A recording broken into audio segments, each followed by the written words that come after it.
What's up, everyone? Welcome back to Rob's Gaming Table. Today on the table we are playing Cloudspire Narora Scenario 2, continuing the solo campaign through Cloudspire.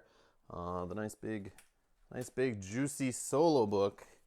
Ripping through it. We're ripping through it once a week. We're doing this right now. I might speed it up actually. Try to get through the solo stuff. So there might be a few more of these streams next week than usual, but we've been continuing on one per week. Thank you to everyone who's been following along live. Those who watch it later, appreciate it. If you want to catch it live, subscribe, hit that notification bell, which it's doing right there on the screen, that thing. Do that so you don't miss any notifications. You'll get that on your phone, tablet, whatever, in your YouTube app if you click the little alarm bell beside the subscribe button. Also, you can follow on the social media links up in the right there. That will help you see. I usually post in advance when I'm going live on there. So I appreciate everyone who's following me over there. Thank you to our Patreon backers for supporting the channel. You can see links to that stuff down below if you'd like to support the channel. Everything goes back in the channel, helps it grow. Equipment, games, all that business. Yeah, you can do it there. Thank you to everyone who is supporting us there. So last week, we played Narora for the first time solo. First attempt at that scenario. We did okay. Did pretty okay. So we'll get a bump here in this one, which is pretty cool, which will help us out, and you'll see that in a second. Just waiting for some people to show up live, and then we'll get going. Just like to give people a few minutes because the notifications go out when I go live to those people, but not everyone is like ready to click. So I just want to give it a minute. We're also going an hour live earlier, 1 hour earlier today, to try to buy us more time because these Cloudspire plays go a little long. Especially when I'm discussing all my decision points out loud and having a fun time chatting with the chat. It tends to take a little longer to play these scenarios, especially the 5-wave ones, which seems like all of them are 5 waves lately, and some of them we end earlier, but it still seems to take a long time. So that's a disadvantage of doing it live. I can't record it, and then edit out all the thinky parts, the slow parts, kind of slim it down to a more digestible length, but it's part of the fun of doing live streams. So if you want to catch these again, click the subscribe button, hit the notification bell so you don't miss when we go live. All right, let's get to it. Let's start talking about the scenario here, and we're gonna go to let's get it on the screen. So we're doing Narora, Shoot the Artillery. It's a solo campaign scenario. 2, waves 5, opponent are the heirs again, and it says if you completed the Source Sabbath objective in scenario 1, you will be granted an additional 6 source during the wave 1 income phase, which I'm all about. We did that in the last one. We got all 3 renown in the last scenario. I actually didn't look at the Akarian renown, which I probably should do. And we could probably do that on the screen actually and discuss, because we didn't spend any last scenario, obviously. So let me find that here first. And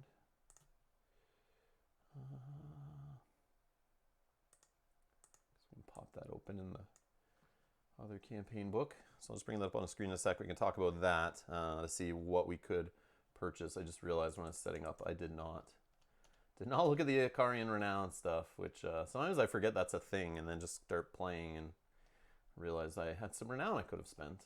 Just gotta find it in the book here, and I'll bring it up on screen. It's deep in the book here. Oh, all the skills. Some nice art. Oh man, come on. Oh, it's not in that book. Oh no. Okay, sorry. Please stand by. This buys us time for people to show up, I guess. Okay. So let's estimate this deep into the book. Yeah, 84 pages in this solo scenario book, man. There's lots of content.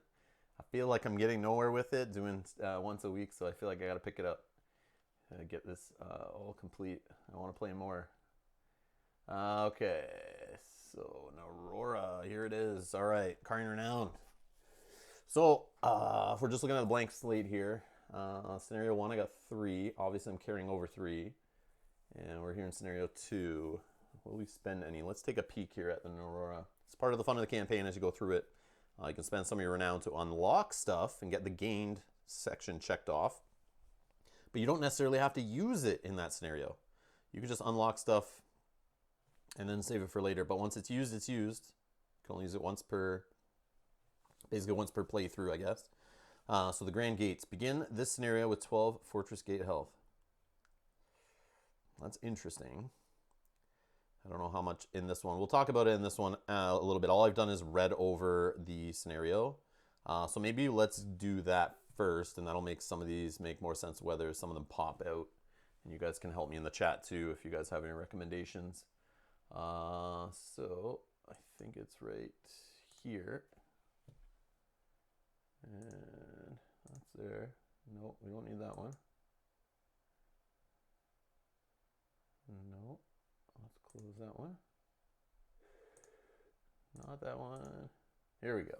Narora, shoot the artillery. This is what we were looking at before. Waves 5 opponent airs. Okay, so we're going to roll a d6 here. And we're going to get set up. So on a 3, we're going to build a Minaret Spire attack range. Minaret Spire attack range. In the Heirs Fortress. Here, sure. Okay. And so I've set up the map here. You can see it matches. Same orientation this time. On A, it says on A, to build a Regal Lookout Spire, no upgrades. So that is here. Regal Lookout. And I've also, just to remind myself, I always do this so we don't forget, it is 1 Elfin. So I'm just going to stick an Elfin Kazi on it right now on the Glide Bomb side. And just so I do not forget to do that later. I'll probably forget about him eventually anyway, but he's there. He's there. So much to remember. So much to remember. Okay. So that's done. Map set up. If you can see, 15 health on the Heirs Fortress, which I've set, which is crazy. That's not normal. And that's nuts. They obviously don't want me to destroy it, so I don't end the scenario before wave 5. Okay. So the objectives. Have 3 monolith spires constructed adjacent to Regal Lookout A at the same time through the use of earthscaping. Obviously, we cannot build any adjacent right now to A because, hey, there is no source wells to build spires on. So we're going to have to use buy earthscapes from the market, which I should probably shuffle up. Ugh. All right. And okay, shuffled up. All right, flip our top one over. And, oh, nice. Got the double one, actually. That's interesting. All right. So next, where was I? Yes, we need earthscapes because obviously we can't build on here. And the other thing, we don't have influence. This is tile number 1. It's the center one. It's the usual one you play PvP with in the middle. So this is actually kind of similar to a PvP setup. As opposed to most solo scenarios. So what we could do is build in here and put source wells next to this thing, and we got to build monolith spires on top of it. And then if you look at the second objective there, have 15 total upgrades between those 3 monolith spires to trigger perimeter fire, defeating Regal Lookout A. So as soon as we do that, as soon as we get 15 upgrades under them, and you might ask yourself, well, how the heck are you getting 15 upgrades under 3 spires when they are limited to 2 upgrade pips here, and they start with 3. So like you got to have some destroyed to be even build to put more on them. Well, they have the keyword connected, or talent, the talent connected, and that talent basically says it's going to get +1 upgrade limitation for every other connected spire you built, and they also have refractor spires. So they have 8 total spires on their other side here. They're more advanced spires that have the term connected, which will increase the upgrades, but to a maximum of 5 total. So if we build, I think it's just, it's +1. Let's just double check, make sure I got the wording right before we get going there. So if I look down here at connected, add +1 to this spire's upgrade capacity for each other spire with connected in play, up to a total capacity of 5. Beautiful. Okay, so then that, if my understanding is correct, let me just figure out my math here. So if there are 3 monolith spires in play, let's say minimum, that's what we have to do to get those renown, is have 3 of these out there, 5 upgrades underneath. Well, they have 2 limit each by default. Connected is for every other. They get +1. So this single monolith spire has 2 others in place, like it was a +2. That's only 4 max. So I actually have to build a 4th connected spire. It doesn't have to be a monolith spire. It could be a refractor So these refractors, so my 3 modeling I have to build for sure, and then I have to build one of these other ones by minimum to get them up to their max upgrade capacity of 5. I believe, yes, because that will be 3 others on top of that one to give it plus 3 to its, it starts with 2, so that'll give it its max of 5. I'm pretty sure I got that correct. Just trying to think here. Yeah, okay. So put those back. So that's what we're trying to work towards. Monolith Spires are the jam. They are one of my favorite Spires in the game, period. They have air defense also, which is great playing against airs to shoot down those flying buggers out of the sky. And I like them. And I like the whole connected thing, and I like just loading them up super tall, tons of attack, tons of range, having a good time. Plus they come with a built-in fortification on the bottom to start. Not the best. I would rather have it be a range, but hey, sometimes it can keep those Spires beefed up before you get to upgrade them. All right. Doris is here. Awesome. Another Cloudspire playthrough. Yep. Every Thursday so far for the past few weeks. I took a break around the holidays, of course, but we're back. And like I said earlier at the start of the stream, I might speed it up. So look for next week. I might schedule like 2 of them in the week because I want to get through the rest of the solo stuff at some point. Hopefully before Cloudspire 2.0 comes out or the next expansion or whatever it is. Yeah. So it'll take a long time if I'm just doing 1 per week, I started to think. Not to mention co-ops in the middle there and PvP's plays of Cloudspire, so we'll see. Adam's here. Hello. Wojtek is here. How's it going? So yeah, so we're going to play through this one here and then watch next week. I'll probably schedule them after this stream. I'll probably schedule one on like maybe Tuesday and then one again on Thursday or something. So yeah. So yeah, I think so. I might start that, Adam. Or I just go crazy and just do 5 next week, like all week, every single day, same time. We just rip through solo that way. I'm debating. We'll see how I feel after the weekend. I have a whole bunch of gaming scheduled tomorrow, Saturday, and Sunday, so I might need to take a couple days to just chill, but just watch. I'm thinking of doing it that way because I started to think I'm only on Narora 2, and there's still 2 more Narora, and that's if I don't fail any. That's if I don't fail any. That's the other thing I didn't think of.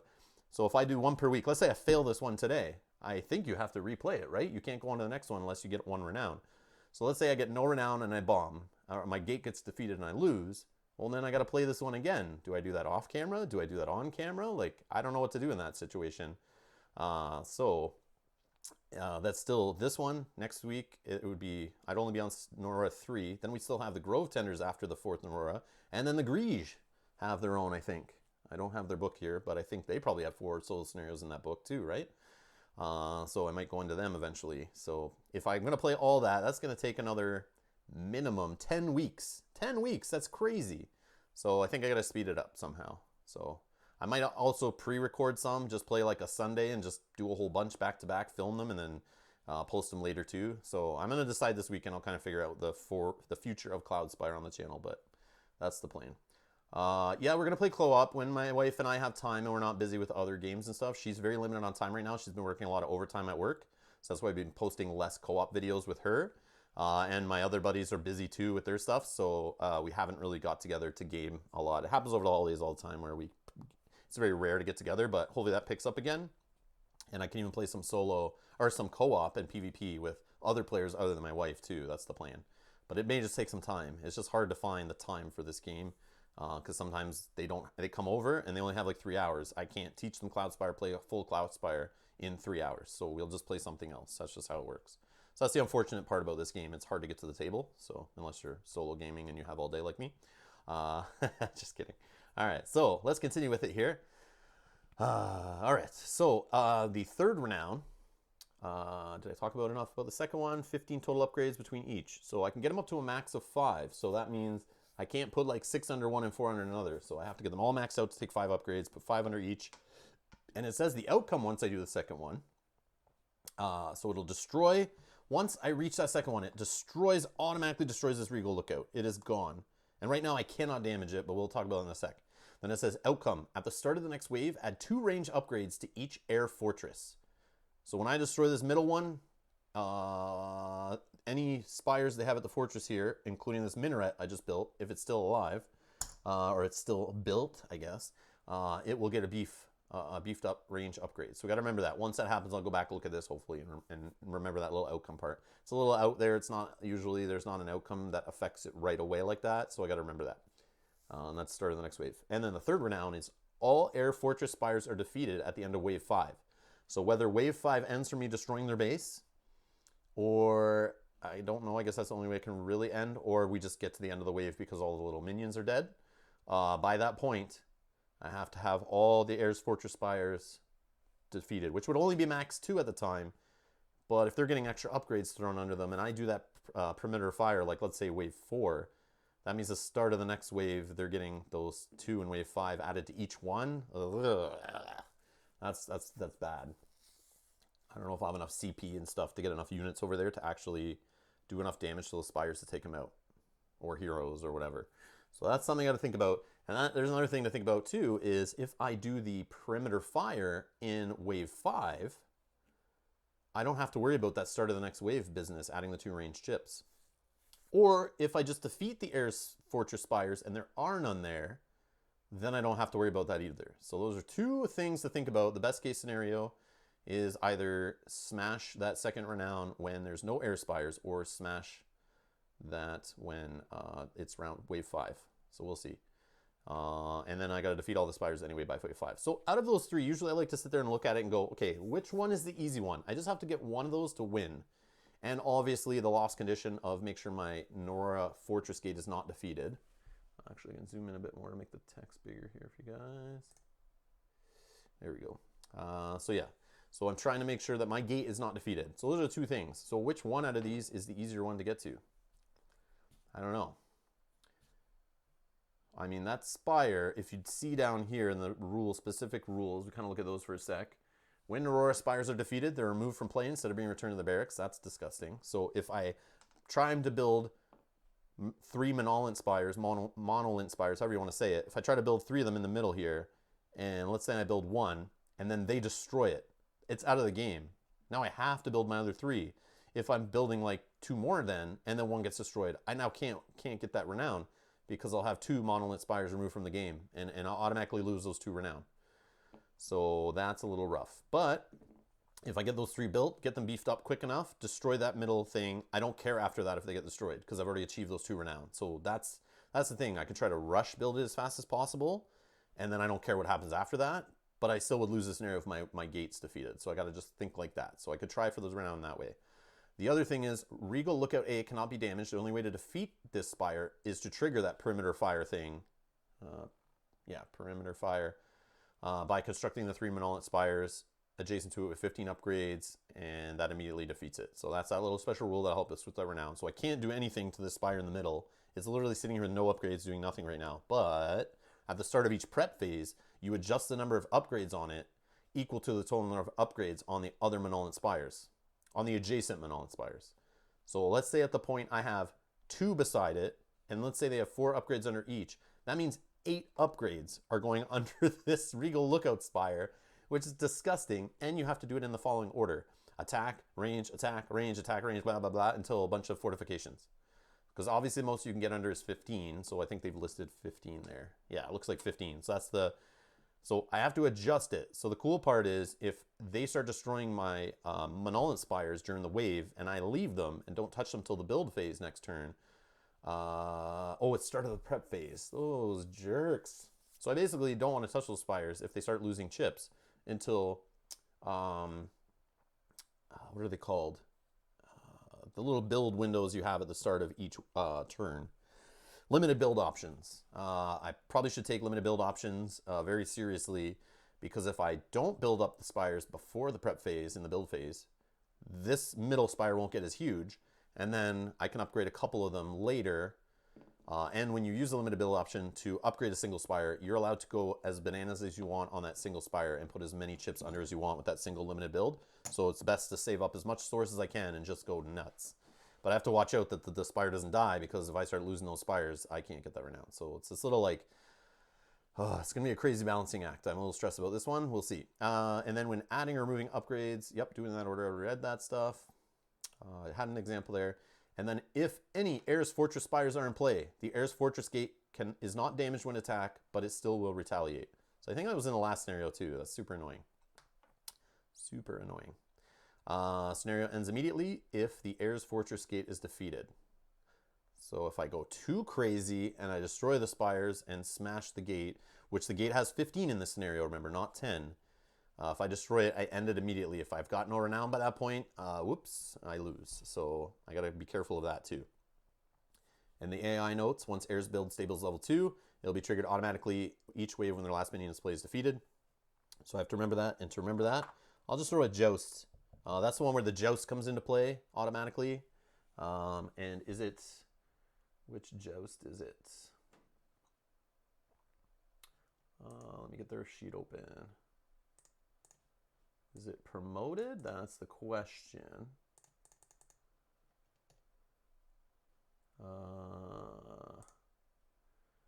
Which one was it? Oh, sorry, it's up here.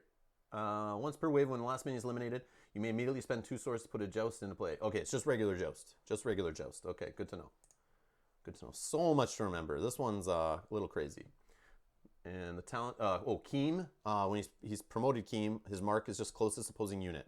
Not Spires, not the mark, like the same mark as his minions are. He's going after the closest opposing unit. So that includes landmark minions, heroes, or my regular minions.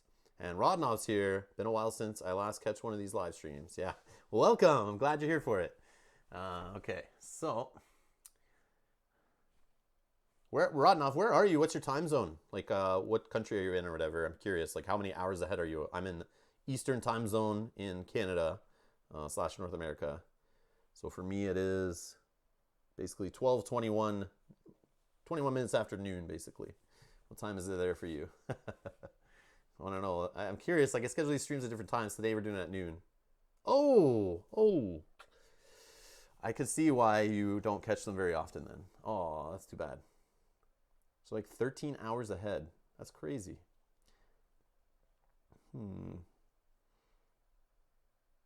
So, okay. Interesting. All right. So Elfin. If we look at Elfin there, place an Elfin Kazi on its bomb side. Glide bomb side, of course, at the start of the wave. Air defense, they'll go after flying units. Glide bomb triggers if it uses Roost Roam to move and is adjacent to opposing unit after its movement. And Roost Roam, this unit will only move from a Roost if it's able to move to an adjacent opposing hero. If this unit has multiple options of hexes to move onto, it'll move to choose a hex that's adjacent to as many opposing units as possible. When starting a turn off a Roost, it will move adjacent to an opposing hero if possible, or if that option is unavailable, the closest opposing unit or spire. And on the event die roll for 1 to 3, 50-50 chance here, you can get the heirs constructing another minaret spire in their fortress. If 2 spires already exist, add an attack upgrade to the bottom of one. Oh my god. And a range upgrade to the bottom of the other. So that's gross. And then 4 to 6, add a Humminger and its Elfin Kazi to the top of the air deployment stack this wave. That's the crappiest choices there on that event die. That event die is out to get me. It's not even like a decent option. Those are both bad. Both very bad. Okay, so in the first wave here, roll the event die. We'll get 11 source because we got that upgrade. Then we'll do the stables level 1 and 2. I'm going to go back to the Akari Renown in a second.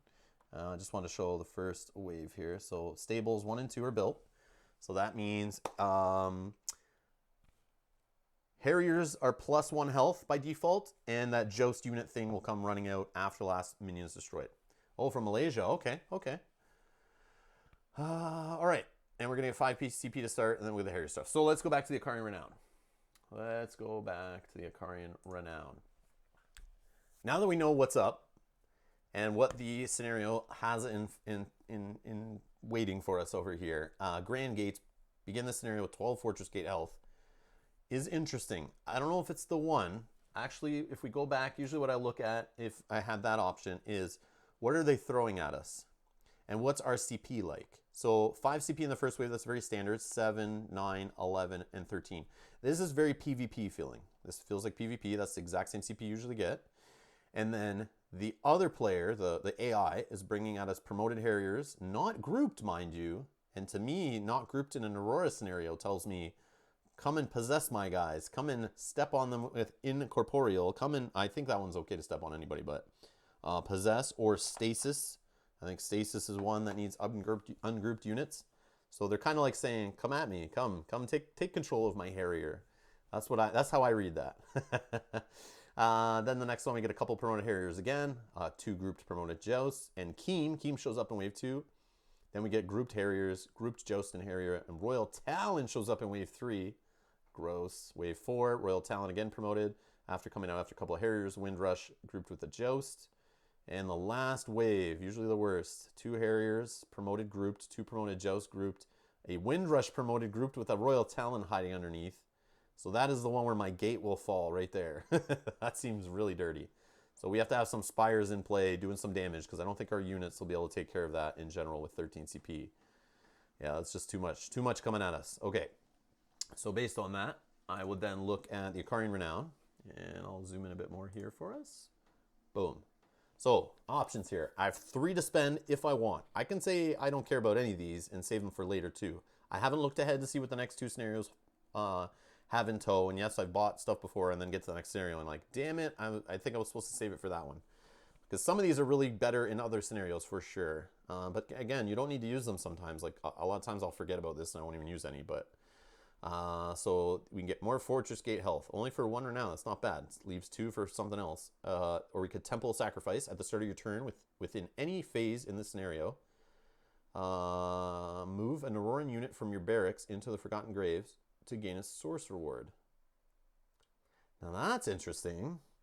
If I don't plan on building like, I don't know, maybe like the Messiah, for example. If I say I don't want this guy, oh, or the Void. The Void is 6 source.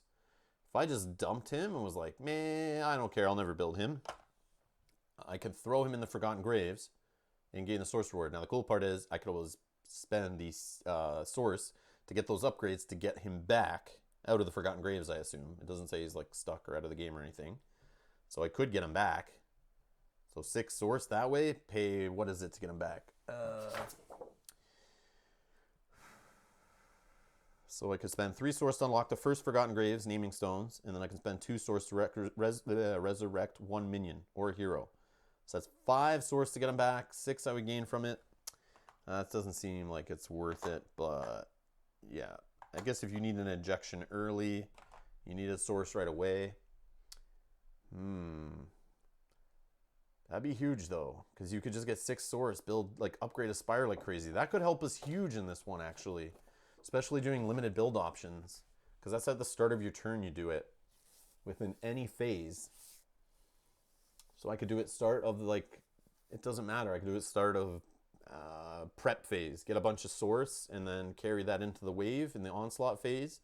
And at the start of the wave, I could pop that source to do a limited build option like crazy to get past that prep phase, beginning of prep phase window where this stupid Spire will readjust. So I don't want to beef up those Spires at that point. That one seems really good to me for 1. Yeah.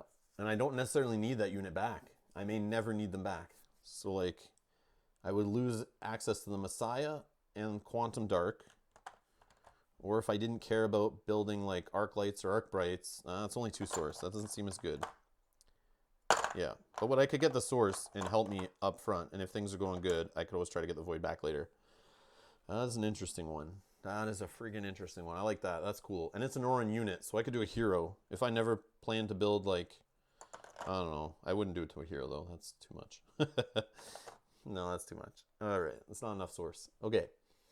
Sacred Lab upgrade. During the build phase of the scenario, add 2 fortification upgrades to the bottom of any Spire at no cost. That screams amazing for this one, too. Oh, man. But I only have 3 renown right now. So if I bought that one, that's all my 3 renown gone.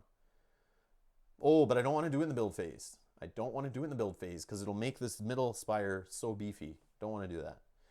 Superconductor. For this scenario, each Refractor or Monolith Spire in play increases your FT range by 1. I've never cared about FT range ever and never ever used it ever.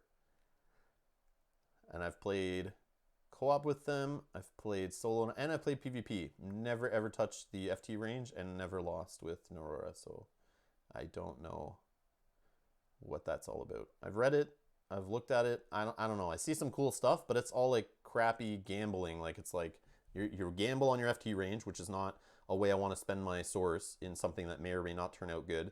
And then you get FT range where you're like rolling dice or having guys deploy from certain things. I'm sure that may come into play in the scenario. Solo scenarios in the future where I'll need to use FT range to do some deploying guys in, far away from the base or hitting guys far away from the base maybe, but I don't know, this doesn't seem like smart source spent. The Narora's units are amazing and their Spires are amazing And that's where I'd rather have my source go. And the source you can spend on CP to get your better units out too. That's the other option that I'd rather jump source into, or getting units back from the Forgotten Graves. That's where you spend your source in Narora, is my opinion, not on this FT range junk. But I could be proven wrong. That's my thoughts. Narora's Arc. Once per wave.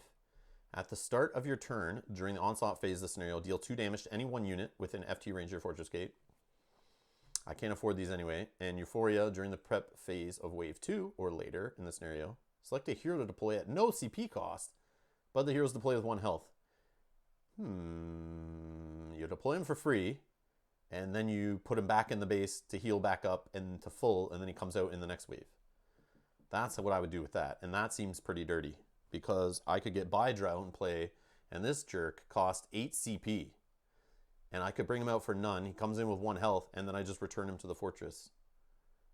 And he heals up, and he'll come out the next wave. So you'd still get him like in wave 3 or whatever. So that's cool. That I'll use in the future, I'm sure.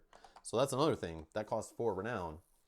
So maybe I don't spend any renown right now, because I want to save it for something awesome like that in one of the last 2 scenarios. I love this little mini game here of picking achievements. It's a brain burner.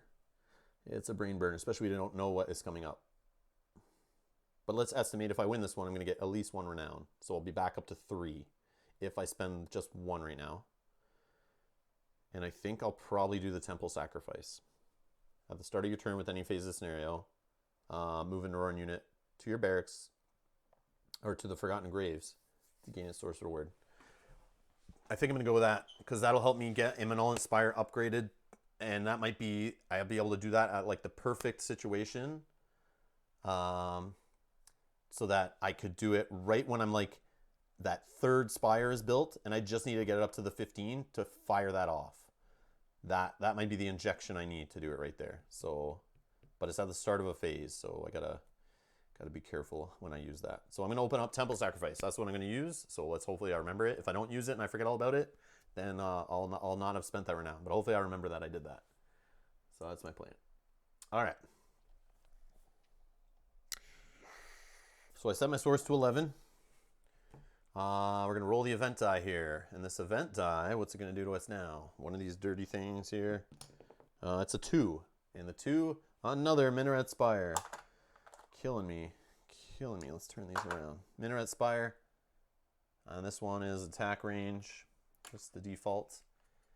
Minaret Spire in their fortress. If 2 spires already exist, blah, blah, blah, we give them more upgrades. So 2 Minaret Spires, both have air defense. So I gotta watch out with my hero. If I get him flying, it'll definitely take him out. Yeah, that would be bad. All right. So now,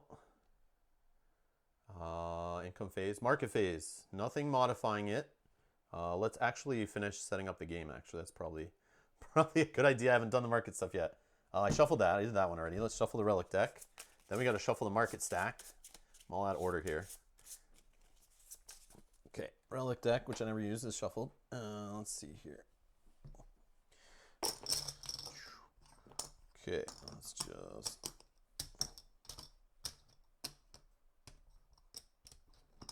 Oops. Okay, all right, and we'll cut it, I don't know, there. All right, so that'll be our stack. Let's put this one behind. I don't like it so tall. I don't worry it'll fall over. Actually, let's do it like this. Whoops. Okay, and this one here, and let's reveal our 3, right? Yes, 3. So we got Stave of Envas, Magic-like Missile, which I believe you can spend source. Let's get that reference sheet going.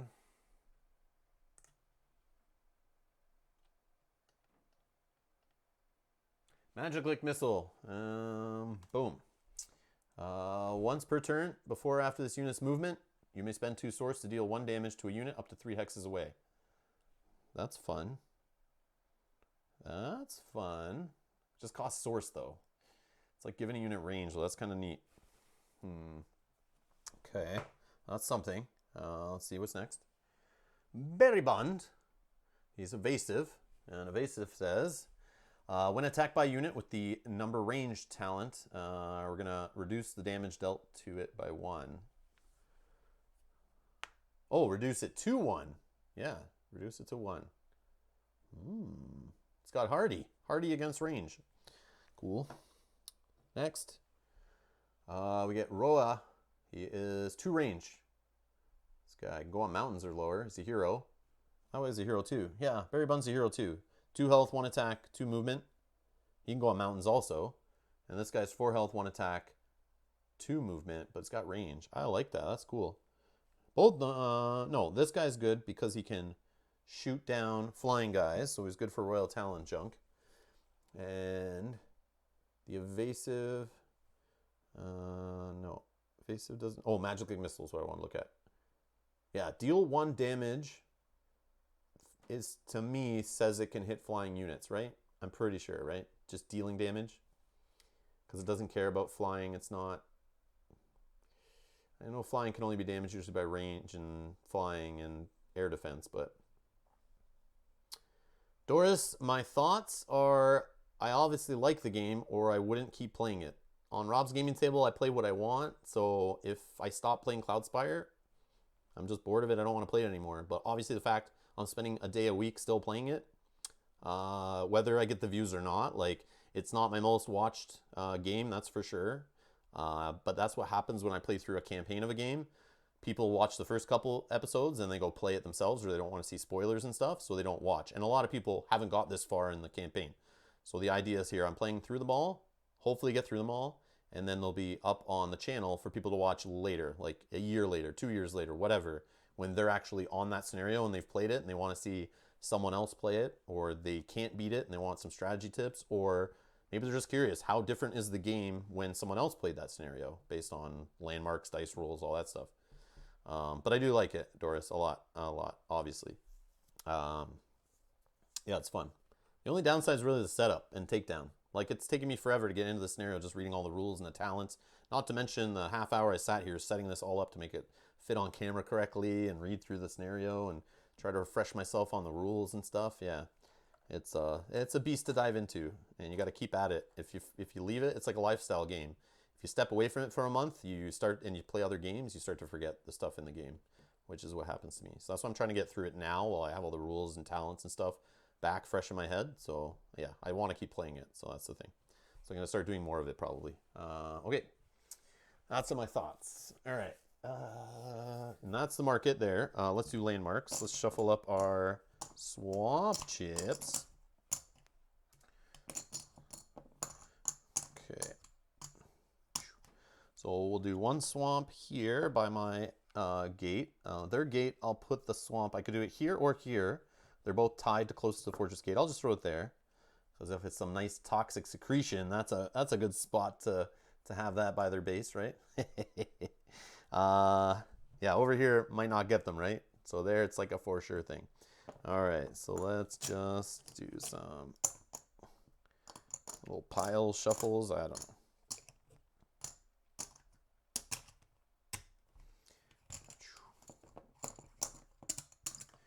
I look away a little bit here to pick up different stuff. I don't know. I'm no good at this stuff. All right, and we'll cut right here. All right, so let's start over on my side here and start loading them up. We got down here and here, here, here, here, here. So many landmarks. Holy. Oh, down here. Get them all? Did I get them all? Okay. Yeah, another thing too, if I didn't have to film this game, I would have had Cloudspire set up on a table permanently pretty much for a month after I got it. Kind of like we did with Gloomhaven, where we just had it set up on a table for a few months when we started playing it. And we just leave it out because the setup and takedown is so much that I just want to leave it on the table. That means in an evening when I'm sitting there and I'm like, let's play, I can just go play. I don't have to sit there going like, I'm sitting on the couch after dinner and I'm like, do I want to play Cloudspire? Nope, I don't want to open the box and get everything out. So I just don't, right? So that's the one problem with a large setup game. But it's so fun when you get into it. And obviously, as long as the gameplay is longer than the setup, it's worth it in my opinion. It's just, do you have that maximum amount of time you need? That's, yeah, those are some things I think about when I'm playing games and stuff. All right. want to play games. That's why games like, I don't know, Keyforge, I play so much of that, and not lately, but when I was playing it a lot, was easy. I could just, my daughter and my wife, just grab a deck, and it was like a small space on the table, and you could just play it over and over again, get into it super fast, things like that. So sometimes just the amount of setup time in a game can get it on the table more, obviously. Okay, so what's next? So I think we're set up. Anything else for setup? I don't think so. All right. Market phase. Well, I think we're going to buy that this Earthscape since we have to, right? Oh, that's the other thing. I was looking at this when I was setting it up. So it's another one of these ones with multiple paths. So from their gate, I have 1, 2, 3, 4, 5, 6, 7, 8, 9, 10, 11, 12, 13, 14.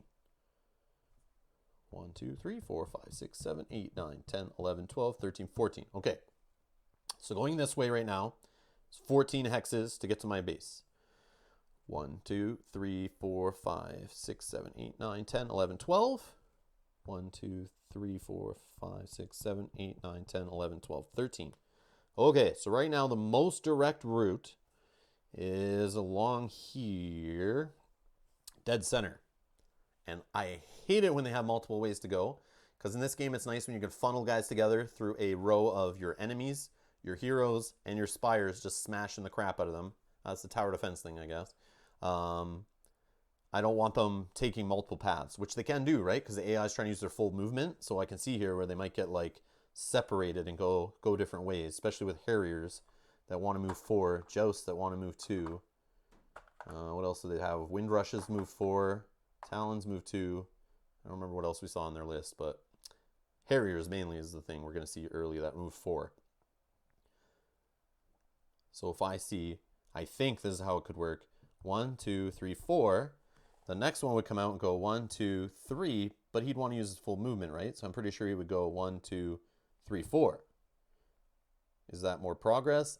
I don't know. That's where we're getting that sticky situation where it's like, okay, if I end up here versus here, I don't know. I think it's still progress, but 1, 2, 3, 4, 5, 6, 7, 8, 9, 10. If he's behind the guy that comes out, 1, 2, 3, 4, 5, 6, 7, 8, 9. So he's actually closer, but he didn't use his full movement being behind the other guy. So that's when it gets all messy with the AI stuff, but we can look at that if it comes up. But what I want to do is buy this Earthscape for 2. And it doesn't matter which one it is, but it's cool that it is the one with the double. Because that will help us get our monolith spires around the outside here. So I don't have influence though. Oh, I see. This is trouble. If I want to try to block this off right now, I can't build it adjacent yet because I would need to use, I need to have it on 1 hex touching my own. This one I have influence over.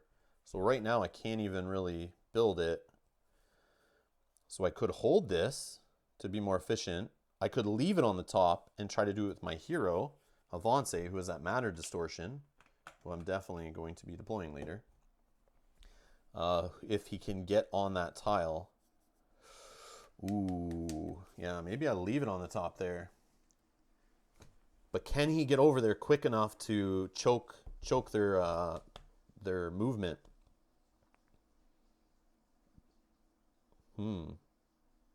Because he can ignore influence restrictions. He just has to be on the aisle.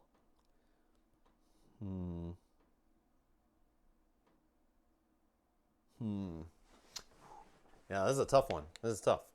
I didn't want to get this one right now. I didn't want to get that one actually. Now that I'm thinking about it. Oh man. Yeah, the randomness in this game definitely throws a wrench into plans. But I could save it for matter distortion. Do I want to do that? Or do I just play it and not care and have one of the spires not, or yeah, one of the source wells, have it not close enough? Like I could build it like this, for example. And then I would have one adjacent, and then I could use matter distortion to grab the next one, put it like here, and then in a future build phase, just like put another one here or something. Because by that point, hopefully I'd have influence over here. I can't build a spire on it yet because I do not have influence over the center aisle where these two source wells would be, but I think I'm okay because I have influence on this hex to put at least one hex of it right like that.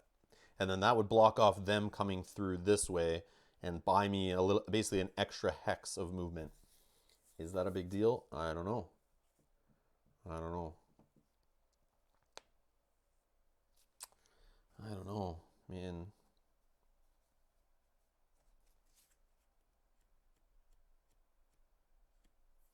Yeah, maybe I save it just for Avante to use.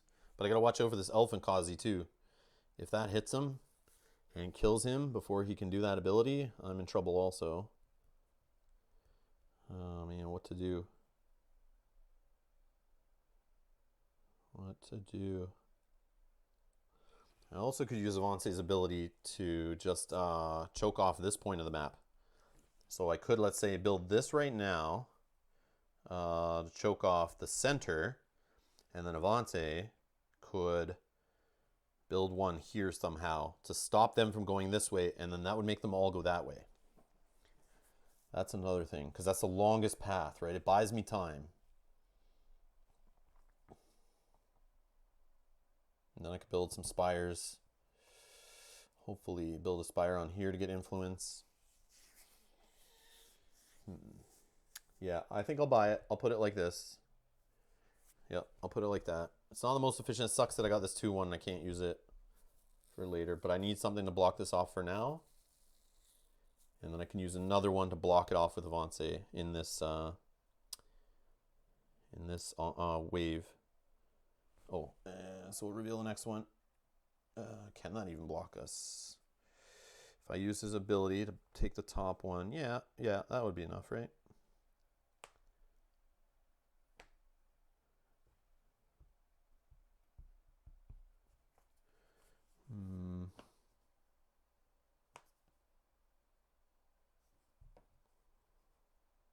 Yeah, it could build something like that, right?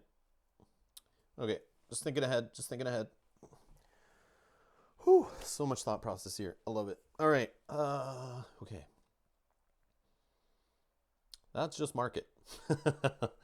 Build phase. All right, we have 9 source left. 9 source left. I can't build here. And I put that down. I bought this in the market phase. I'll put this down now. There we go. They build their 2 little stables, level 1 and level 2, right? Right, stables level 1 and level 2. And I'll just get their stuff ready while I think here. So 2 promoted Harriers, and we know they have stables level 1, so they're getting 3 health each. Oh, promoted side. Yeah, still 3 health each. They hit for 2. They have quick strike. So that sucks. 3 health each. And then a Joust, not promoted. Not promoted. So 3 health, 2 attack, 2 movement, quick strike. So these guys rip apart spires. We know that from the last scenario. That's all they do. That's their favorite thing. They're now more beefier, so I can't just squish them. At least we don't get the Humminger on top that we could have got with that event die roll. So that's good. That is good. So that's what we're dealing with.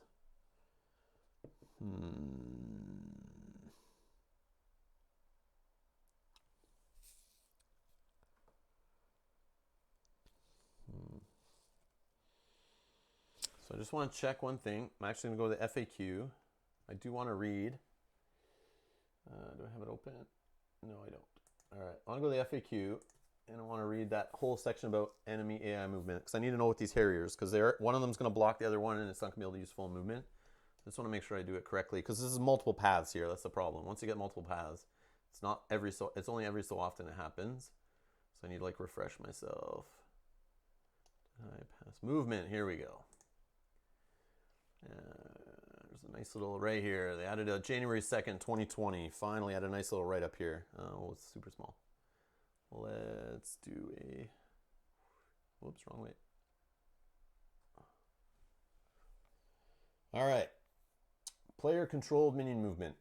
Don't care about that. I care about AI controlled minion movement or unit movement. Okay. So you count the hexes in valid terrain, usually path, unless your minion can move on other terrain between its starting hex and its mark, usually the shortest route possible. Count through units, but not through landmarks or spires. Okay. So the shortest path we know is not through here anymore. It's actually this one, 13 hexes, I believe it was. And this way up here is 14 hexes. And through here is like way too long. But that would be awesome. That would be awesome. If I could eventually hex off this area, so they have to go like up through here, all the way around. Big S, that'd be cool. But eventually I'll be building stuff in here to build spires, so that won't stay that way forever for sure. That'd be awesome. All right.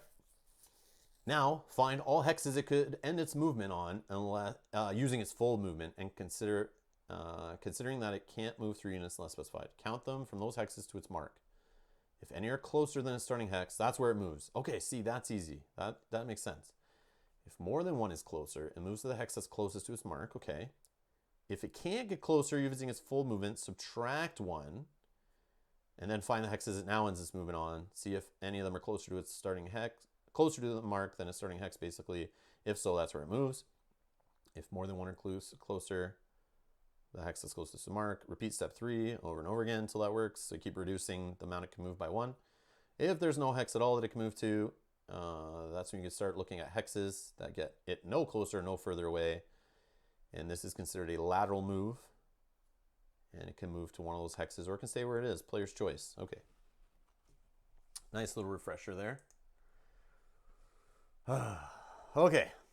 So we get 5 CP. I don't know if there's anything else I want to do in the build phase, though. That was what I was thinking. 9 CP. So at start of prep phase is when this thing adjusts. I can't build a monolith spire here yet, so that we don't have to worry about any of that yet. I could build in my fortress. I could also start looking at some fortress upgrades, like getting some extra CP. And that's the thing with the Narora, I find. They have this very awkward, like, they have some awesome 6 source guys or some 3 source guys, or CP, sorry, 6 CP, 3 CP, and you want to use 2 of those 3 CP, you can't do it in the first wave with 5. You need that extra bump. And you could turn that source, 3 of it, by using Pavilion level 1 there, Lumia Delegation. At the start of each prep phase, you may exchange 2 source for 1 CP or 4 source for 2 CP. Do I care about units right now? This is not the biggest, baddest amount of units coming across the map. They do all hit for 2, which is gross. If some of them get to my base, that is trouble. But hopefully my units can take them out. I don't know who I'm trying to use to do such things, but I could do the usual, like build a Arc Bright and a Drift, or an Arc Light and a Drift. Source field. Arc Bright has some range. I don't need range yet. Incorporeal can get me some source back because this guy steps on people's heads. Entropy could basically turn him into a ticking time bomb since these guys all hit for exactly 2. If he drops from his 3 health down to exactly 1, he'll blow up, hurting all non-Neuroran units. That might be juicy. That could blow up some stuff. Maybe. I could weaken them at least. But if I'm spending 5, these guys are only 2. I could do the whole medium thing and possess for 3. Possess a Harrier. The problem is I got to make sure I go the right way so that I catch. If I catch one Harrier, I got to make sure he runs back into a joust because I'm assuming both Harriers are going to split then. And they'll go separate ways. But I do go first, and I can use the matter distortion thing. 1, 2. Yeah, I could do the matter distortion thing first, so maybe I'll deploy him on top. And then they all go this way. And then I could just have my units run into them. And then I don't worry about so much of what I have built.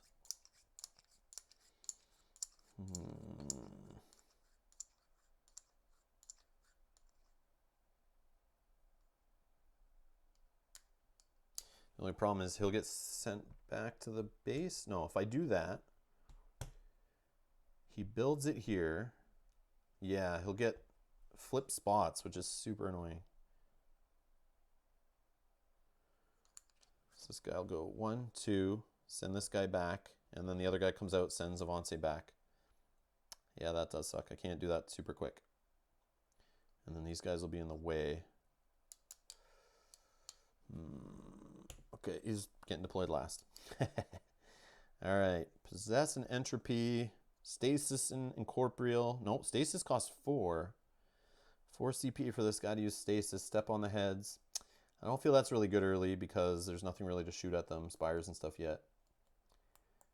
Although that would be interesting with the Minaret Spires there. And that's the other thing. If I'm taking out those Spires, I need guys with range. But will those guys with range make it past these guys?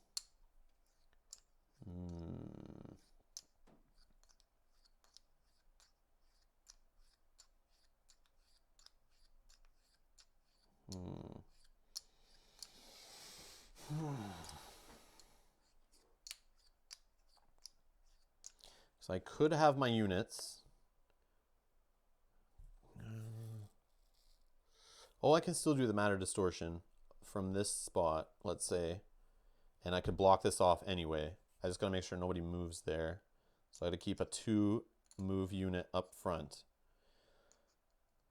So I think we go Entropy.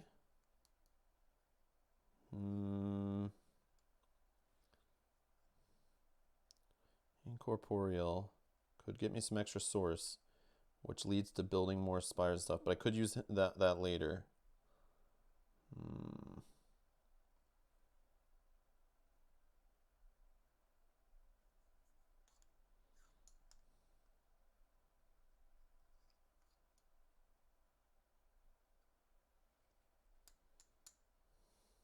Yeah.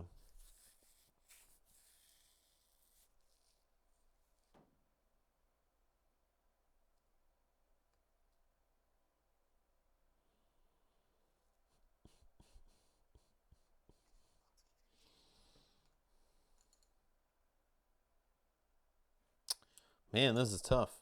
Because I'm thinking of positioning. I'm thinking of how these guys come out. And I don't want them to block where I'm trying to block the hexes off. Then I think about who will be in the front at that point. And who's going to be behind. And who is going to do what if they ever make it to the base. Will they make it to the base? I don't think they will. They won't make it through those quick strike guys.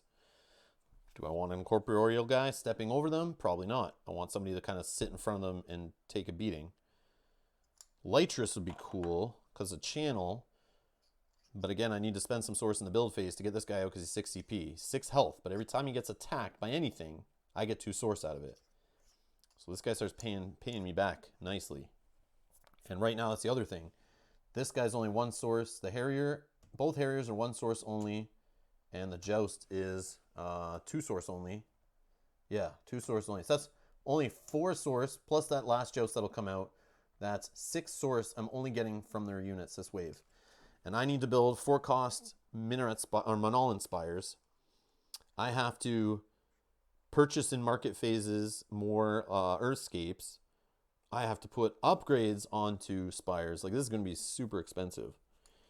And I got to keep my units. I got to put more units on the board to help protect me from whatever their crap they're throwing at me and keep my Spires alive. So I don't know if I want to spend an upgrade to get me more CP right now. That's the problem. So I'm spending a lot of source, and then I don't have the source to build a Monolan Spire when I can yet. So yeah, we're gonna stay cheap, I guess. Unfortunately, we're gonna take a few hits to our base. I feel that's just how it's gonna roll here, unless I can get a Spire built up to help me and get rid of some landmark chips, or get some landmark chips to help me out too. That's the other thing. Maybe some enemies, some landmark minions that pop out will do some killing.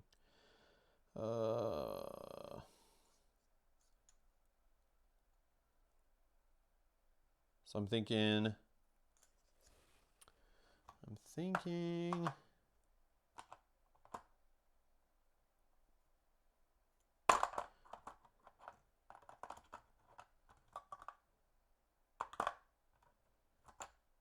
want to use the Possess guy. I think that's funny. He seems good. Or I use an Arcbright hiding behind with range. That might be good too. But she only has 3 health. 3 range. Yeah, maybe I'll save the Possess for later. I don't know. So I picture the burnout gets run up on by a Harrier. He gets quick striked. He goes down to 1 health. I don't think he retaliates right away. He just blows up. So that's not enough to even kill a Harrier. I don't know if he retaliates first then blows up. Not sure. Not sure. Let's read. Entropy. This unit detonates immediately if its health is reduced to exactly 1, feeding itself 2 damage to all their adjacent units. Yeah, so I don't think he retaliates. So he can't even take out a full promoted, beefed up Harrier here. That's weak sauce. Incorporeal, 3 movement. Probably can't get through them. Do I have any guys that hit for 2 at a cheap? Oh, Stasis guy does, but he's not good enough.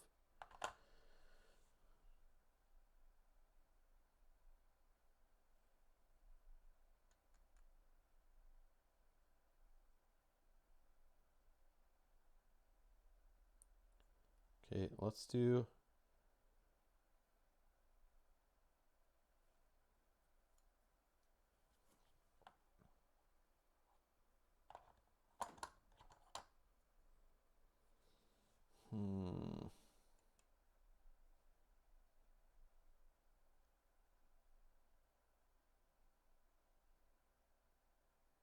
Yeah, we'll do the burnout. We'll do the entropy. Yeah, we'll do it. I just need someone who moves for 2, can take some hits. Yep, it took a while. I'm sorry, but that's how it's rolling. All right, behind. Should I use the possessed guy? The arc light? I think either arc bright or medium. Arc bright from behind can shoot at 3 range away, so she can start sniping stuff. She can snipe this freaking elephant Kazi possibly. If they move, let's say this way. 1, 2. This guy's here. Then I block off this, so then they go like 1, 2. She's here, 1, 2. She's here, 1, 2, 3. She can snipe elephant Kazis. I like that. And then from behind this guy, she can maybe get a shot in on one of these guys, weaken them up. Maybe she can even weaken up the guy who's going to blow up in the front to kill. Yeah, we'll try that. We'll try that. We'll save the possessed guys for taking over Royal Talons or something. We'll see. We'll see what we can do with that. All right, so Arc Bright hiding in the back. 3 range, 1 attack. Burnout. Up front, Entropy. I don't know if that's the best, but that's what I'm doing. I'm saving my source for some Spire action. It's all about the Spires at the beginning, at least until we can get rid of this middle stupid Regal Lookout here. Okay. Think we're good. Start of the prep phase. Obviously nothing to beef up on this thing. And I think, let me just double check. I think we're good to go.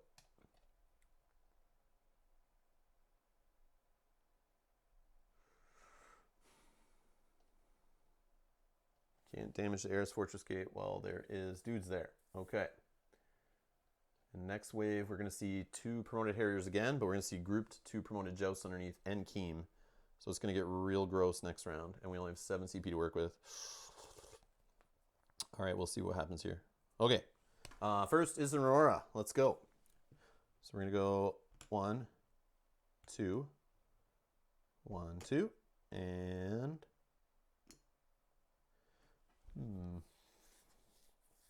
Yeah, we'll just go there. After his movement, I will use Matter Distortion. I think that's when it is, right? Right after his movement. Let's see here. Matter Distortion. Before after this unit's movement, you may acquire the top Earthscape from the market and place it so that it covers up part of the aisle this unit occupies.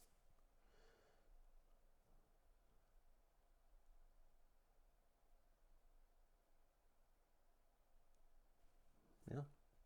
I mean, I should be using it to put an Earthscape in the middle here to get that Malevolent Spire stuff going, but I think I want to I think I want to block off. Sorry, I can't even see. I think I want to block off this route down here. I want to make their trip to my base as long as possible. And then I can build some spires along that route and smoke these fools. All right.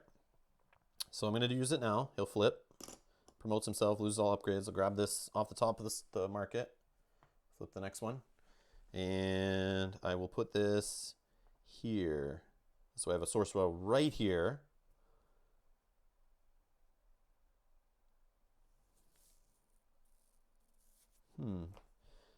Actually, I wonder if I did the other way in the build phase. Does it matter? I don't think so. Yeah, I think thinking now, I could have built this on this aisle, and I still could do his matter distortion after the fact and build this here. Yeah, I was thinking of blocking this off so early, but I don't think it mattered. So if I did it in that order, oh, it would be this one I purchased first. I build it here. Then he comes in matter distortion, still on this aisle, and I build that there. I think that's legal. And then in the build phase, I could have actually built some spires. I could have built a spire. And I think I will spend 4. Yeah, that's what I should have done in the build phase. I was thinking like, how can I spend my stuff in the build phase? But I didn't have influence in the middle, so it was stupid to do that then, because I could do it now with the hero, right? Makes sense. So I'll throw a refractor right here, and this refractor should help me when they come around the corner. Take some of these guys out. Has a range and 2 attack, which is amazing. I love these things. Okay. So that was all build phase done. Now I did his move. He then dropped that one down here. That still leaves a path here, though. Oh, is there a better way to do that? No, there's not. Yeah, we'll just do that. So there's still kind of a path here. I got to block that off eventually. So 1, 2, 3, 4, 5, 6, 7, 8, 9, 10, 11, 12, 13, 14. 1, 2, 3, 4, 5, 6, 7, 8, 9, 10, 11, 12, 13, 14. 1, 2, 3, 4, 5, 6, 7, 8, 9, 10, 11, 12, 13, 14. Okay, all those ways are equally as good. That's cool. Sweet. All right. So they're done movement. I will then explore.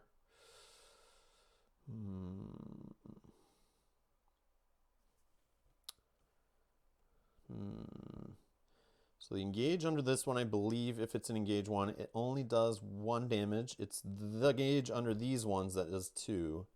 So that wouldn't cause the burnout to blow up. But if I uncover 2 engages, I could attack with the other ones. So the retaliates, both retaliates won't hit this guy. So I think I'm okay. I will explore. I hate doing this. Could mess up a whole thing. So it's a Grail Vipers. I don't have to flip it. They got Relentless. 3 health, 2 movement. Not that movement matters. And I can get a relic card if I defeat them. Relentless. I can't do Relentless right now.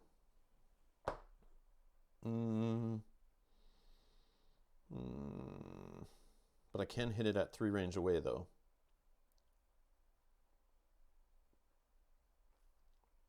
No, I'll leave it for now. This one. Toxic Secretion, Sabasa. 4 health. 4 source though, 4 source. Ooh.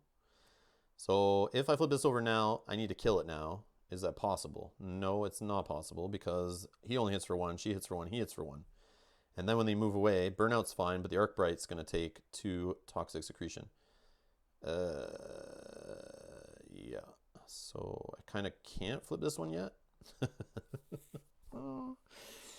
But having those guys do some hits would be nice.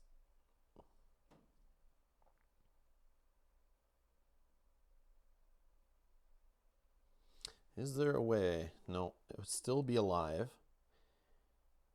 I don't need my Arcbright losing health, do I?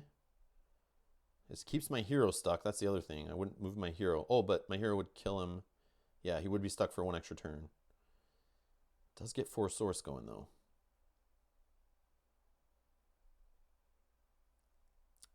But my hero could flip it on the way back.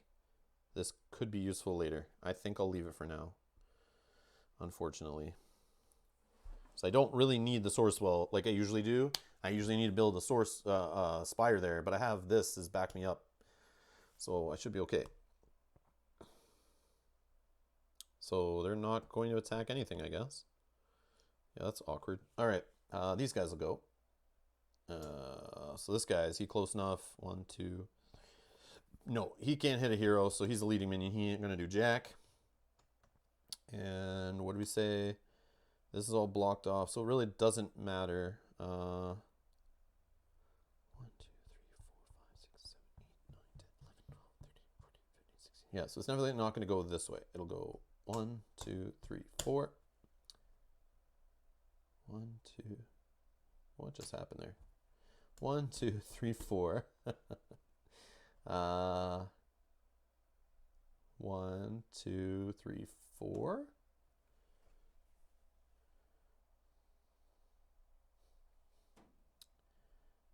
One, two. And that Jost is just a reminder. He's just going to stay there. He is a reminder that I have to deploy if these guys all get destroyed, including this one, I think, too. So, yeah, that's something to do. All right.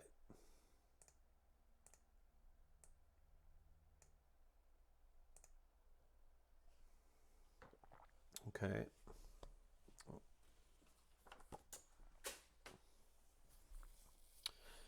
So nothing to attack for them, no quick striking or anything like that.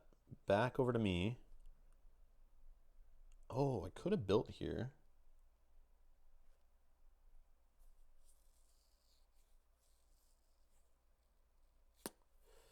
No, because he did that last turn, right? Yeah. So I could build now at the start of this.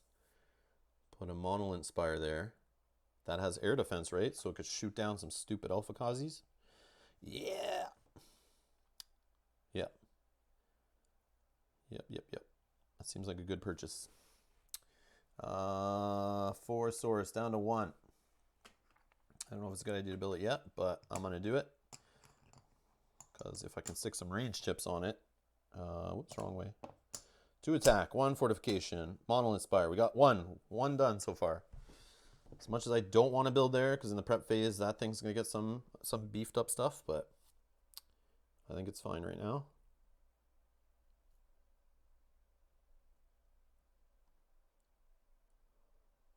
Yep. Is that the right time to do it, though? I feel like it's not, but...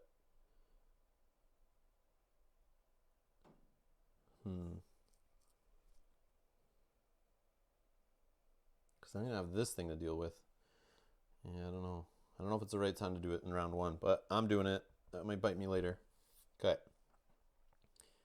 And now this can take 3 upgrades total, so can this one. So I still can't add anything new to them yet. I have to build another connected. Okay, so that's limited build option done. Let's go 1, 2. Oh, I forgot about this path, actually. 1, 2, 3, 4, 5, 6, 7, 8, 9, 10, 11, 12, 13, 14. Ah. So I could have chose.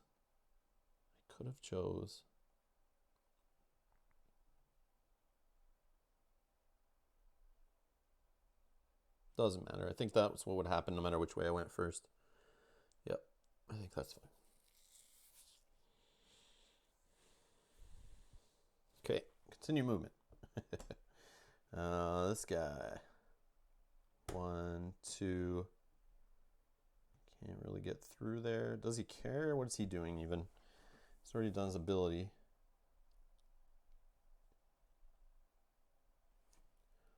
One, 2, 3. No, this Alpha Kazi can't bomb my hero yet. That's good.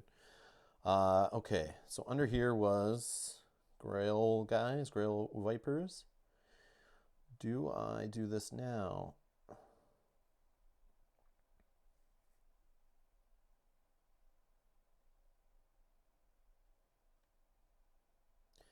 Relentless, not yet, because this guy will have to fight him. So will she. Yep, not yet. But this one, I will reveal. The Sabaisa,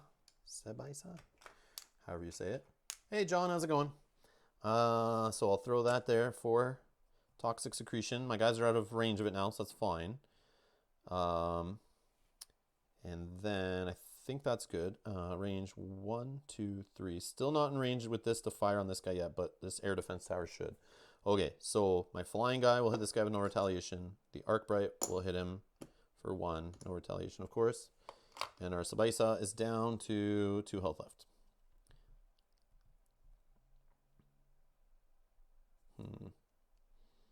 Okay, done there. Over these guys. So leading minion, he's not going to move yet. This guy. 1, 2, 3, 4. 1, 2, 3, 4. I'm going to bring him this way. Ooh, but then that means these guys... Oh, these guys can go this way. Yes, yes. Okay, this is very cool. Very cool. I like this little multiple path thing. All right. Then this guy's going to come around. Doesn't really matter, but I kind of want him to go this way. 1, 2. Yeah, we'll have him come this way. Give me some time. All right. Quick striking, nothing to quick strike. Spires will fire, though. This air defense is going to choose a flying, of course. Well, I guess this is my spire, so I will roll 2 dice. Yes, duh. To attack on this Elfenkazi, who's flying. Do I want to hit him yet? Probably. He's a threat to my hero. But hitting one of these quick striking jerks, probably a better call. I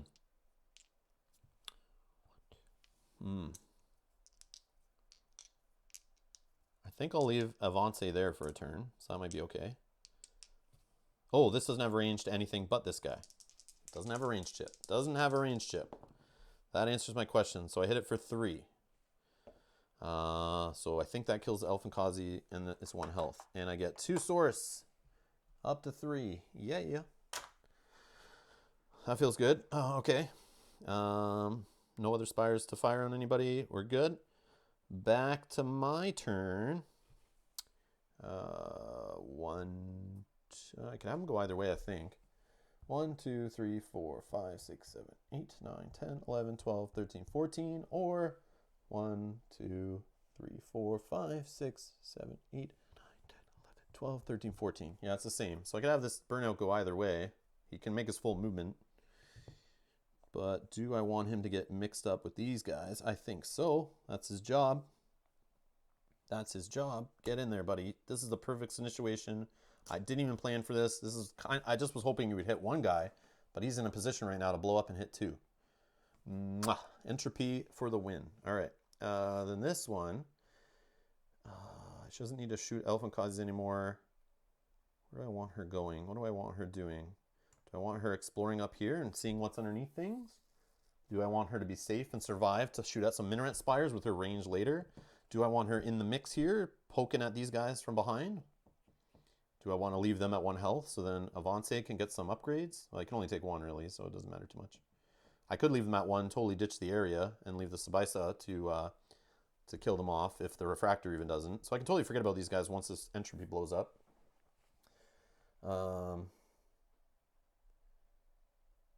And yeah, they will take off this way because they'll be blocked. Oh, no, they won't. He'll be dead.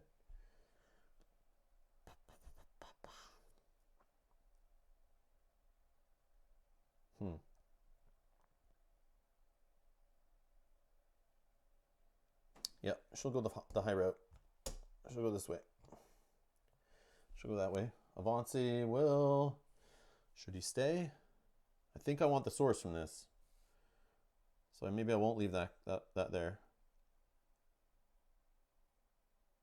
Yeah, because she'll have to fire on one of these and kill it. So, yeah. So he'll stay. And spires to fire. There are none that can reach my guys. He'll attack down here. 1 more off the landmark minion. This guy will attack, I guess, this Harrier. For 1. He retaliates for 2. The burnout's down to exactly 1 health. So he does his blow up, kills this Harrier. I get 1 source to 4. And he's gone. And he hits this one for 2. He's down to 1 health left. Man, this was a good pairing. I didn't predict it to work that well. This guy is Forgotten Graves, right? Which is here. Okay. And then she's going to attack. Oh, I forgot to reveal stuff. Do I want to reveal this one? I feel like I do. But it's got that Relentless, though. But how much health is it again? 3?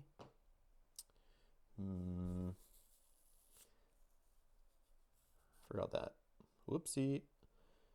How much? It's a relic card. I don't care about it too much. This guy, if I leave him alive and I would have revealed that and attacked that instead. This guy, 1, 2, 3, 4. Yeah, he quick strikes her. I don't want that. So I will not reveal this yet. And she'll just fire and kill this guy. And I'll go to 5. Source. Harrier is toast. Okay.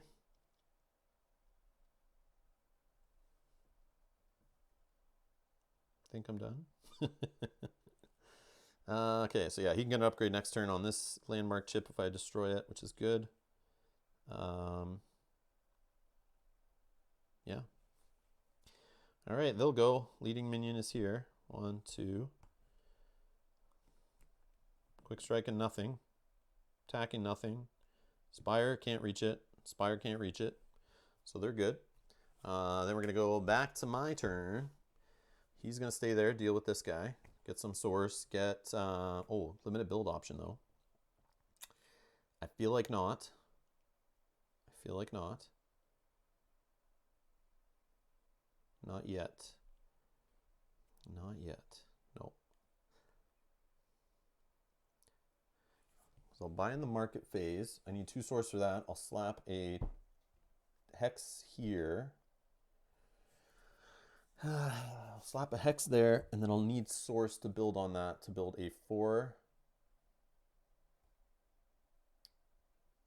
But I'll do that as a limited build option, I think.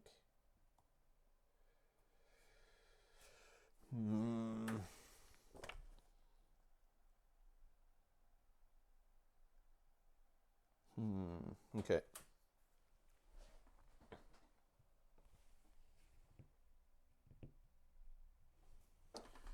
Okay.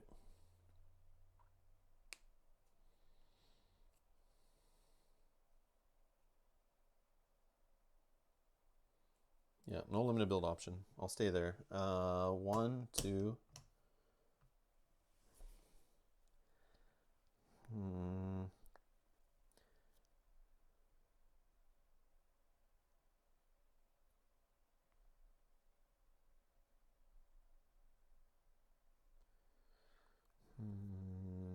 Yeah, we'll explore. Oh, it is the engaged guy. Well, we could get a free Spire. Free Spire. It might take a while. So my guys suck for hit attack power right now. 6 health. Traxar Hellion. Hitting for 1. And gives the Spire on the win. Engage. So that was a risk with her there, but that's her exploring. That's good. Okay, so she'll attack there, obviously. Only option. He'll hit back for 1. She's down to 2. This guy will finish off the Sabaisa. And he'll get in... What do I want? Attack upgrade seems good. Yep, attack upgrade. And 4 source. Up to 9. Boom.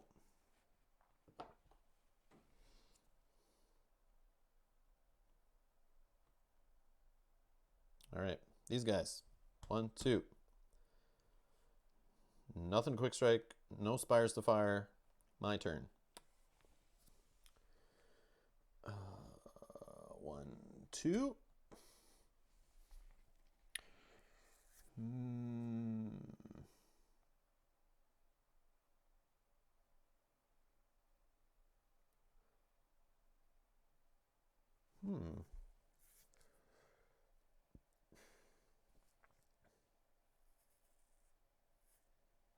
One.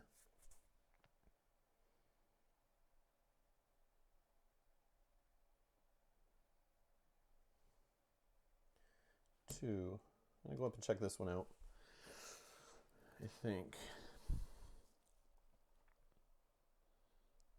I could go down here and start checking these ones out, but then he's not in the mix, and we still have another joust coming. So I'll go up there, I think. I'm debating working my way this way, actually, to go for this one. But she can do that. Oh, she could have done that already. Yeah, right now, right? Yeah, I'm doing my movement. Yeah, no, he'll go up to that one. She's there.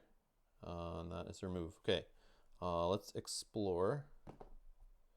Ooh, this could be the engage one, though, that hits for 2 and she's dead. But then he has to engage with it. No, he doesn't, because he'll run away this way. I forgot. I'm leaving this open for him to run there. he'll come here. This one, I'll leave it.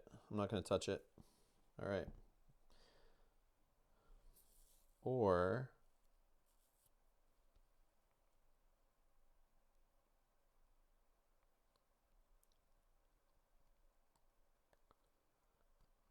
I think this guy will get taken out by this plus this. So Avance will go up there. Yeah, I'm good with the Joust. The Joust doesn't even need to be touched. I think he's good. Only Quick Strike's the problem, though. Stupid Quick Strike. Yeah.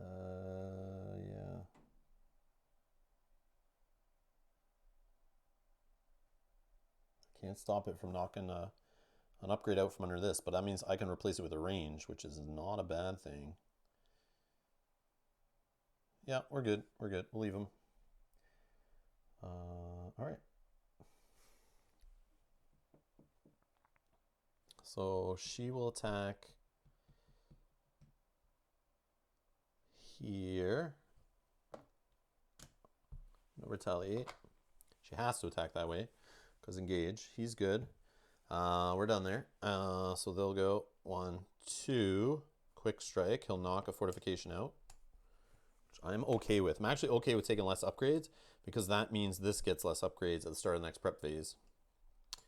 Then Spires will fire. So let's do 2 dice on this guy.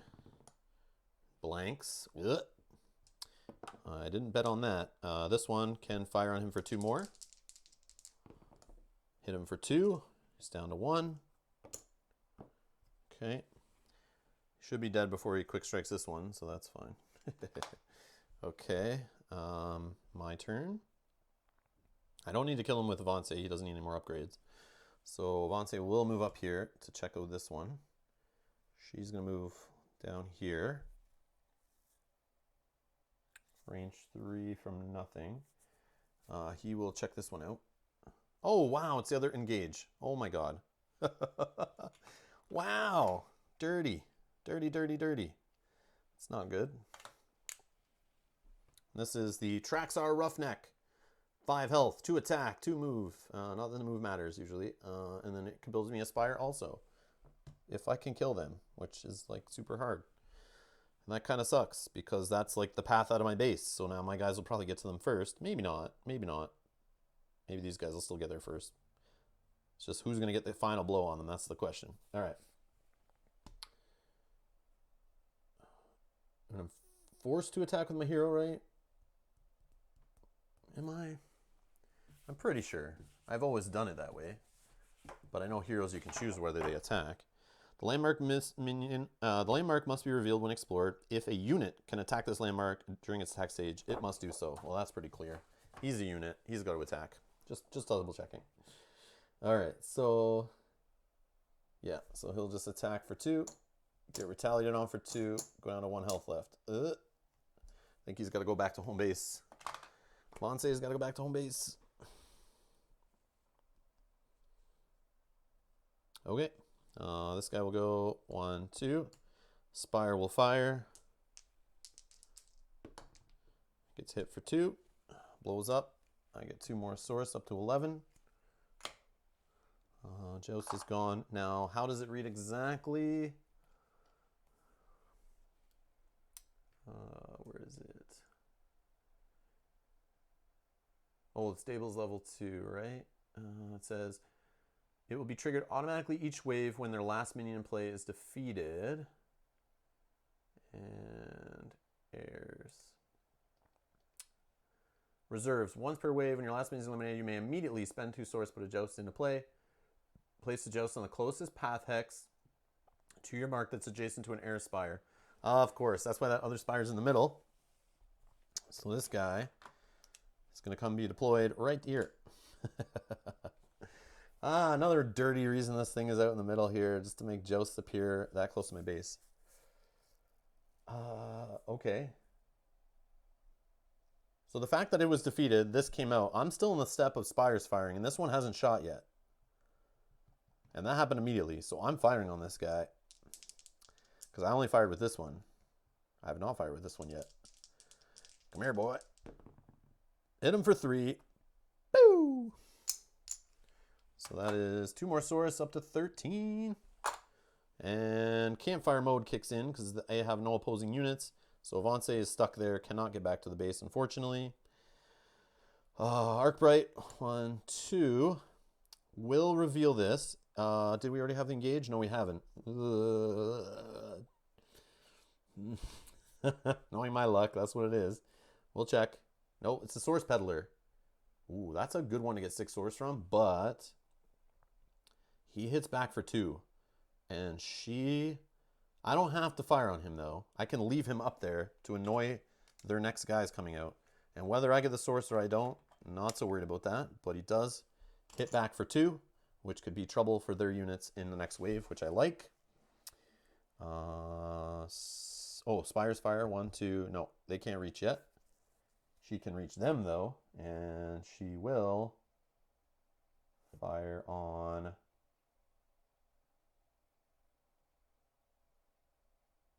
I don't know, it doesn't matter, I guess. This one.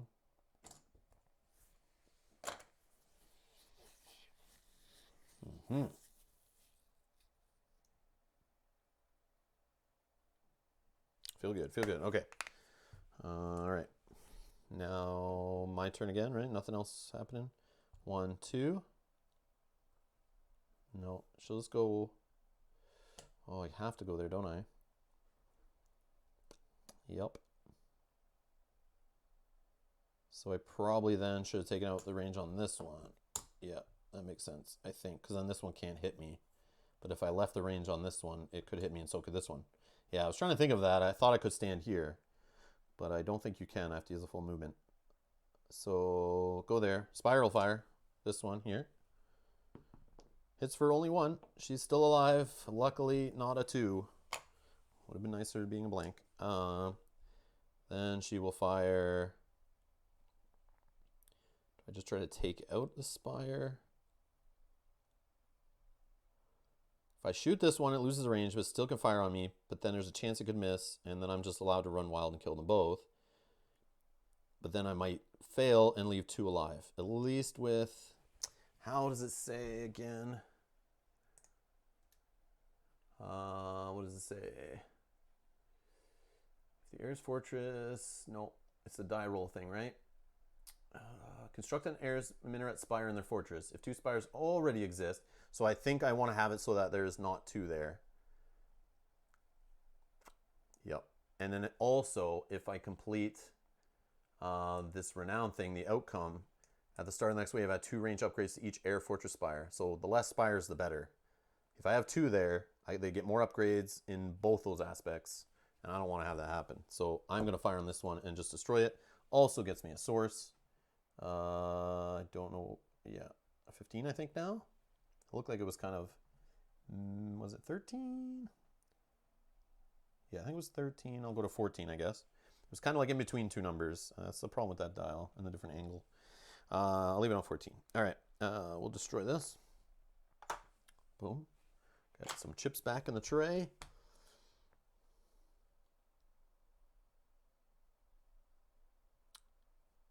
Yep.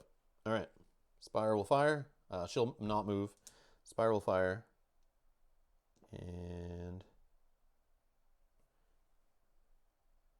wait. Could she have stayed there because she reached her mark? Man. If she could have stayed there, that's a whole different story. This does make a difference. I think so.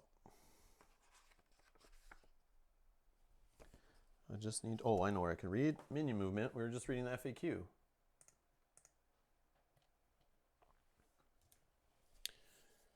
Count hexes in valid terrain. Usually path between a starting hex and its mark. So if it was here... that's 1 away. So, okay. Shortest route possible. Count 3 units and all landmarks. Now find all the hexes it could end its movement on using its full movement.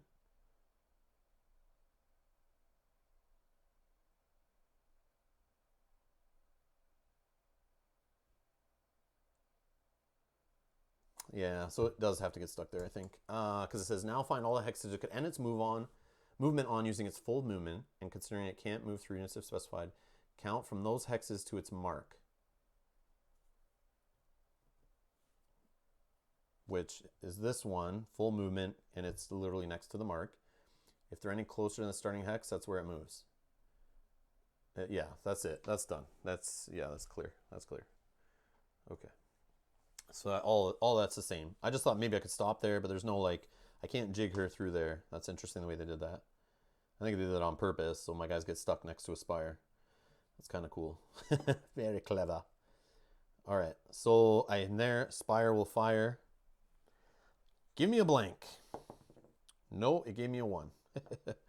And boom. Arc bright to the Forgotten Graves. That ends the wave. Interesting.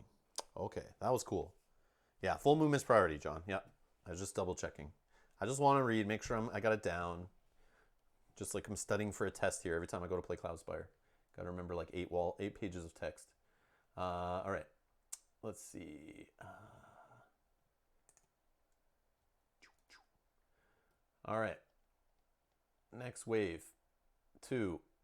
We're going to roll the event die for some fun, which could be... It's a 3 again. Construct a minaret spire in their fortress. All right, let's do it. I don't know if it's worse. The Humminger you could get with the Elfinkazi or that. I don't know. I feel like once you get enough spires, I want it to be the Humminger because I can take him out. Okay, minaret spire right there. Felt like I did nothing there. Okay. Now back to wave 2. All right, 0 source, market phase. We got Roa, we got the Berry Bund. I don't think so. I think we're going to buy this, though, for 2. Flip the next one. Spend 2 down to 12.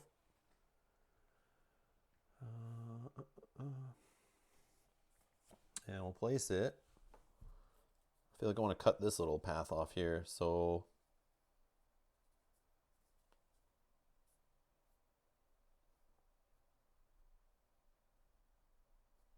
like that.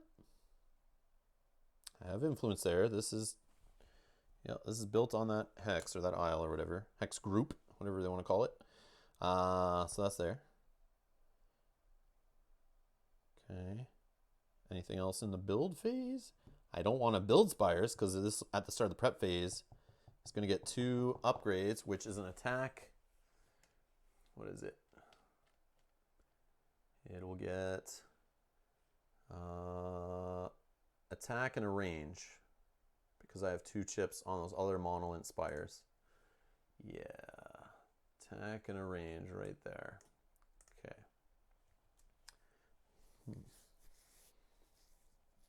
So I think I have to do this in a limited build option.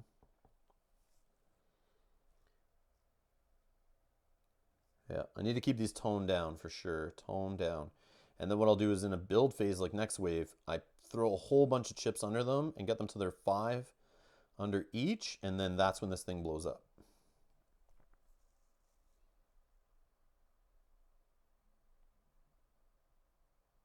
Oh, and it gets an Elfinkazi this round, let's not forget. Start of the onslaught phase, it will.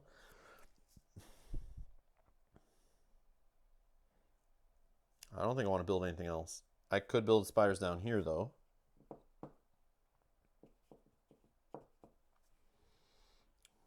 At 12 source. What's my CP? My CP is like 7, I think. Do I need to go higher? What are we building?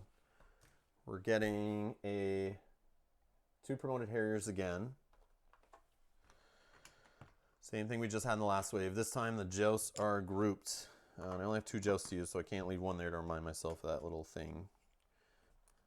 But I'll put one back there after if I remember, hopefully. So we'll group 2 jousts. And, oh, they're promoted. So 4 health. Quick strike and fury kick. Here we go again. So they're underneath. Harrier with 3 because I have stables level 1. Dropping all my toys here. Promoted. And another one on top. 3 health promoted. So similar to the last wave, except we have the jousts are promoted and we have an extra joust we'll have to deal with. So seeing what happened, hopefully we have more spires here too. I'll build one, has a limited build option. They go first, but I should still be able to get one built before. Oh, Enkeem, who has flying and quick strike. Oh, he's promoted, so he has rally. Wait, they're all promoted already, so except for that last joust, right? And he's got 5 health, 2 attack, and flying plus rally. And he's going, his mark in this is the closest unit. So he's not going after spires. He's going after units, and that will go on the bottom. So this is quite a dirty wave, actually. It is a lot worse than I was just thinking. Plus we have this Elfenkazi up here. 1, 2, 3. Which right now can get my hero. Oh, man. Even if he goes 1... Oh, no, he can go here, right? Oh, but this will get to go first. Oh, no, my hero's dead. Ah!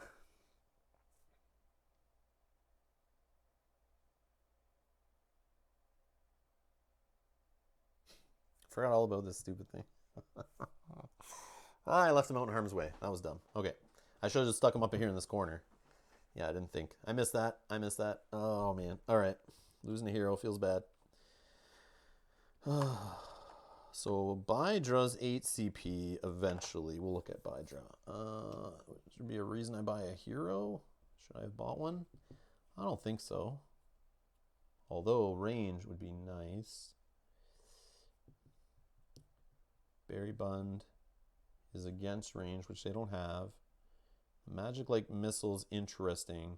I just don't want to waste source, so that's the thing. I gotta be careful with the source I spend, because it needs to be spent on Earthscapes, Spires, and upgrades is the main thing. So a 7. Could possess a couple of these fools. That would be nice. Could possess. Ungrouped though. Ungrouped. So it's only those Harriers.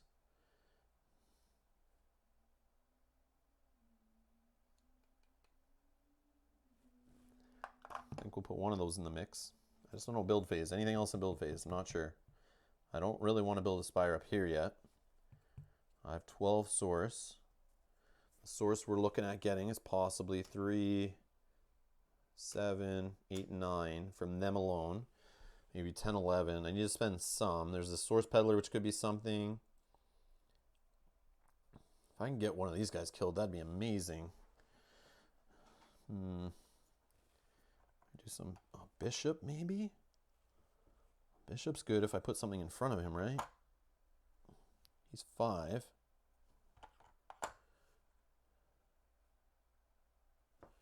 Do the same idea. Throw another... I don't think the explosion thing is going to be as good, though, because I've made a narrow path now.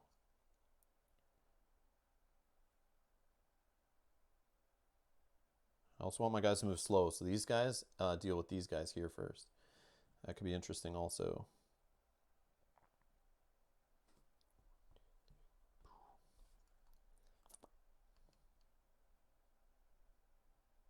Seven.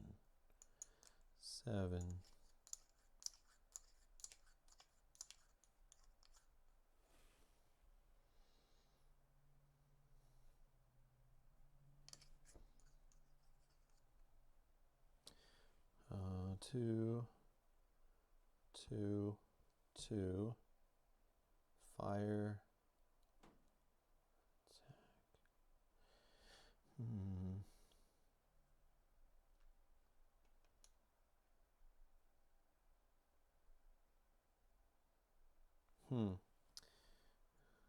We're incorporeal, but there's too many in a row.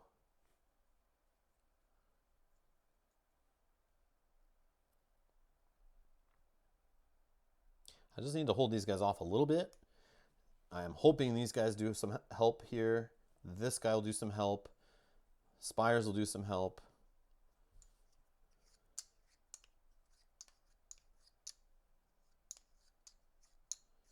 Maybe I do build another Spire back here. Another refractor in the build phase. I think so. It's connected. Yep.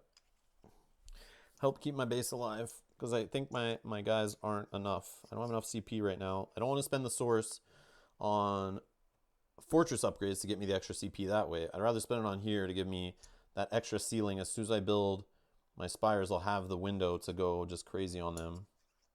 And this kind of helps me in the back too. Not air defense though, that's the problem. But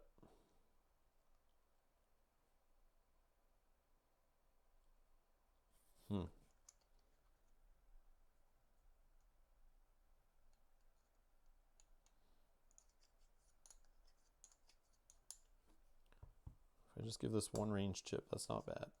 That's not bad.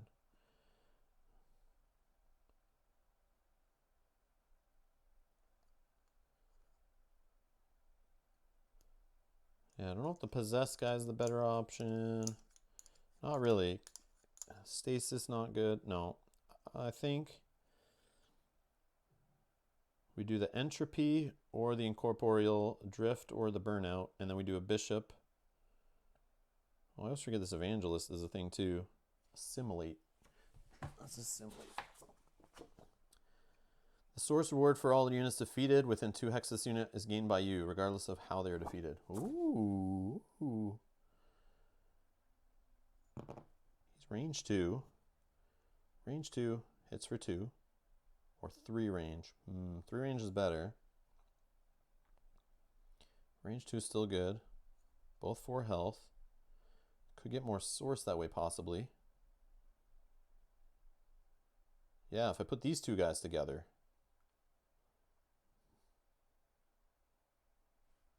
I don't know. I do like the 3 range though. So that means when these guys are trucking along here, 1, 2, right here, 1, 2, 3, can already hit that guy. Yeah, I'll go with the bishop and the burnout. Entropy were good last time, but I don't see it being as good this time, just because they'll all be kind of in a row, I think. So 4 on the bishop, it's 5. Spend 2 on the burnout, and that's our 7 CP. I think we're good there. I'm gonna lose my hero here in a second, I think, right? Yeah. That sucks.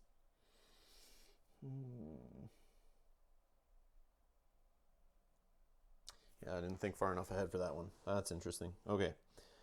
All right. They'll go. 1, 2, 3. After his movement. I don't know if they all move first or he just does that, but whatever. Boom. Boom. Forgotten Graves. Health chip. Attack upgrade. Kazi. Okay. Now 1, 2, 3, 4. 1, 1, 2, 3. It has to go that way, right? There's no path through here anymore, so they're not going to go this way. Yep. Although he could have deployed here and whatever.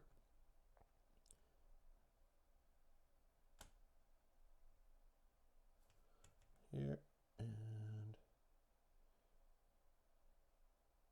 closest unit is all the way at my gate. 1, 2, 3. He's flying and go on water. He can go this way. So Keem will take a jet around there. All right. So quick strike.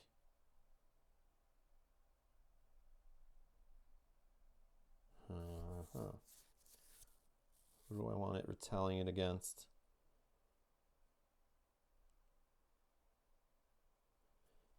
Feel like I'll do the Fury Kick.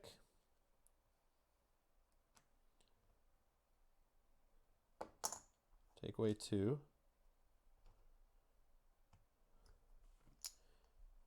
All right, Fury Kick is anybody when attacking a minion, Yep. Attacking a minion. Doesn't say what type of minion. Okay, so he'll switch. He does that. Retaliate. Okay. This guy will hit. Nope, he doesn't lose health. This guy loses health. Yeah, because then this guy will attack. And then this guy will attack. Source Peddler, be gone. No source for me. And all I did was hit for 2. Man, you suck, Source Peddler. Okay.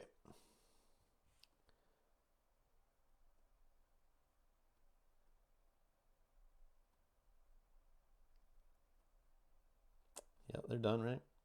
This can't reach. My turn. Oops, that limited build peg should be gone. Limited build. Oh, I forgot at the start of prep phase. Give this thing an attack and its range. It's attack and its range.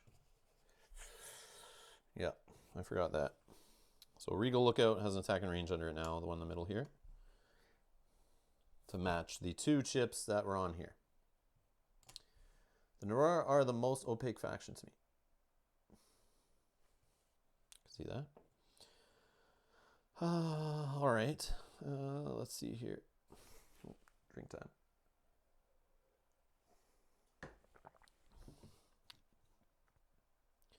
Limited build I'm debating on right here. I could build something here.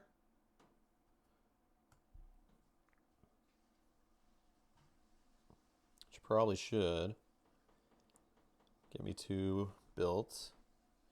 Keem could help against his air defense problems here. Yep, let's do it.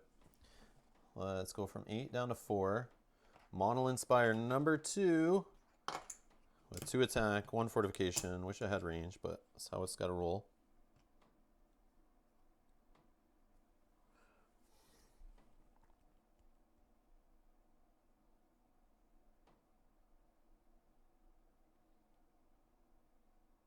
Do I do that now, though? Just thinking.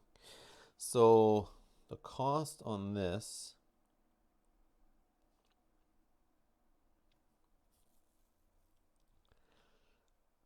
yeah, because next build phase, I'd have to spend 2 to build here, 4 for the Spire. Can I do it next wave? That's the question. Do I have enough source? Oh, I forgot my stupid ability. My Akarian Renown I purchased earlier. I still can do that, right? Start of any phase? Was it?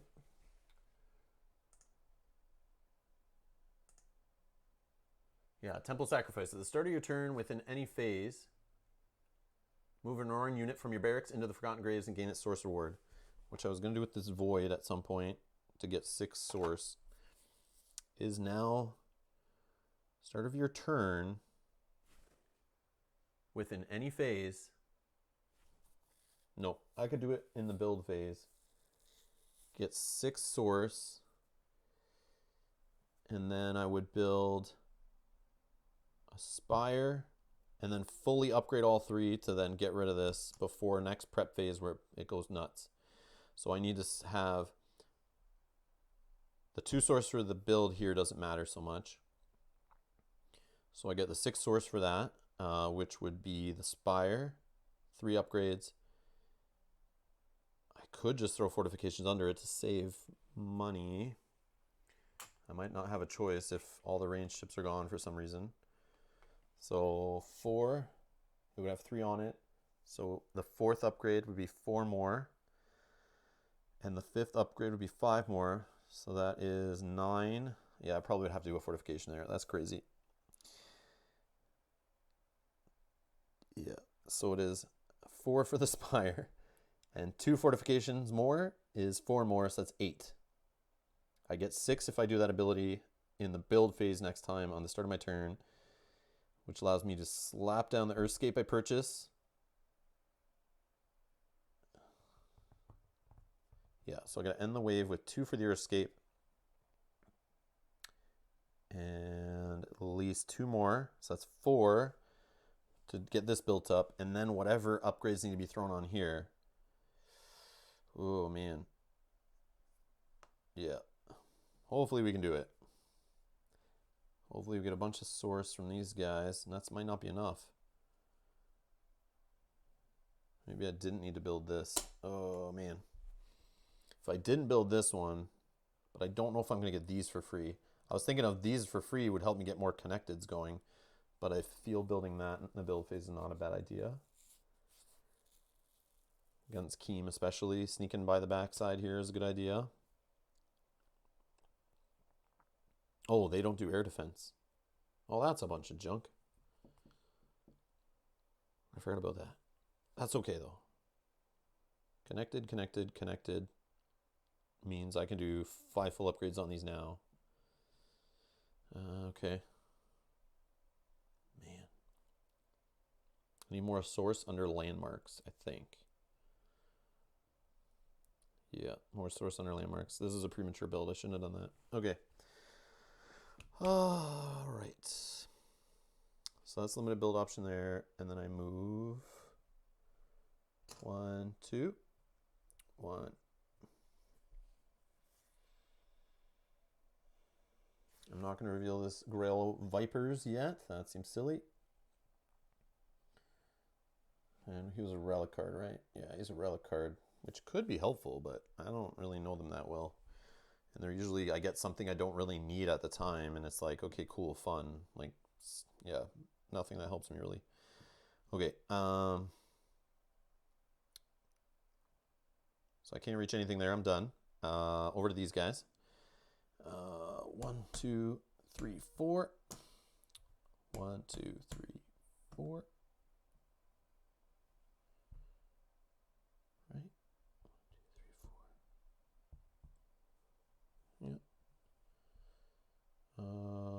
1, 2, 3. 1, 2, 3.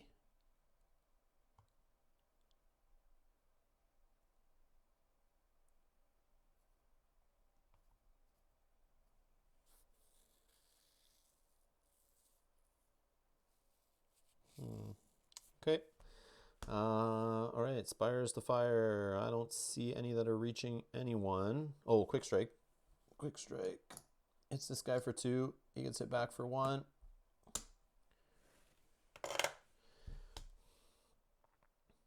No Spires to reach anybody.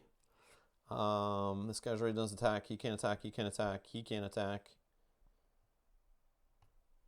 So that's that. Okay. 1, 2. 1, 2. No spires, no uncovering landmarks. 1, 2, 3.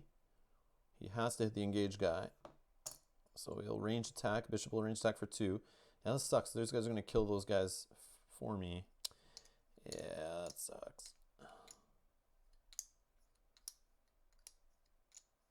Yeah, I'm not even going to get those guys. That's a bunch of crap. I didn't think that one through too well. Oh well. I had no choice in when I flipped them, right?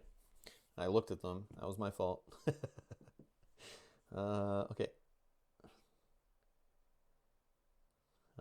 These guys will go 1, 2. 1, 2, 3. Sure, whatever. It'll go there. 1, 2, 3. Keem. 1, 2. Here, I guess. He's got to go in through this way, right? Okay. Quick strikes. This one kills here. They don't get the Spire reward. That's unfortunate. This guy will Fury Kick. And then kill this guy. No retaliate as he killed him. Trackstar Hellion. This guy's Quick Strike hits the Entropy for 2. He just blows up. Kills this guy. I get a source to 5.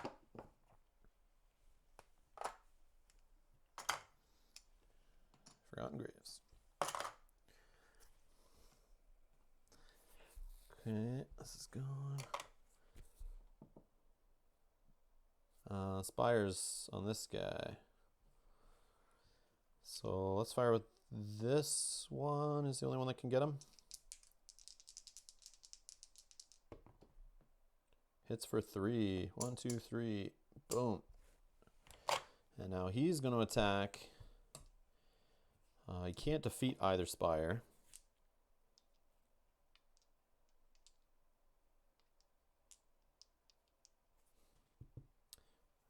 I'll have him attack this one.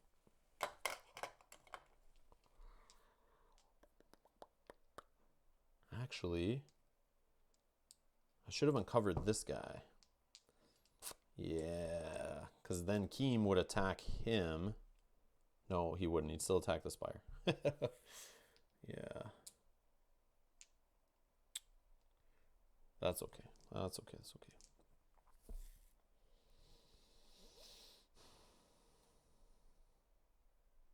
All right, my turn. 1, 2.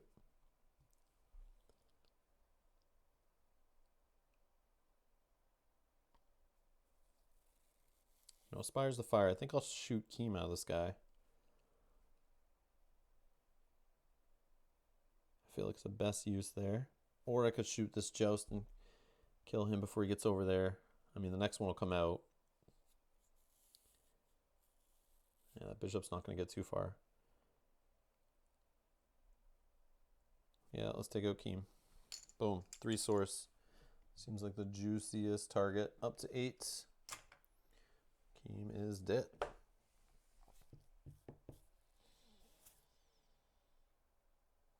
Oh yeah, Keem should have been going after a unit anyway, not to my base. I was taking him the wrong way.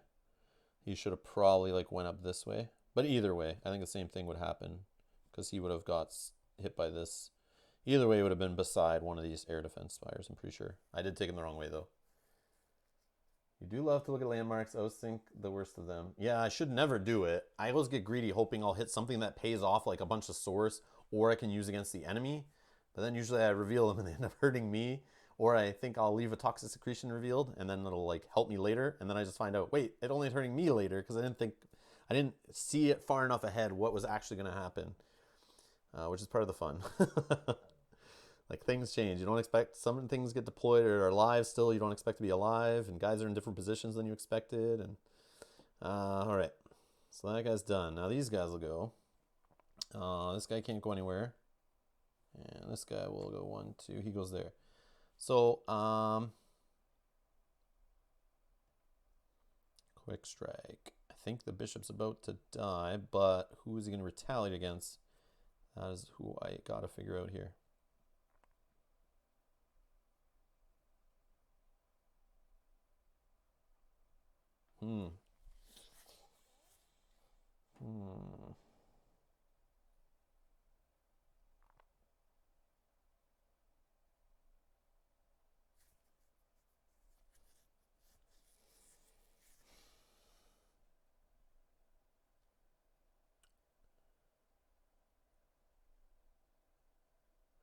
So either way that's gonna happen, a quick strike flip thing.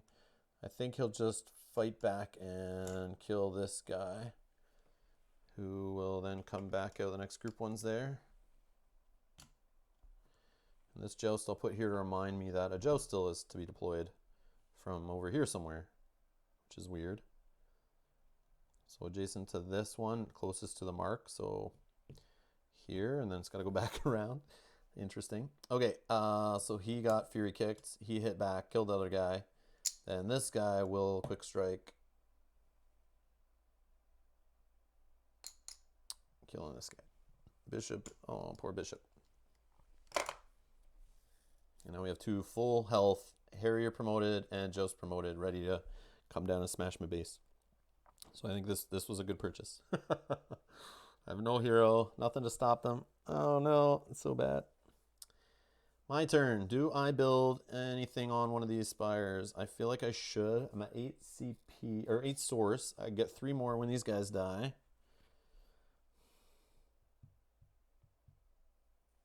Man, they could wreck my base pretty good.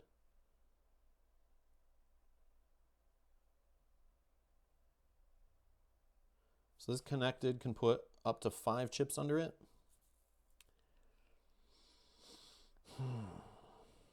Okay, so source-wise, this thing's going to jump up.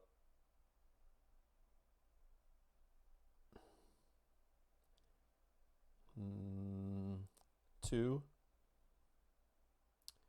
6 to get the spire on it. 10 to get the stuff under the third monolith spire. It would be this thing. So it would go, yeah, that's no problem. We drop that in for 2. 4, that's 6 for the spire. 4 more, we're up to 10 just to get that spire fully decked out at 5. Assuming these aren't gone. So that's 10. Then to get upgrades under these.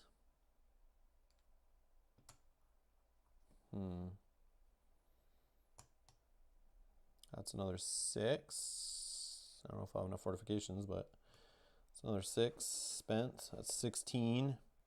Yeah, I can't do this next wave. I thought I could maybe, but I do get that other 6. I can pop off the void using that Akarian Renown. So that brings me up to 14, but 16 just to get this one done, and then another 4 on this one. Yeah, it's 20 source. 20 source. I'm at 8. I could get 6 more from that Akarian Renown achievement. That's 14. 15, 16, 17. 18, 19. Oh, 1 shy. Hopefully I didn't mess up my calculation earlier when I missed the dial there and didn't take an extra source. Oh, man. So if I can't do it, I might as well beef up this stuff, keep my base alive. Let's just pick 1 and like deck it out, because I can go 5 on it, because there is 1, 2, 3 other connected. So I could go nuts on this one and just build. Yeah. So when this moves 1, 2, 3, it gets down here. Quick strikes 1. Yeah, it's going to quick strike.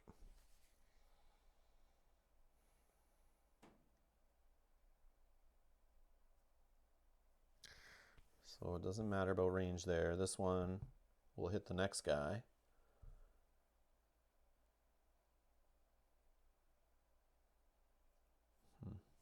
Okay. Spend 2. I think.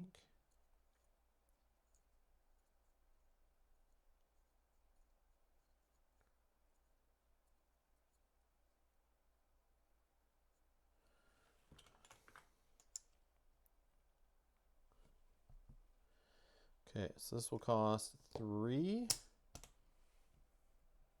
and then 2, so I'm down to 3 source left for the good of the base. I don't know, that's pretty bad, but that's what we're gonna do.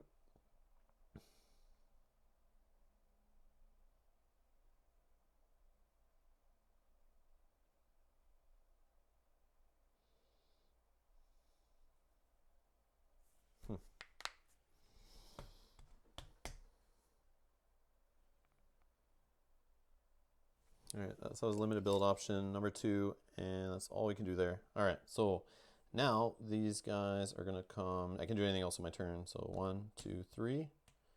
1, 2, 3. Can't go anywhere. Quick strike. I'll take out the fortification.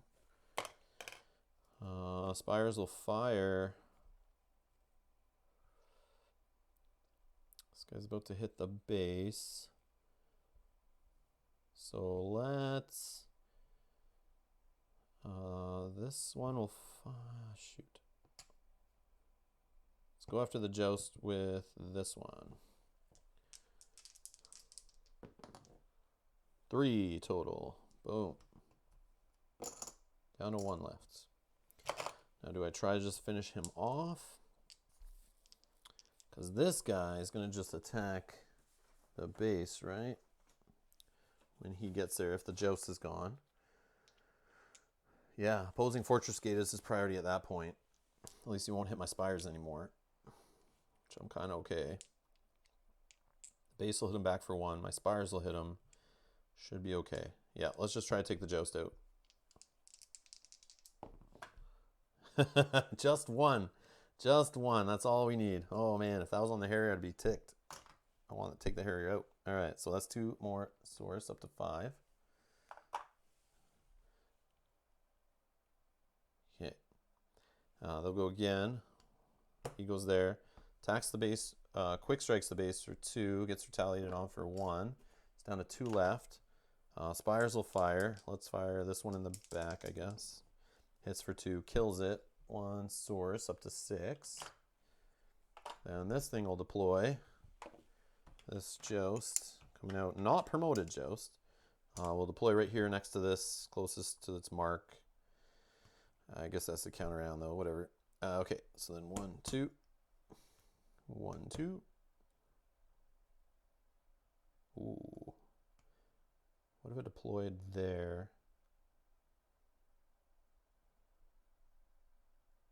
Can it deploy there? How is it worded exactly? So I will mess with it.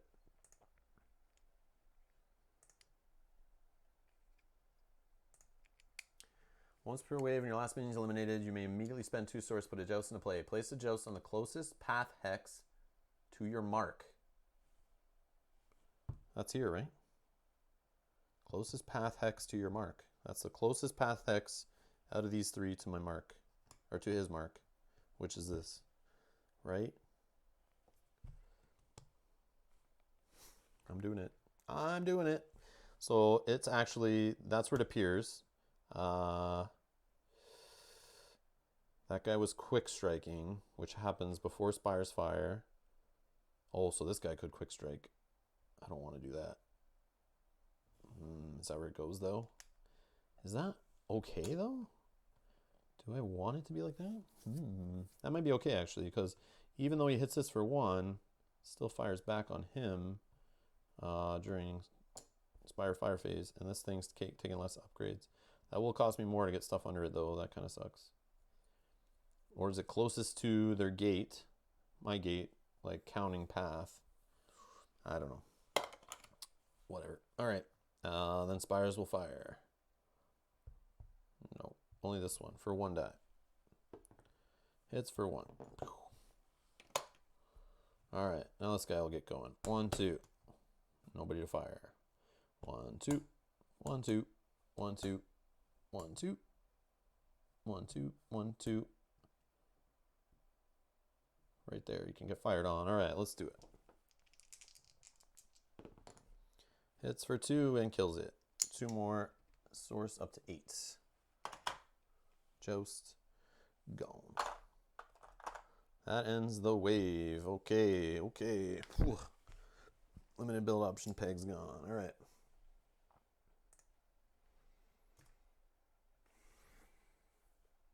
Wave 3. Event die.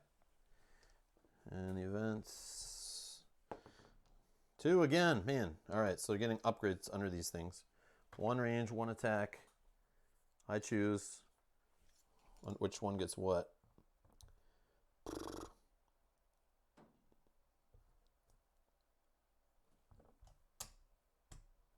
Attack under here. That's gross. That's gross. Okay. I don't think it makes a difference, but closest fall in the path is the Fortress Spire.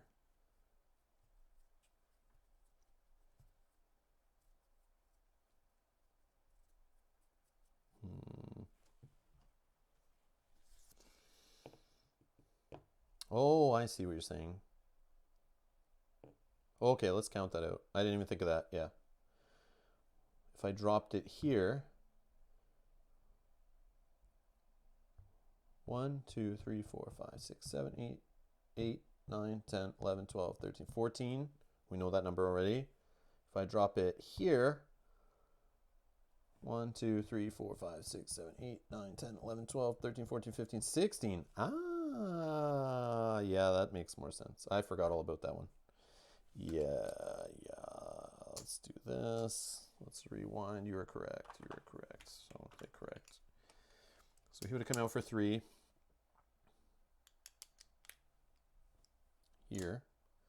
1, 2, 1, 2, 1, 2, 1, 2, 1, 2, 1, 2, and then he gets fired on by both. So hopefully this kills him either way. Hits him for 3. He's dead.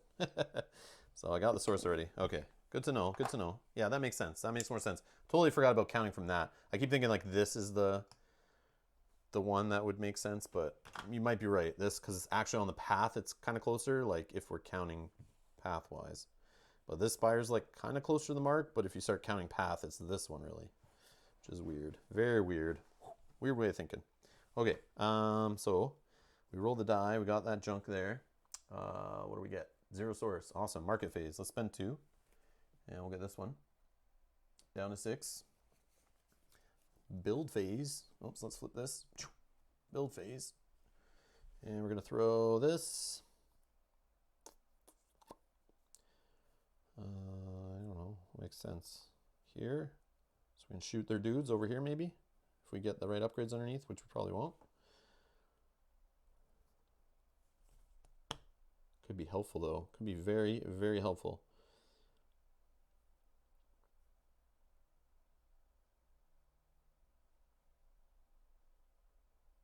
Okay. Anything else during the build phase? Right now, this thing's going to jump up to at the start of the prep phase. It will 5 chips underneath. So attack, range, attack, range, attack. Okay, awesome. Attack, range, attack, range, attack. Only have 4 attack chips left in the tray. Wow. 3 attack dice. 1, 2. Right here. Can hit like 3 attack dice there. That's crazy. Let's throw an elephant on it so we remember.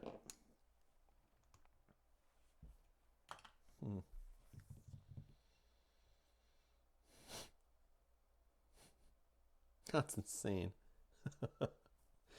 Oh man, I can't do anything about it either. 1, 2, 3. Yeah, it can hit like anywhere. All along up here too. Oh, I may have screwed myself big time in this one. I still should be able to do the 3 spire thing and get those 2 renown off. That's fine. And then just keep my gate alive. And then I got to try to defeat these. Oh, man. This is rough. All right. Wave 3. 9 CP, though. We get the Harriers again. 2 promoted that are grouped. 3 health, though, because they got the stables level 1. They also get a Joust hanging out with a Harrier. Both promoted. They're grouped together. Joust on top. Moving at 3. Okay, and then we also get a Royal Talon. Finally, here he comes. Guy's gonna cause me so much trouble as he usually does. Wrecking up stuff. Flying. 3 attack. 2 movement. He goes underneath. Joust on top. Oh, you know what? We'll put that little Joust underneath to remind us that they have that stables level 2 business. Come on, Rob. You can get it all there. All right.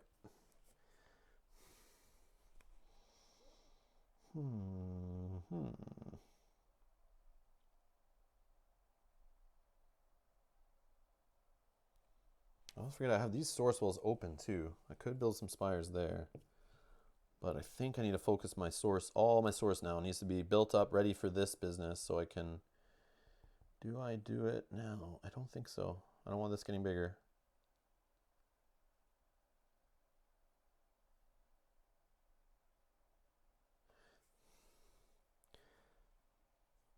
So I could jump up to 12. But that, only 8 of that gets 1 up all the way. And then I could get this one up all the way, but then this one's still not there. And then this tower would be like super high and I wouldn't have enough upgrades to even probably do the rest. Oh, I'd have fortification maybe. So yeah, I'll just leave it nice and tame where it is, I think. And I'll worry about limited build option stuff. But can I get enough source this round? I don't know. So what I say, 9 CP? Is it Bidra time? I don't think so.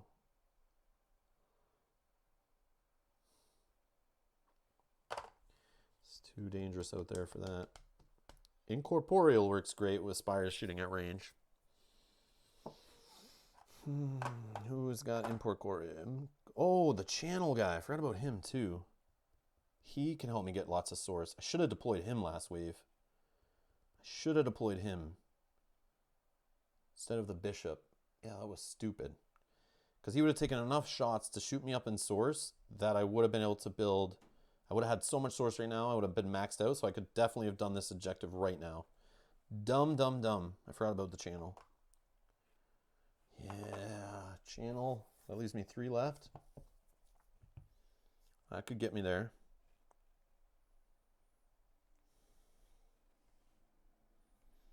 Let him get attacked. It's anytime he's attacked, so even by the spires, but the spire could take him out one shot, and that would not be a good investment. There's also that other guy that dies and gives his source. Or I could do the incorporeal, where this guy's not getting shot at until he's adjacent. Or I could go bishop again for some range, but I don't think he'll make it over there to actually get those spires. Man. I could go crazy and build right now. Let this thing get huge, not even care, because incorporeal, it can't hit them. So then I just don't care. I could do a nitrous and a drift. They jump over those guys, they get more source. They can't get shot by this stupid thing in the middle. Have to run to work meeting. Thanks for the stream. Adam, thanks for being here. Wow, you're still here. Awesome. I thought I put you to sleep by now. It's taking forever. I'm sorry. Can watch it later for sure. It'll be on YouTube, of course. All right. Let's see here. If I go incorporeal, that's only 8 CP. That's fine.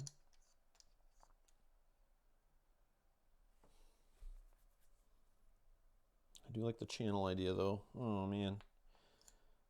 What do I need to get to? Oh, if I just build. If I build now.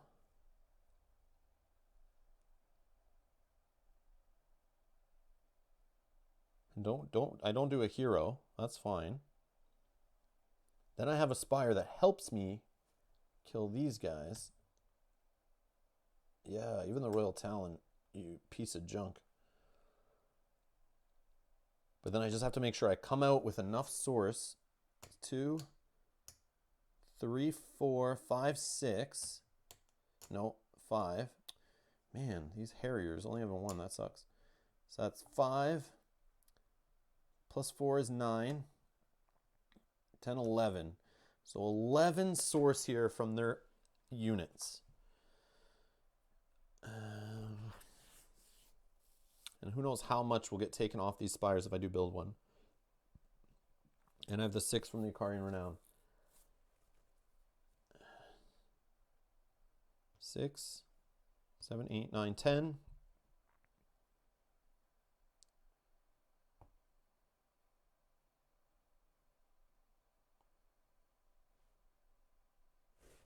What can I even build now? Let's see. Monolith Spire. 1 fortification. 2. It's got no range though, but I could put range on it right now. That cost me 4. I'm at 6. That only leaves 2. I don't have enough to put range on it. I could burn that Icarian Renown thing in the build phase and do it, but that's only if I go in corporeals and they're not getting shot by this stupid big dumb thing here.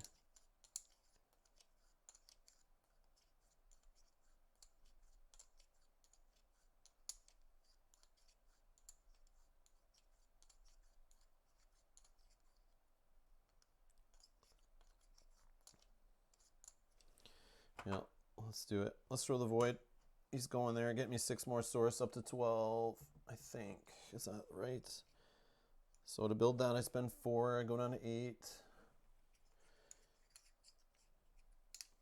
And then I have 8. And to put a range on this one, that would cost me 4. Down to 4. And I could put a range on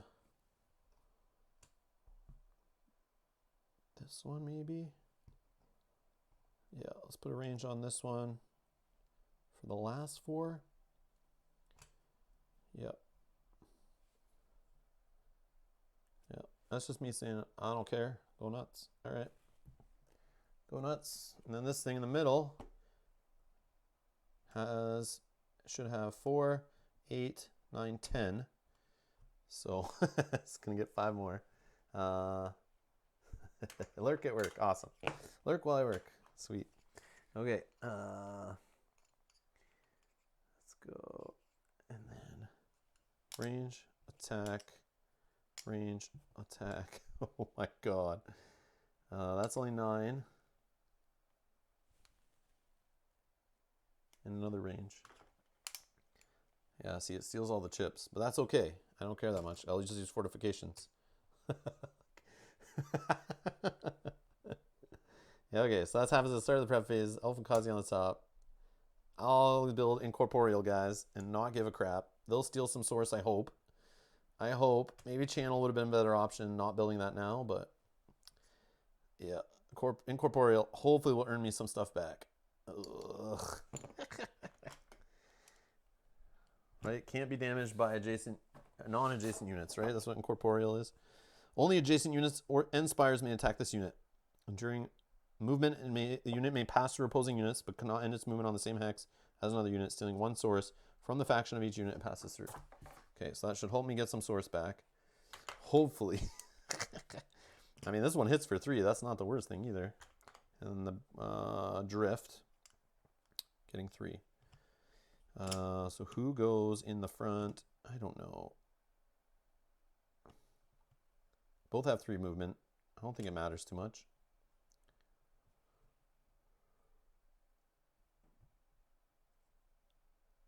I don't know, we'll see. No hero though, so Elfin Kazi's gonna just have a nap up there, I guess. It's gotten out of control. It's gotten out of control. All right. Let's get down to the table here. Okay.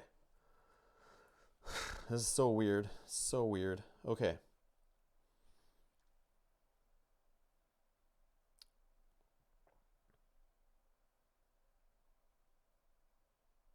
I could have actually instead built a fortification under here, I'm thinking. And that would have had that one maxed out. So there is a chance for limited build option stuff. But I think Royal Town would not. One. I don't even know how Royal Town is going to come out. 1, 2, 1, 2, 1, 2. I can keep them away from those spires.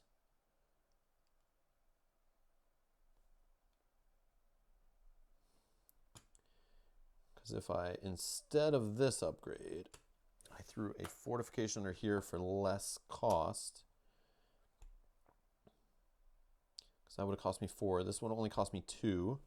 So I have 2 left.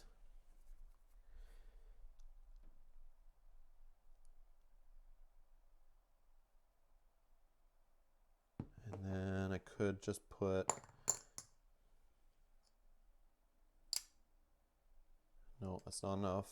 I would have to do, I see, yeah, I wouldn't be able to get a range underneath another one yet. So it would have to be fortification.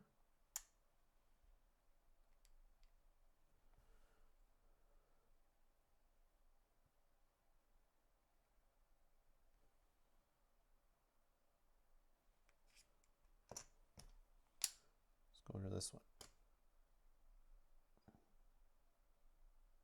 Or just save it. I just save it. Yeah, let's save the 2 source.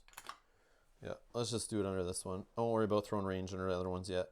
That makes sense. So that means this one's at 5, 6, 7, 8, 9, 10. Yeah, still the same. Still the same. I just put one more under this one to max it out. Okay.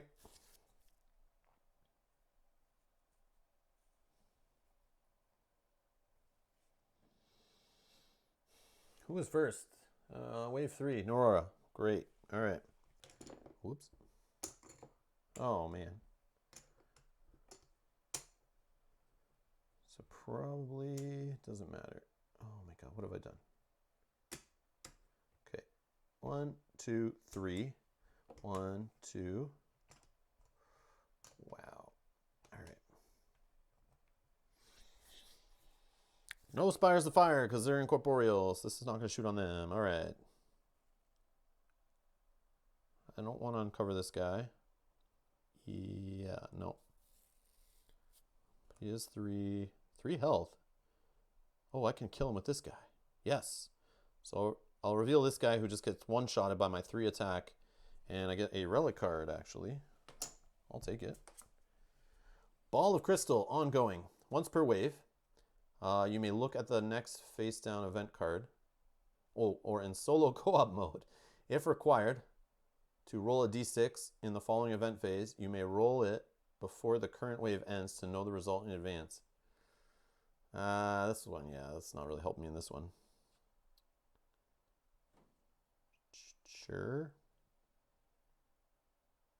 It's not going to change anything, but sure. What a piece of junk. 6, so it's going to add a Humminger. Let's leave that there to remind me that that happened. So they get a Humminger.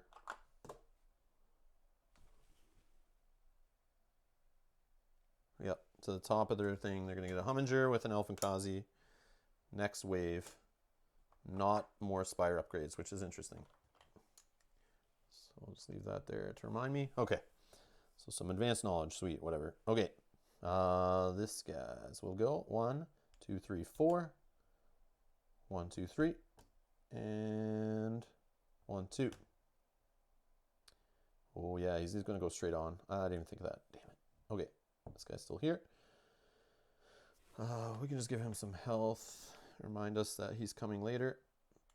Okay, he stays there though. Okay. No quick strikes, nothing to attack. Spires to fire. 1, 2. Yeah. I can fire on either of these guys. 2 dice.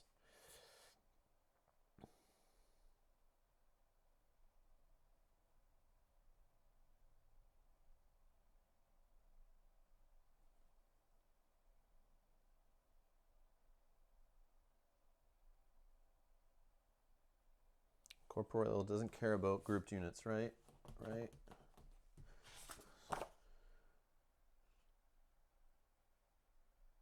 Nope, doesn't matter. Okay. Let's just go after... Oh, this guy should have 4 health under it. We'll go after the Harrier. Hits for 3, kills the top one. Boom, gone. 1 source. You go here. Okay. So next group 1 comes out. My turn. So for me to stick some range under this one, it's going to cost me 4. 4. It's going to cost me 4. Stick some range under this one, only costs 3. Which I probably should wait to do some CP.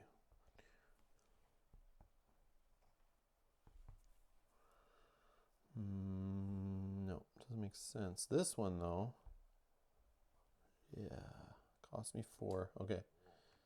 Oh, I forgot. This Elfinkazi actually gets shot on by one of these 2, whatever. And he's dead. Yeah, that's a 2 source I totally forgot about. And that is amazing.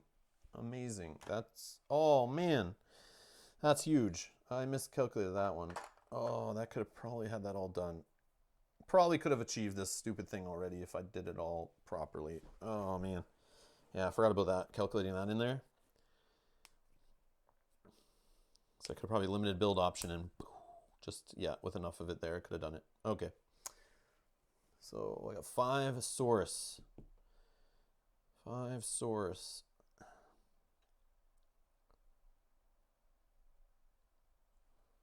If I give this one a range,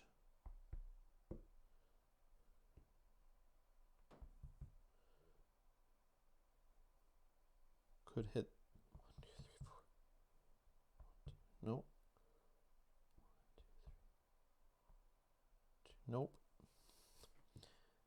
1, 2, 3, 4. 1, 2, 3. Yeah, no. Huh, interesting. Stupid.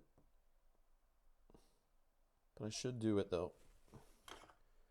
So for 4, oh no, I'm not yet. Not yet.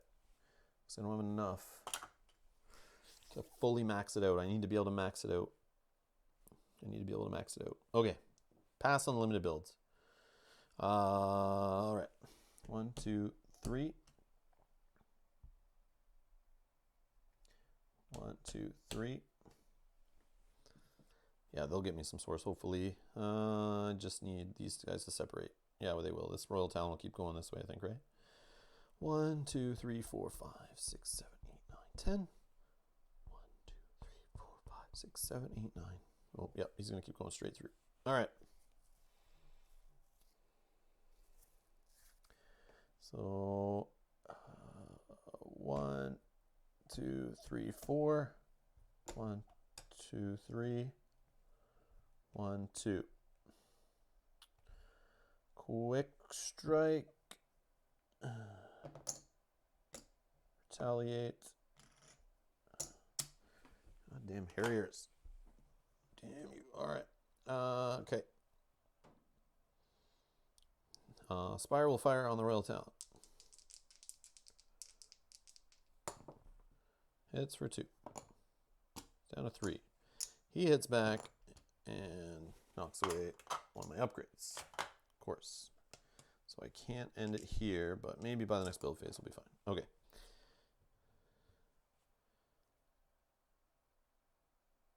My turn. 1. Source to 6. 2. I don't see a reason to go anywhere else. I guess I could go 2, 3, sure. Can't end my turn on top, right? Then 1, 2, 3. So this guy will take another one up to 7. Okay. What do I do here? What do I do? I think he kills there so he doesn't get hit back. And this guy hits him, so he's weak enough to get shot by him next. Yes. So this Nitrous will kill this Harrier. One more source up to 8. No retaliation because he is dead. Then this Drift will just hit this Joust for 1 and get smashed back and die.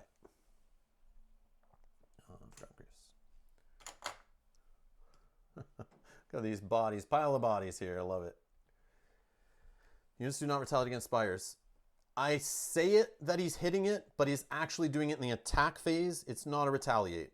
Spires fire, then attack window happens. People keep leaving that comment, and I think it's because I keep saying it that he is going to hit back, but literally he does hit back in the attack window, which happens right after Spires fire. So yes, I'm getting a little passionate about that, but I keep responding to that comment, and it's been since my first Cloudspire video. Yeah, Wojtek, no offense, you are right. I say it wrong, it's my problem. And I'm frustrated with myself because I keep saying it wrong. I keep saying he'll hit back, but he doesn't. I know he's not retaliating. I'm just in my head, I just think right away to the attack phase. My bad. Yeah, I'm sorry. I'm sorry. But yeah, that's like, I say it wrong and I need to start saying it more correctly. Like now in attack phase, the Royal Talon will smash my Spire. I just hate this guy. He's frustrating. Yeah. Yeah, he's not retaliating against the Spire. He's just attacking. Okay. Now, where was I? Oh, so this guy, yeah, he attacked. He retaliated up here and died. Yes. And then he did his stuff. Done. Okay, so their turn, right?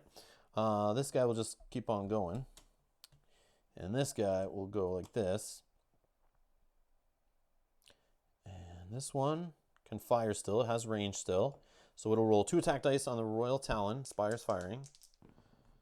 Boom! Hits him for 3. I don't even need to fire with this one. That's interesting. It kills him. 4 source up to 12. Whoops, 12. Yes. Royal Talon down. I love it. Yeah, 0 all air defense, so that's legal. This guy's not going to attack. He's going to chill. My turn. See, limited build, I can't do the whole thing now because this one's, I can only work on 2 Spires at once. So that Royal Talon hitting that Spire totally tanked me. I should have known that was going to happen. I just thought he was going to come down this way and get blocked in by his guys and go down like I could keep him away from that Spire. That's why I did that, but yeah, that was poor planning. Poor planning. I mean, I might as well stick some range chips under this one, right? So it can fire on this guy when he goes 1, 2, 3. Nope, I should probably do under this one maybe. 1, 2, 3. Yeah, I need to load this one out. That's so expensive, though. I could just rely on these ones. Yeah, they'll be firing on twice, but it is a grouped one, right? So, oh, it's a Harrier underneath. Ah, it's a Harrier underneath. That's not so bad. That's not so bad.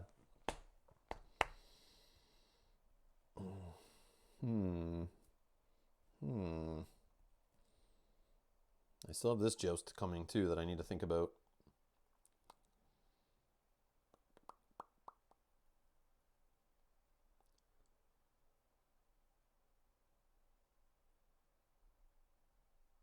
So if I throw a range, I would need 1, 2, 3. So I need 2 range chips under here, and that would cost me 7 total. I don't know if that's the right. I only have 3 left. 7, 8, 9. So we'll go down to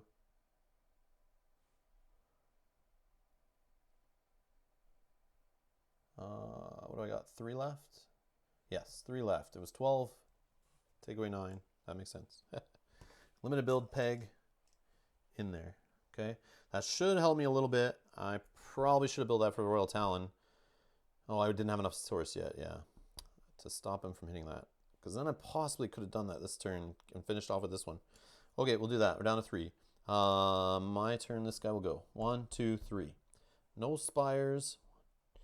Yeah, this spire can't reach yet. This spire can't reach yet. He is chilling. They will go. This guy goes 1, 2, 3. Spires to fire. 1, 2, 3. This one can fire 2 dice. I can roll 6 dice on this guy. And he's grouped, so. Yeah, a hit for 3. Kill him. He had 3 left. Harrier comes out with 3 health, promoted. Joust gone. 2 source, up to 5. And then now these 2, I'll do this one firing on him. Hits for 1. And the next one firing on him, hitting for just 1. Oh, he's still alive. I didn't think that was going to happen. Oh, wow. Oh, wow. That's crazy. He survived that. Okay, no quick striking though. Obviously, that spire's already fired. No attacking, I mean to say. My turn. What do I have? 5.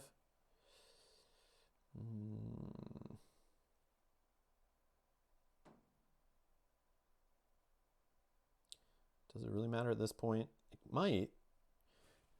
How much to get a range under this one? 4? No, I still need a little more source. I'm thinking of this guy coming still, and I could use this to help me. And it works towards the goal, right? But I just want to put range chips underneath. Okay, so I'll just not do a limited build. 1, 2. Gotta go. Okay, we'll check. Thank you so much for watching. So there, right? Yep. And then we'll go with no. Oh yeah, they can't fire on him because he's incorporeal. You have to be adjacent, so that won't happen.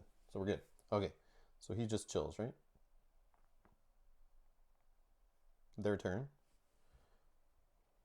He goes here. Quick strikes on my base. Down to 6, and he's dead.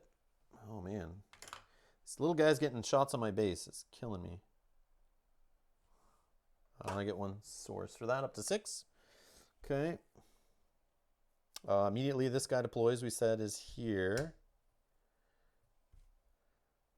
And that was on quick strike. Spires fire, nothing. Yeah, he's just there, right? Just chilling. Okay, my turn. I have 6. To put 2 range chips under here is 7, right? Nope. It's 4 and 5. That's 9. 9 to throw 2 range chips under there if I wanted to. So I'm still far from that.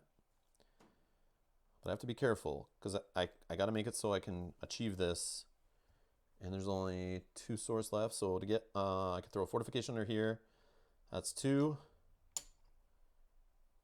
And 2 under here. That's 6 total, which I could do that worst case. So I need to have at least 6 at the end of this wave, and I'm good, which I'm at right now. So I can't just get willy-nilly and spend source. All right, so this guy will, can't even do incorporeal. Oh, that sucks. I thought he would at least get one on this guy. So he just moves in. Oh, these spires can't fire on him. He will attack. Can't damage their base. So we might as well just hit this guy. Hit him for 3. He retaliates back for 2. A lot of health. A lot of blood there. A lot of blood spilt. Okay.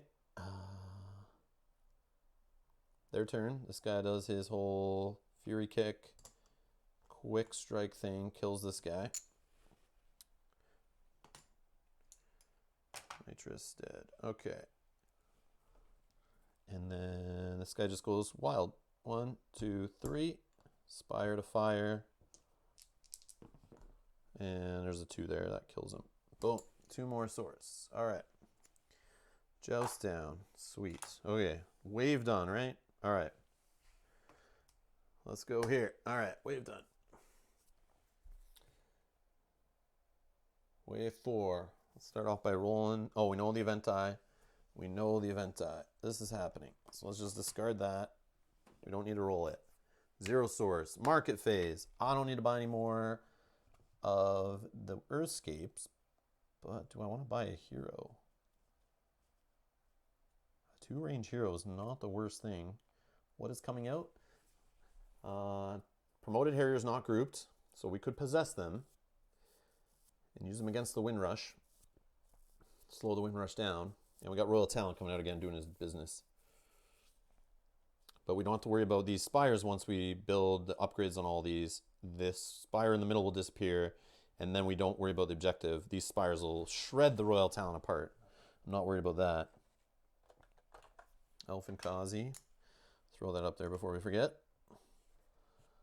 Got the Humminger, more Elfin Kazis. Yeah, we'll throw range under this one, I think, if we can. We have 8.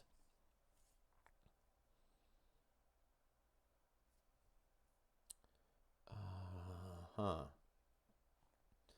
don't think I buy a hero though, because I need the source to do this spire thing. So we'll pass on that. Build phase. Let's get serious. All right. This one having some range is enough to do damage over here. It just has 1 range. That's fine. So I could spend 2 to put a fortification. Okay. And then this one, I only have 1 range left. So let's just spend, let's be cheap. So if we do a range, that's 4. Is that enough? I have 6. So that's 4, and then 2 more for a fortification. That's my 6. Yeah, that's perfect. No source left. Boom. 5 on this one, 5 on this one, 5 on this one. We have 1, 2, 3, 4, 5 connecteds out. So each of them can have +4 upgrades, but it's only to a max of 5. And I've achieved it, which if we go check, happens right away, I believe. Have 3 Manolan Spires constructed adjacent to Regal Lookout A at the same time. Done. We have 1 renown. Now we just got to keep our base alive and we win. Objective 2, have 15 total upgrades between the 3 Manolan Spires to trigger perimeter fire, defeating Regal Lookout A. Boom! So actually this Elfin Kazi wouldn't happen, right? Because that Elfin Roost thing wouldn't be there. So forget that business. So that goes back here. Gone. So all the chips come back.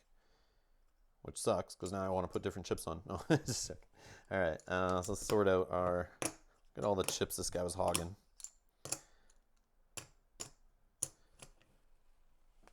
And we know the die roll, so at least these aren't getting more upgrades right now. That would suck if they got upgrades because I put them back. That'd be dirty. I would probably wait till limited build then to finish this off. But right now it doesn't make sense because I know the Humminger's coming anyway, so it doesn't matter that I get this thing destroyed. Whew. Okay, that's 2 renown done, and the start of the next wave.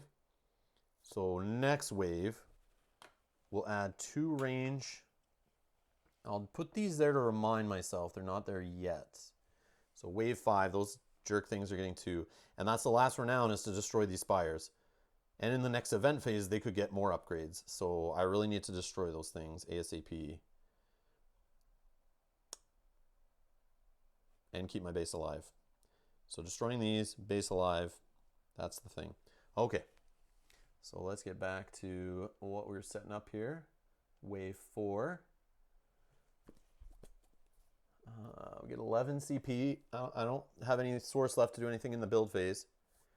Doug's here. How's it going? Just picked up Marvel Champions. Really enjoying the gameplay so far. Thanks for the videos covering this great soloable game. Yeah, I love playing it solo, and it's a great game in general. I love co-op LCGs by FFG. So fun. All of them, they're great. I haven't played Arkham Horror, but I hear very good things.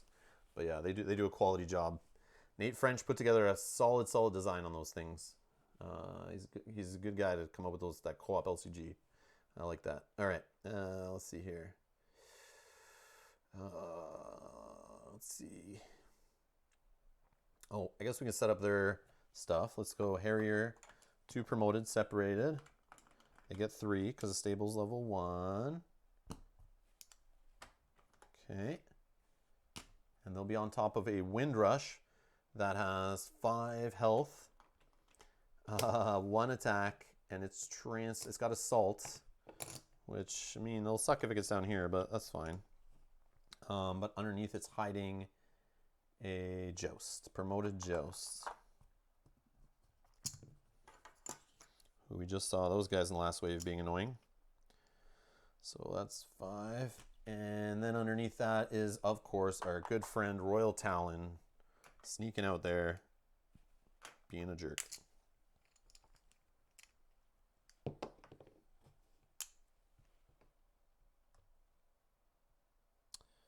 Windrush. 2 promoted Harriers. And we get our Humminger, thanks to the event I roll last phase. All right, look at this tower. It's going to fall over here. Oh, man, that's crazy amount of units. All right. And I get 11 CP to spend. 11 CP now. What do I want to do to deal with this junk?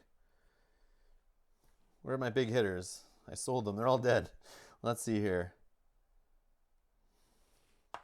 Another Bishop would be interesting. Although he got jumped and beaten pretty good in there. Maybe he's not the best.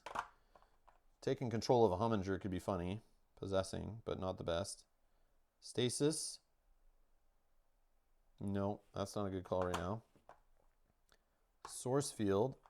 I do have Source that, like, I don't have any right now, but if I get some going, I could just blow it on. Doesn't matter, really.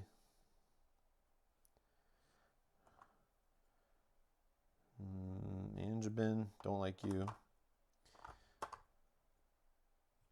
2 range and Assimilate. Yeah, I could just go Spire crazy. What is it? 11 CP? I mean, Bydra's cool. 6 health, 2 attack. The call minion thing, don't care. But he can go on water and below, so he can come through here. Be sneaky. And if he gets promoted, although I have to get him 3, he could take 2 upgrades. 2 upgrades, and then I have to get him to kill a unit again to get promoted. It's so slow, but if I invest in him now and he stays alive, next wave, I have a 6 health minion with 2 range, or 6 health hero, sorry, with 2 range, 2 attack. That's pretty good. But he's so expensive. I'm running out of units here. So I may have to use some source next wave to get some back from the graves. And how much is it to fully get them all back from the graves? Where is it? So 3 for the first level, 3 for the next one, 4 to get them all back. So 7, 10. 10 source, not bad. And I get that whole pile back to pick from. It's not bad. Not bad. We can do that. Because I think we have enough source in there to do that. But I also have to think about these spires. Oh, which Bydra's sneaky. 2 range, and if I can throw a range upgrade on him after, he could be good to take out those spires over there in the fortress, which is my next thing I'm trying to do. But I'm also trying to keep my base alive. So what can do some damage to these guys and do the sneaky little thing? Bydra for 8 and 11. 8, so 3 more. Who's doing enough here to cause trouble for 3 more? The possessed guy, a medium. Takes control of a Windrush, who can hit another guy for 2. Maybe him and a Harrier fight it out. Just destroys the Harrier and the Windrush. Nope, because then the Humminger's still alive. Or not the Windrush. Yeah, Humminger. Take over a Humminger. No, that's not enough. These Spires really need to do work.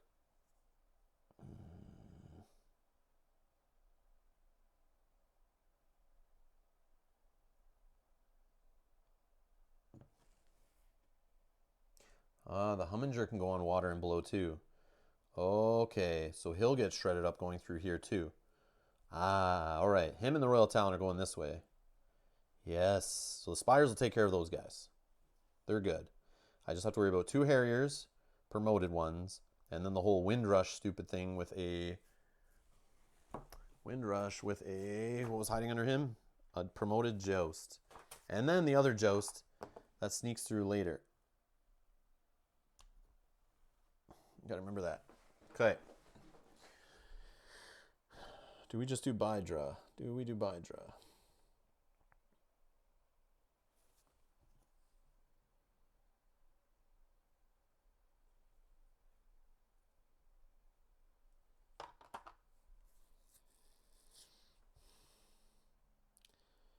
I mean, if I can get Bydra leveled up enough, that's the problem. I have to get him leveled up enough, flip to the other side, so he's range, and then he could shred some of these things, but so could an Arcbright and a Bishop, but they have to get through all that stuff, and I don't see that happening.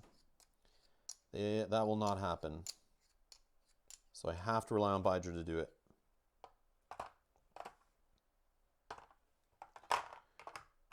Yeah, actually, the Arc Light, if I can get Source going and spend it to keep her alive, that is pretty big. But that means that these things have to start killing. Yep. Maybe I bet on the Arc Light. I'll bet on the Arc Light. Hopefully I get some Source. Arc Light and Bydra. I'm going to get creative here with what I have left. Might be a total failure. This could fail the whole thing.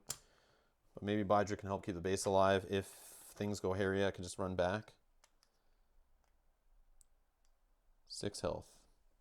Call minion. Call minion. I never take it seriously, but that, oh, the call minion. That's how I sneak over a range guy, get him through all this junk, pass all this junk next wave maybe, and then they work on sniping the Spires down. I still have to survive the wave. Yeah, so let's do Bydra. Let's put him into work. Let's get him beefed up if we can. Get him some range would be awesome. Get him some more attack or fortifications or something. He can move for 2. And we'll use the Arc Light, which we can spend Source on to negate damage, right? Source Field. Source Field.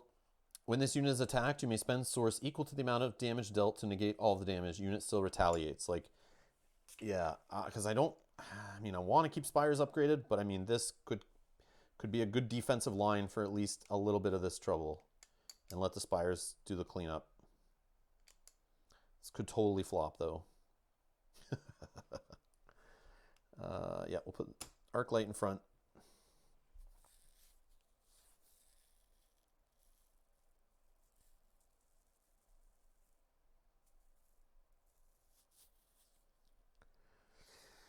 Yeah, I don't know. So who's going first this wave? It's wave 4. Airs, okay. 1, 2. Actually, I just want to double check some of these scenario rules, make sure I haven't missed anything. Start of the next wave is those. Neuroran Spires are defeated. They leave. I haven't had any get defeated yet. Did all the Regal Lookout stuff. Prep phase stuff done. If the Air's Fortress Spires are in play, I can't damage their base. Still retaliates. Scenario ends immediately if I destroy their base. Keem doesn't matter anymore. Yep, I think we're okay still. I don't think I've missed anything too major. Hey, Chelsea, how's it going? Thank you. Thank you for the kind words. Let's see.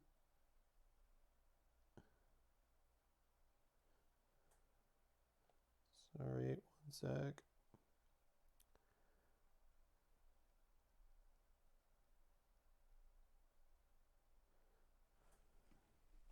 All right.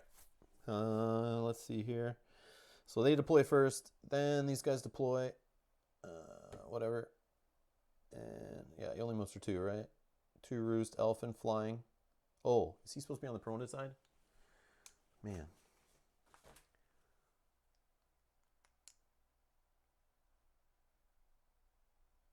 Doesn't say. No, he's not. So he is not flying. He is not flying. Still 3 health, though. It's still 2 move. Okay.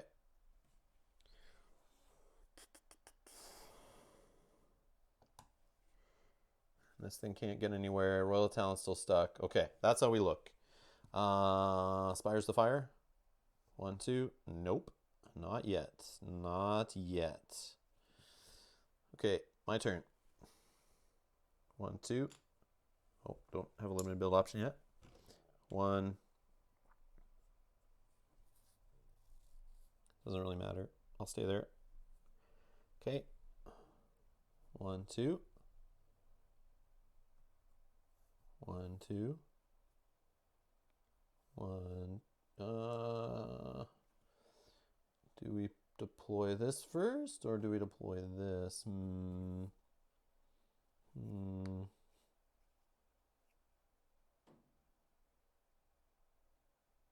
I think we deploy this first because it only hits for 1, which is cheaper to defend against.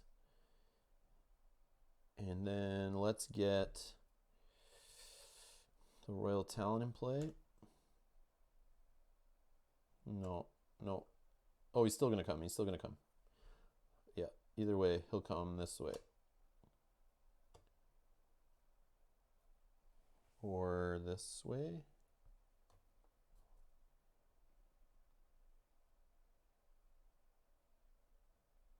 This way. And then this guy just moves in here. Okay. Spires to fire now. 1, 2. Yes, sir. 1, 2. Flying guy if I want. I can hit the Elfinkazi down. That'll help buy drought, but not really the worst.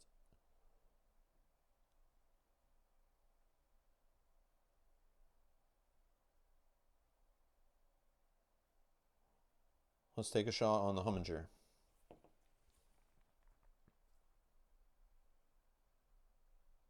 Nope, Elfinkazi. Elfinkazi. I think.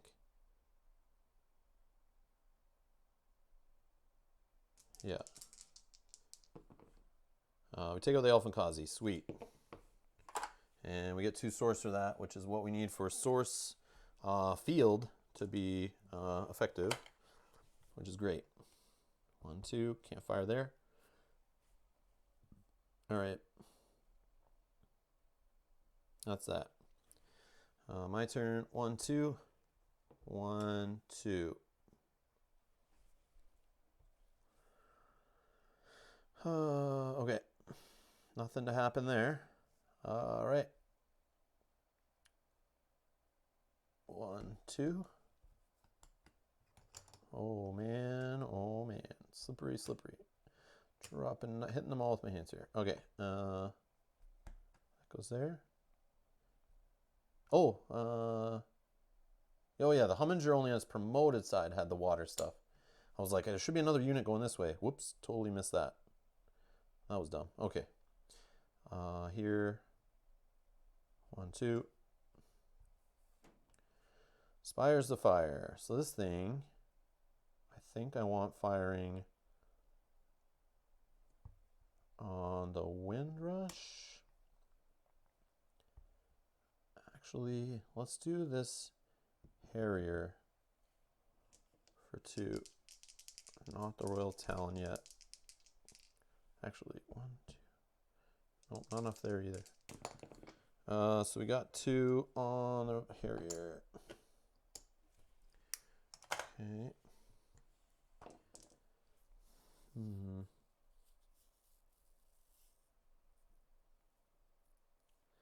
All right. 1, 2. 1. Does he go clean up trash? I think he goes and cleans up trash. Or does he look what's under here?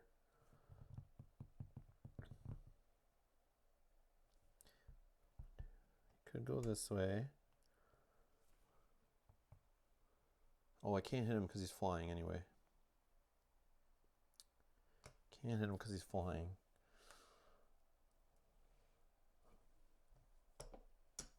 Let's go this way. Let's get him promoted. Let's kill some dudes. That makes sense. That makes sense. Yep, we need him promoted so he gets range. Then he can shoot flying guys. That's what I'm thinking of. Okay. Done. Nobody to attack. Okay. Leading minion. Probably this guy technically. 1, 2. 1, 2, 3. Okay, yeah. This one has extra range, but not enough to get there. Okay. So he goes there. 1, 2. 1, 2. 4. And there. All right. So quick strike's not a thing right now. Spires to fire. This one can fire there. So 2 attack dice on the Harrier. Kills it. 1 source, please, up to 3. Okay.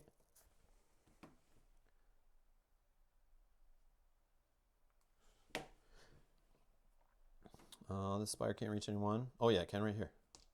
So 2 attack dice on the flying Royal Talon. Hits it for 3. Boom, boom, boom. And this one, 2 more dice on it. Hits it for 1. Didn't kill it. Weak, weak, weak. Okay, it's down to 1. So now this guy will go to attack the Arc Light. I'll spend 2 source down to 1 to negate that. And it will retaliate back for 2.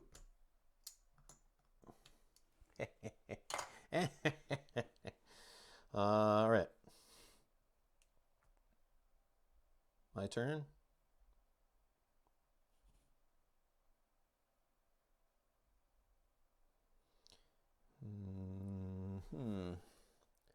One, 2.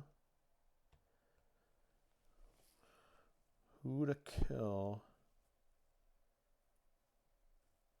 I could get him an upgrade by just killing the Humminger. That seems like a good play, but it's not like most damage output, right?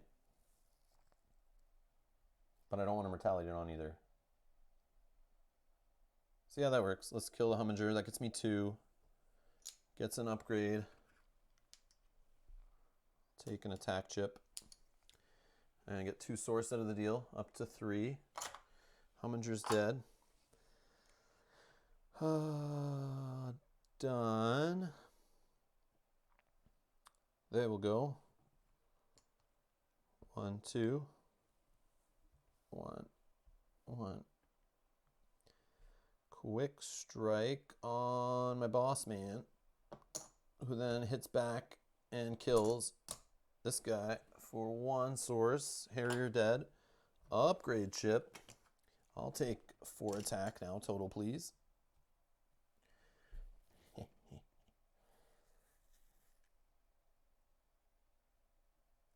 Yeah, that seems good. Okay. What's his health on the other side?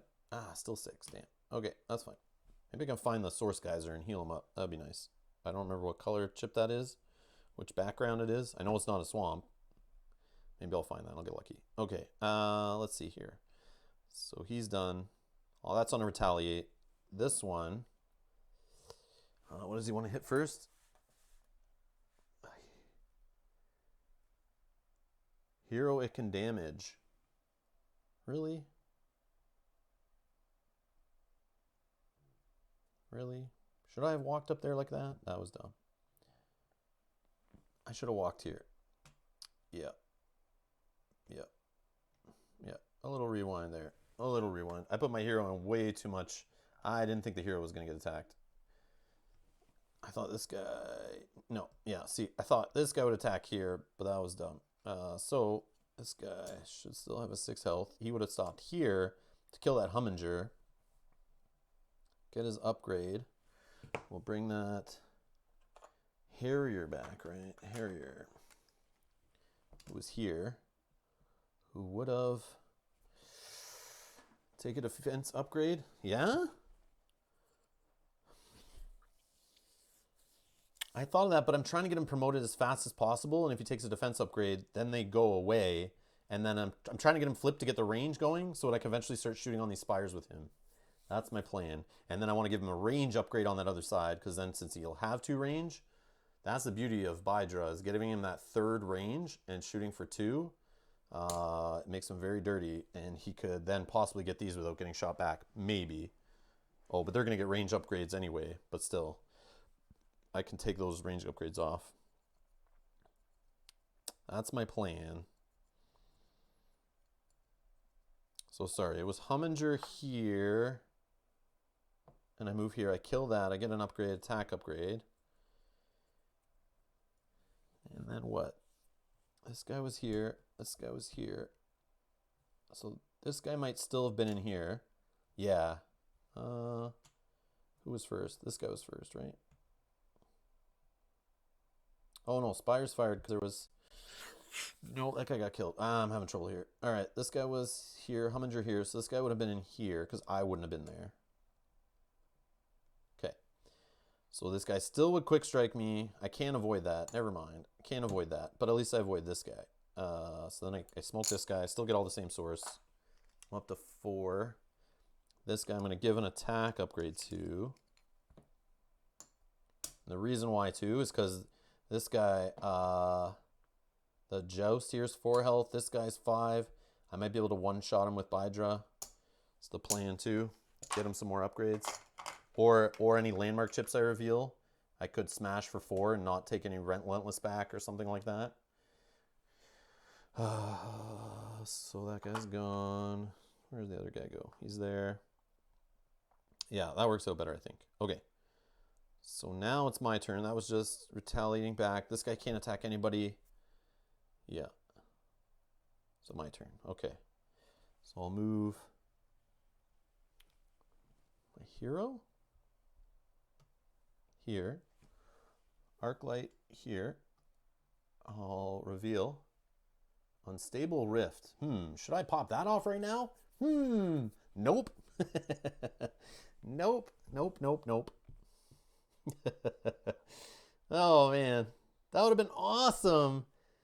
If I took my hero here, popped that, and just blew up all of them and my hero, that would have been super funny. Like, because there would have been a whole bunch of guys grouped there. That could have been super cool.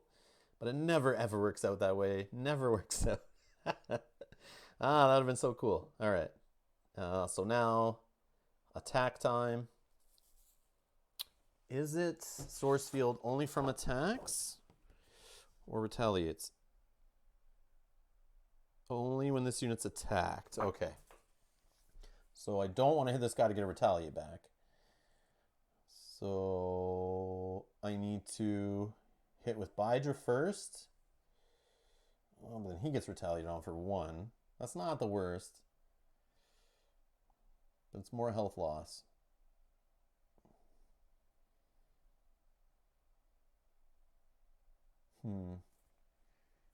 Oh, I forgot about this guy down here, didn't I?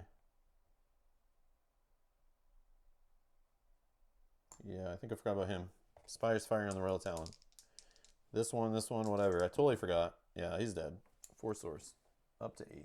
Yeah, I totally forgot about him down there. I think we caught it the one time. Yeah, this wave was not too bad so far. I thought the Arclight and the Bydra would be a bad call. Let's let the Arclight take the retaliate. Yeah, so we'll hit this guy for 2. He hits back for 1. She's still alive. Bydra will smash this Windrush, which has, it seems to be, I have a misprint here. I guess it's missing source. I'm just kidding. Damn, that's so bad. I want source off that thing. I hope that's not a misprint. I hate that unit. I hate that unit just because it doesn't give me source. And it's so dirty, sneaking guys across the map. Okay, so we kill that. Upgrade time. Upgrade time. I will promote. So now I got 2 range and call minion and lose my attack upgrades. All right. Now there's a Joust promoted who jumps out there, hiding behind him. Now it's their turn. Joust will just run away. 1, 2, 3, which I'm totally okay with. Spires will fire. 1, 2. This one can hit him, and this one can hit him. So I don't think that Joust is going to live here. Hits for 1. Hits for 1. Oh, he does. Oh, wow. So bad. And he's going to quick strike this Spire down here. Man, sneaky guy. Sneaky guy. Okay, that's fine. Now what? My turn. What do I do here? I want to uncover stuff. I want to heal this guy up if possible. I also want to get him an upgrade chip. I can't chase this guy down anymore. I won't get there. This guy will outrun me for sure, and it gets shot down by Spires. So let's explore over here. Just go there. This one will go here. Riftwalk Overload. Where are these Naroran Riftwalk ones now? I could build a Naroran Rift to sneak behind enemy lines. I'll flip that. I'll flip that anyway. That's something to think about, but I wish it was something different under there. Chase the Joust? What? Oh, I have range. I have range. You're right. You're right. Oh, that's bad. Okay. Pretend I didn't see that. Yes, because if I move the arc light out of the way first, right? Or no, that didn't work. Where was I? We were like this, right? So if I... Oh, I'm still within range. I forgot the range. I forgot the range. You're right. You're right. And then I shoot him. Yeah, forgot about that. Okay, so I can finish him off. I didn't realize I could. I thought I couldn't get that far and the range work. I didn't really count it. We'll go to 10. We'll go to 10. Gone. Joust. Boom. Then this guy comes out immediately because that's their last unit, right? Regular Joust. Right there. And that was me. This guy does nothing. Okay, their turn. 1, 2. Spire won't reach. My turn. 1, 2. This guy. 1, 2. Get out of the way. Can maybe sneak through here.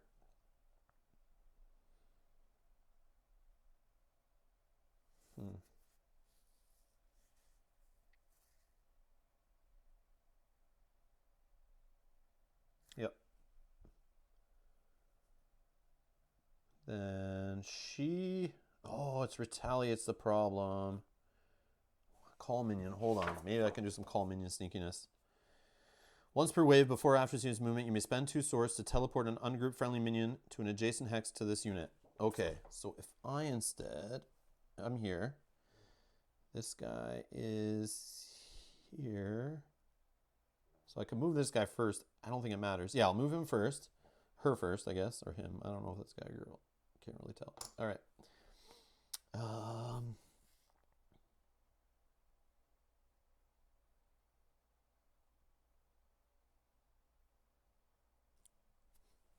1, 2. Does it work though? If I make her go up here, this guy, 1, 2. Then on my turn, she gets in the way anyway. Yeah. Trying to think of a way so she can get around, and then I can sit her here and at least hit that spire a little bit. There's got to be a way.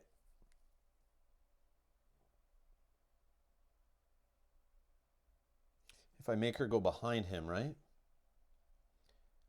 Yes, yes. 1, 2.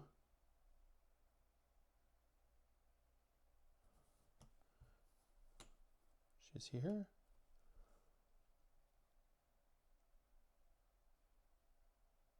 Or she was here and this guy moved up. Oh man, I'm getting so confused. Did you take upgrade? Did I kill anyone?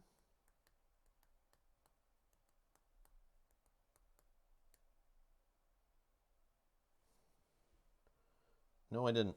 Oh my god. Oh, I'm falling apart here, John. I'm falling apart. Need to take a minute. Need to take a minute. I appreciate your help. Okay.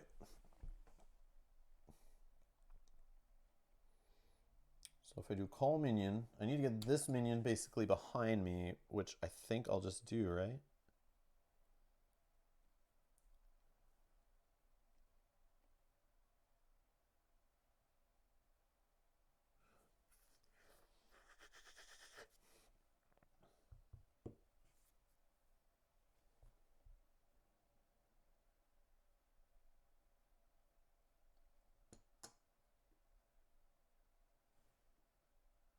Oh, no worries, no worries, no worries. No worries. I'm distracted too here. I'm trying to think of doing a call minion and just doing this. Arc light. Pulling her back out of harm's way for now. Finish my turn. This guy moves up, right? I already looked at this, right? What was this? No. Let's go back. Let's look at this one. Oh, unstable rift, yeah. Okay. 1, 2. Ends their turn, no quick striking or anything. This guy will just stay where he is. But then he gets displaced, right? Which is okay. So he'll stay there. Or no, he'll move. She'll come in.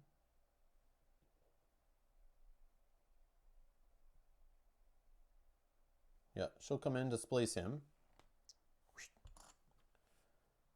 Because my hero can't block their path, right? And then he will fire for 2. No retaliate, because he's all the way over there with range. Then she will finish him off. Boom! And Bidra goes in campfire mode. I get 2 swords, and that avoids her from dying. That's the puzzle that I want to figure out there. I think I got it. Okay. Call minions used up, which is fine. Okay. Now my turn. 1, 2.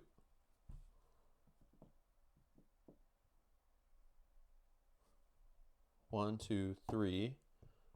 Yeah, so this one can fire for 1 attack die. For 1, I'll spend a source down to 11 to negate that. 1, 2. This one will fire. I'll spend a source to negate that. This one will fire for 2 dice. I'll spend 2 source to negate that. Okay. She can't attack the base or anything. Oh, she would try to attack it, right? If that's the case, I'm not spending any source. Yeah, I don't think I can get in here to hit this spire. Forget that. That was that like 11, I think. 1. Oh, is that 13? Yeah, no. 12, I think. 12. Okay, so I'll just let her. She would have hit the base and just died. Yeah. So I had to spend actually 1 of them to stop this one that hit me when I was over here. Then I would have went in here. No, I still would have had to. No, I would have just let her die there. I wouldn't even spend any because I know she can't. Yeah, she can't get in here. There wasn't enough move spaces.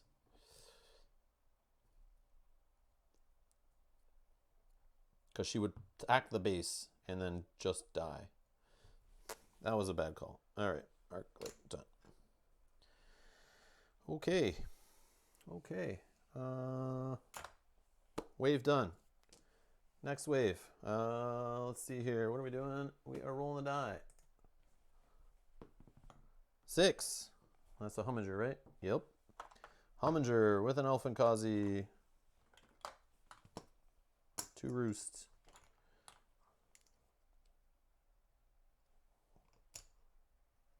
Okay, that's going on top of the pile. What else do we get?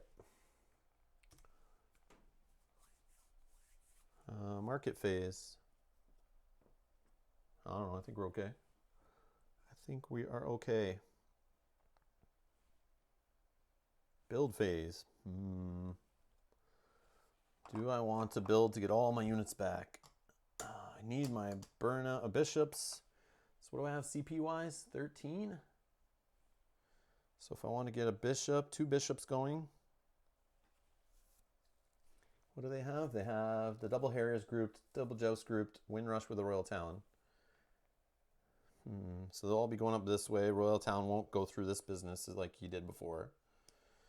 So they'll be rushing on my base pretty hard. Pretty hard. Do I build spires up here to help protect that? And then I just don't have to worry. I do want to get these so bad. Who goes first? Narora. Okay, so I can sneak down here with Bydra. And this Humminger kind of blocks the path. So Bydra can kind of get into a better spot. I could build a spire here, but I just feel like they would all quick strike it to death. I'm just debating getting guys back, but that would be expensive to get all this back. But I could just grab one.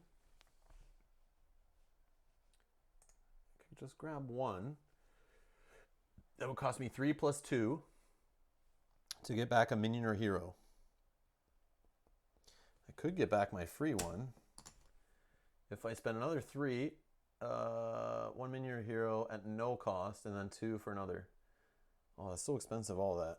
I'm at 13, so I can spend 6 for both levels. 8, so 6 plus 2, and that gets me my hero back for free. And one other minion, which probably would be a bishop, I think. I love the range. The range is great against these things. They got decent health. I don't know if they'll get through the junk, though. Hey, greetings from Second Star to the North. Hey, Bernard, how's it going? Okay, so, or do I just leave all that? And then I just worry about what I have. I have a bishop still. I have some possess out of mediums or some stasis, which stasis doesn't work because they don't really have any spot. Call minion with stasis near their base would be hilarious, having their spires firing on their own dude. But that's not going to work out. I have a nitrous / litrous.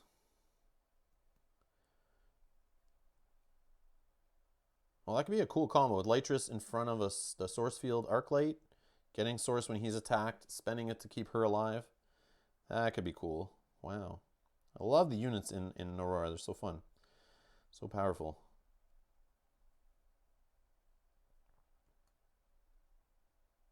Or I just build spires, and I don't worry about spending any Source to get more units. I have 13 CP. Do I even have 13 CP worth of stuff here? I don't have enough range, guys. I need more range to be able to take out these spires. That's the only chance I have, is just go crazy with the range.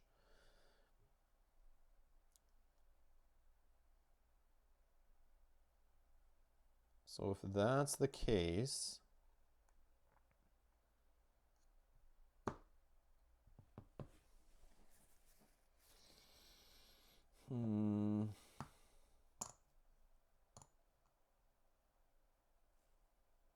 oh, and they're air defense spires too, so my hero flying doesn't really help me. Doesn't really help me. Can I make these guys work? Incorporeal's interesting, because then that means this guy does that whole thing where he hides on one side, attacking, if he survives that long.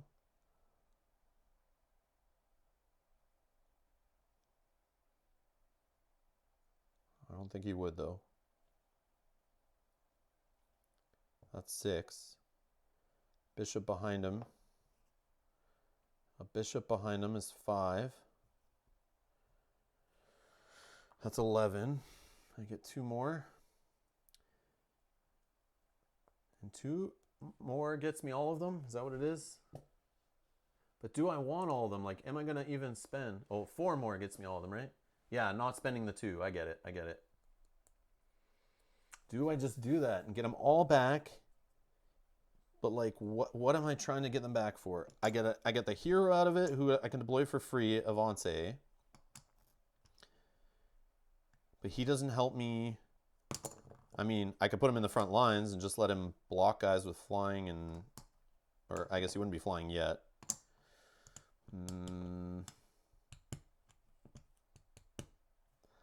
Yeah, he just would help me, like, I guess, fight guys. He only hits for 1, though. I mean, he could get upgrades, but he's hard to get upgraded. I could go for an Arc Bright. They're cheap and have good range. I could get a Source Field back, which is pretty huge. Put a Source Field in front of Bishop to protect the Bishop. Spending Source, but will I have Source anymore? Like an Arc Light in front to eat some hits. Bishop behind firing.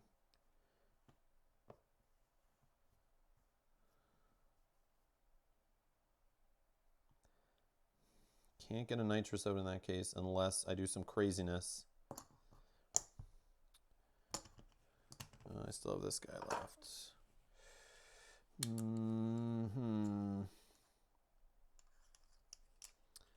I could throw... I don't know. Yeah, this is tough. I feel like I could defend my base and win no matter what and get 2 renown. But I'm trying to solve the puzzle here to destroy these spires, which will have extra range. But they won't have extra attack, which is good. So I can... Incorporeal helps a lot. And I can use Call Minion to be super sneaky, actually. Yes, yes, yes. That is the key. Call Minion. Bring over an Incorporeal. Someone who's got lots of health. Which is like my Nitrous. Sneak him over there. And he's just standing here chipping at these things. But he will die eventually. But at least he won't get hit by the other spire. And then Bidra works on the other spire. Or they work together. I don't know. I don't know. But then that's 6 CP of guys that I'm having teleport over here and aren't protecting back here.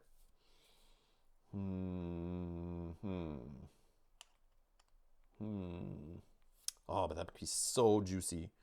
Or I just get all my guys back and I just teleport some cheaper Incorporeal guy over there. And just spread the guys out more and not build a Nitrous that's super expensive. Who I don't really need is 3 attack. I just need a single attack guy. But the cheaper Incorporeal guys are... They are... Where is he? Burnout? Nope, it's Drift. 2 CP only and have 3 health. I mean, they won't live too long over there.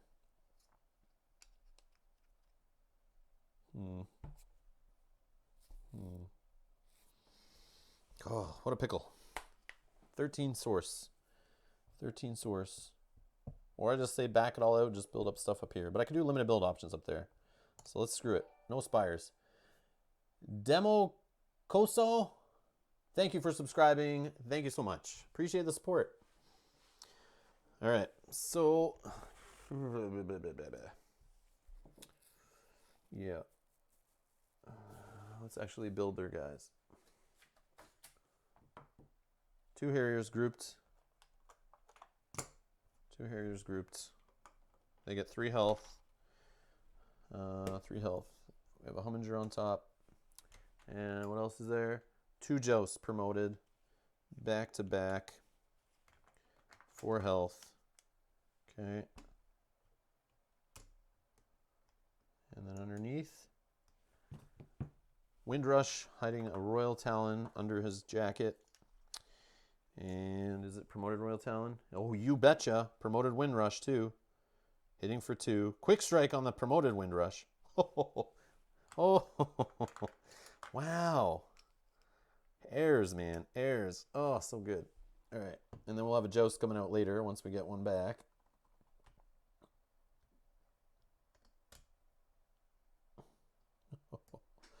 Woo.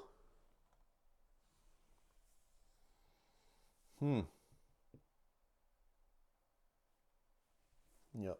I think we could do limited build options and like really beef up these spires, or just build a new spire right here. And that could be like the trifecta here to keep our base alive, maybe. Just those quick strikes are so annoying. You gotta hit them with range first before they get to you. Maybe Bydra can do some sneaky shots. Yes. All right.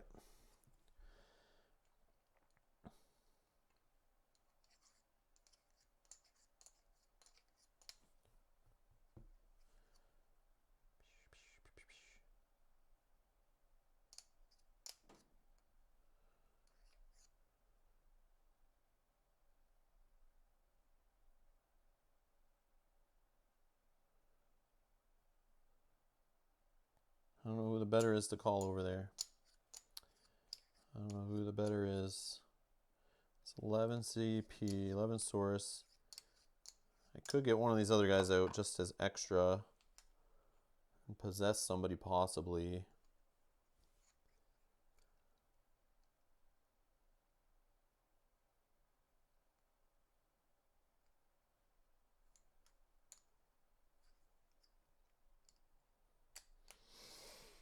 $13 source. Man. Do a lot of things here. A lot of things with that source.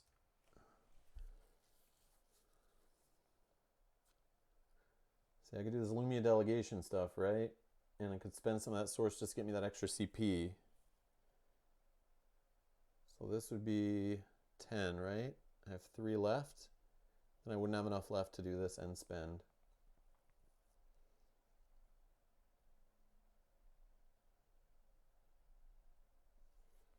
Yeah, so it'd be down here just to get all the guys back. But if I could just get a couple of them back and then boost my CP, that's probably the best way to go. So this is 8. Leaves me 5 left. So I could get total 14 CP. 14 CP sounds better.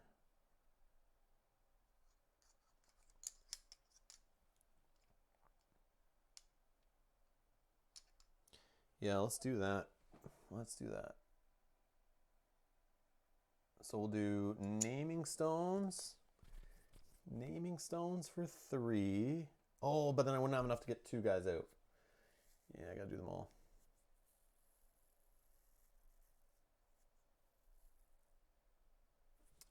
But I feel like I can make do with what I have and just keep the source, use it for building spires. Building spires, it could just keep me in the game. And that could keep my base alive. Worst case, I build 2 spires at my base. Yeah, I'll make do with what I have. No Forgotten Grave stuff. That's a waste, I think. That's a waste. All right. So let's make do with what we have. Maybe I build just get extra CP though. So I can have some fun with some possessing, which I always love to do as Narora. So I could do Bishop, Nitrous, Medium. It's 11, 12, 13, 14. Yeah, so for 3, we'll build that Lumia Delegation Pavilion level 1. And I can spend 2 source more. Down to 8. Yep, 8. And that'll get me the extra CP I need to get these guys all going. So 4 for a medium. Let's put him in front of a bishop.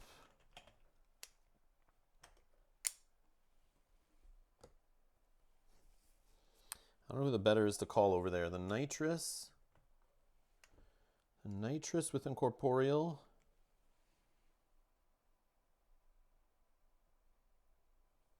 We'll put him in the middle. Medium on top. All right. Yep.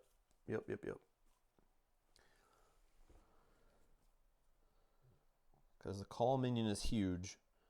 So start of the wave, these things get their extra upgrades. Oh, that's so gross. That's so gross. So this thing is 1, 2, 3, 4 range away. Oh, I can't get in there and kill it quick enough. This thing is 1, 2, 3 range away. So if I go here with Bydra, 1, 2, 3. Okay, so I can go here out of range of this one and still hit this one. which might be a good call.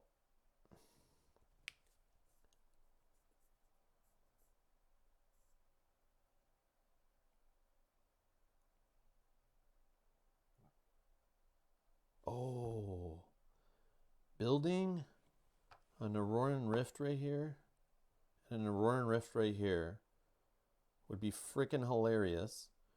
The only problem, I think some of these guys will still be here in the way, and I wouldn't get to hit these spires as good as I think. Yeah, maybe building a Naroran Rift up here would be funnier. And then these guys can get up here, teleport down here, past these guys, and then just onslaught the base. That would be the proper way to do this one, but I didn't go that route. So that's, yeah.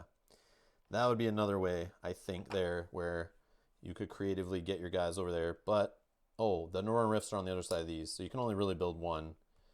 So yeah, you're hoping for portals. Oh, the other thing I forgot about is the Unstable Rift here. That could be put to really good use. This guy moves for 3.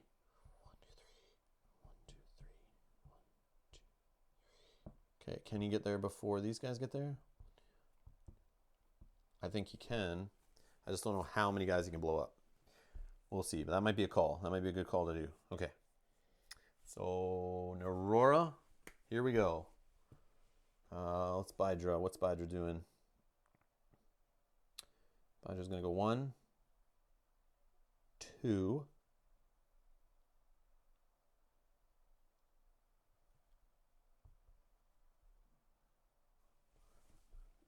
1, 2, 3, 4. Oh man, can already hit him there.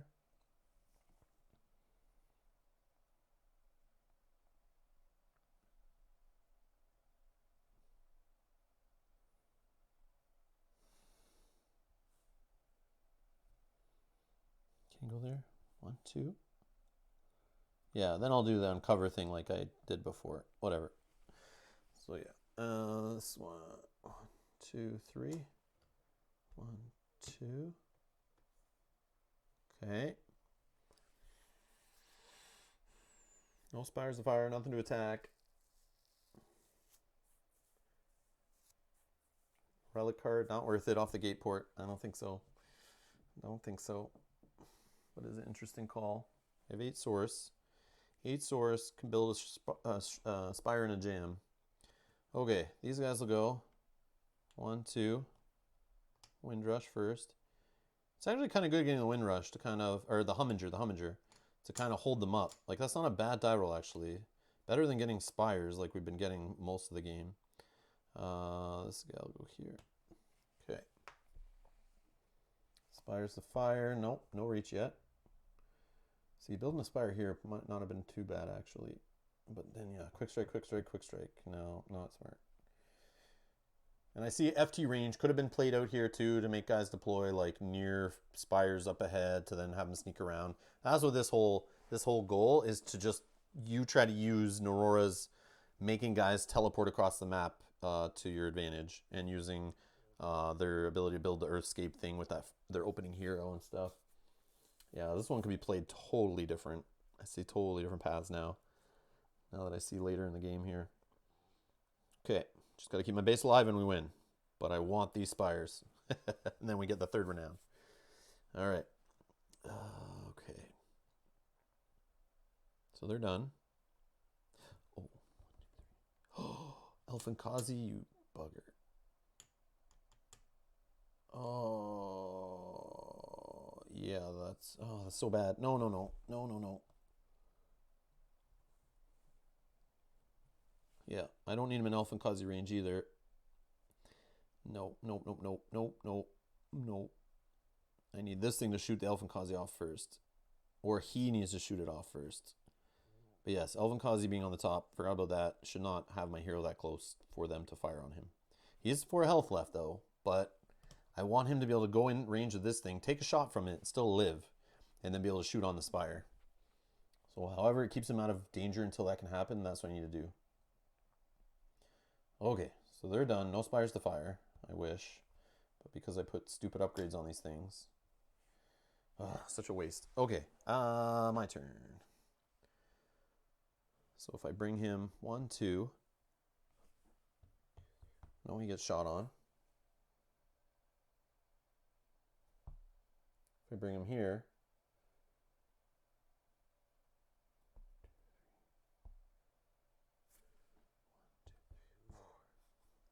yeah, I think he goes here. So we can shoot the Elfinkazi before it shoots at him. 1, 2, 3. 1, 2, 3. 1, 2. Okay. So firing on the Elfinkazi. Pew! 2 more source up to 10.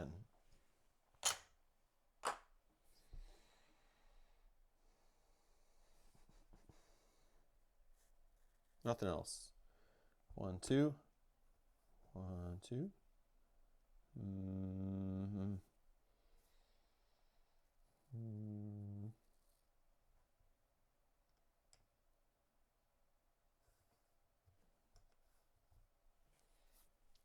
Okay.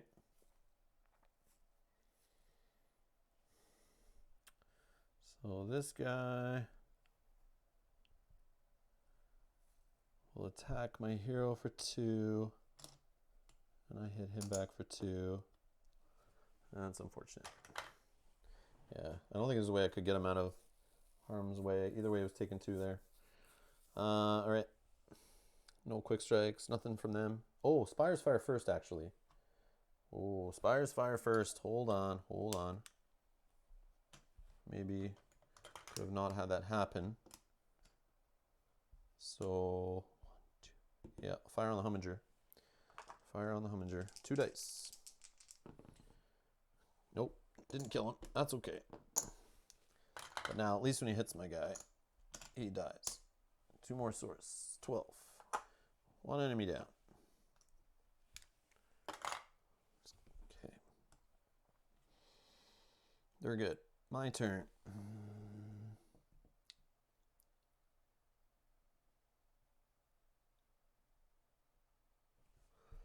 If I go here, man, getting shot good.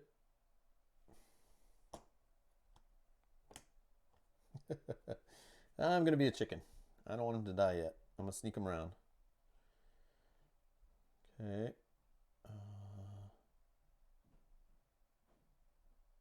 Then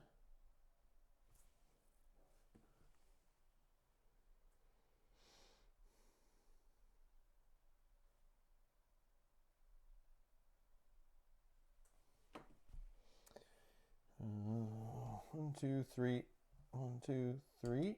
1, 2.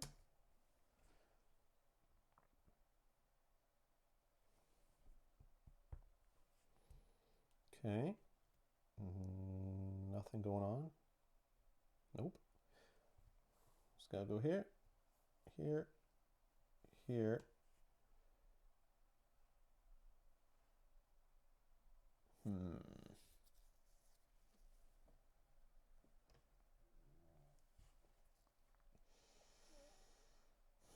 So quick strike.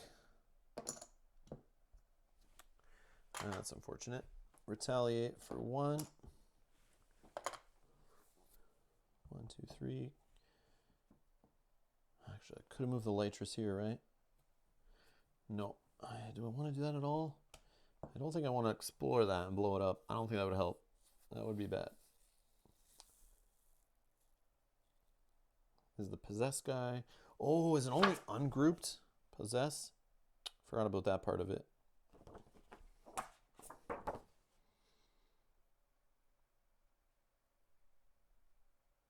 Before or after this unit's movement, you may convert an adjacent ungrouped. Oh, okay. So what we'll do is this guy moved here instead. That's the full movement. He can move there. That's fine. Before this guy... no, they wouldn't have been there yet, right? There's no point. Unstable Rift. No, that's still right. So he hits him back. That's fine. They're there. That's great. That's great. Then, on my next turn, no, because this guy will move down here, right? Ah!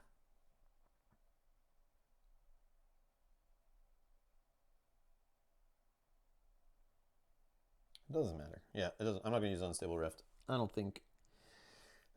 Can't use it to value there. It'd be better.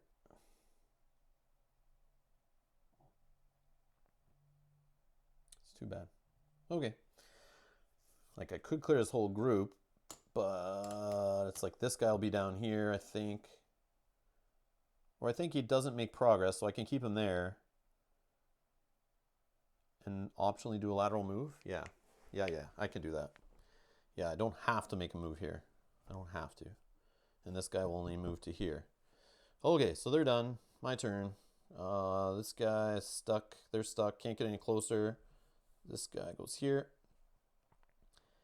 And then, although I could possess this guy. No, I can't. I can't. See, that's the problem. So this guy will reveal here.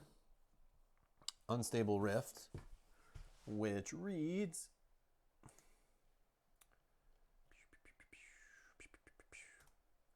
Unstable Rift. When revealed, this landmark is removed from play and all units adjacent to it are defeated. The revealing player gains a source equal to total health lost in this ritual. Only count active units' health for grouped units. Okay, so 2 and 2 is only 4, but it gets rid of this whole group of Harriers promoted. That's great. I do get the source for defeating them, or no? No, because it's technically not me defeating them, right? Yeah, whatever. Okay, so 4 source. 4 source up to 16. That's not a bad spend. That's not a bad. Unstable Rift. It's like fair trade. Yeah, I totally forgot about the possess guy. I can't even possess any of these guys. So I've been holding them for the final waves, and I can't even use them. That was dumb. Stasis. Yeah, I don't think that could work either. Whoops. Okay, back to it. Oh, my hero's there, though. No.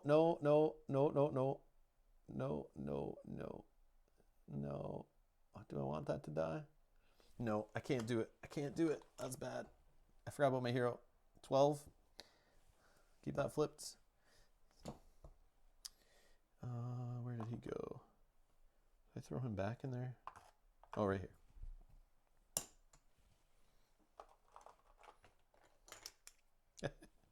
Yep, I didn't think on this side of the thing. I was only thinking up here.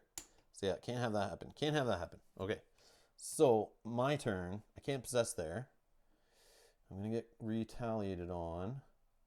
Oh, I can fire with Bishop first, though. Or Bydra. Or Bydra. Maybe I didn't move with Bydra yet. I don't think I moved with Bydra yet. I could get him away from there, but I think not. I think I'll just use him. If he has 3 range, I can move him here, right? 1, 2, 3. Yes. So I could have...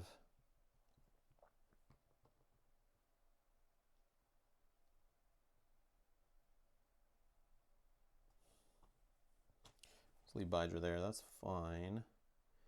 So Bydra... 1, 2, 3. Oh, and I forgot Spire's firing.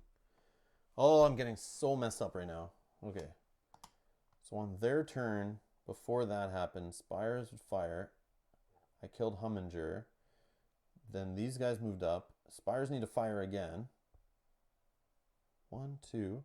So I could have maybe, yes, for 3. He still would have quick striked, but I killed the top one. 1 source, up to 13. Yes, the next one comes out, 3 health. Then when I move, I possess. This guy comes in. This guy's still there. Bydra's going here. Okay.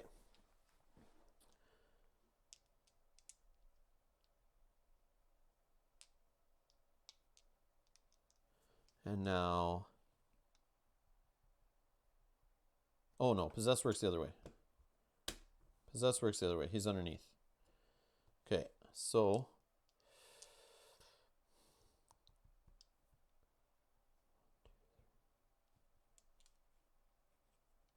So let's hit the transport with Bydra.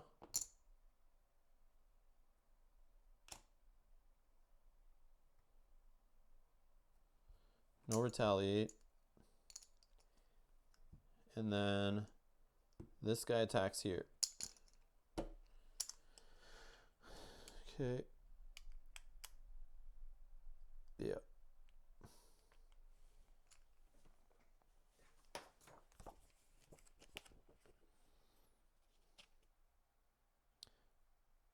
Retaliation. The automatic reaction unit will perform when attacked. A target will retaliate the first time each turn is attacked by a unit within its range each turn unless it's defeated. So he will retaliate against this guy who kills my guy underneath, and they get their unit back. That's fine.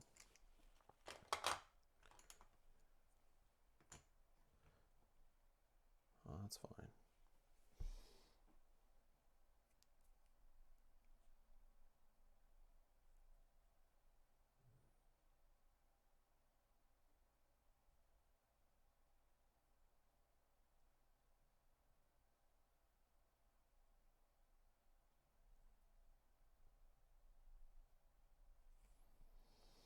Okay.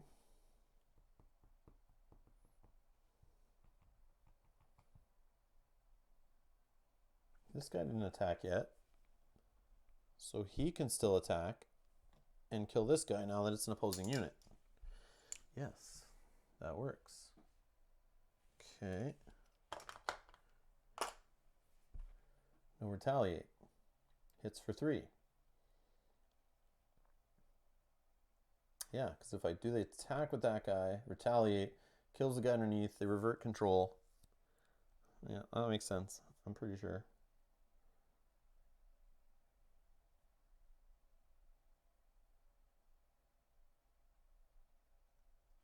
My turn's done. These guys will go transport, joust, quick strike for 2. Hey John, no problem. Thank you for being here. I appreciate the help. So quick strike, retaliate, kills the wind rush, and Royal Talon shows up with 6 health. Oops. 6 health. Okay. Oh boy.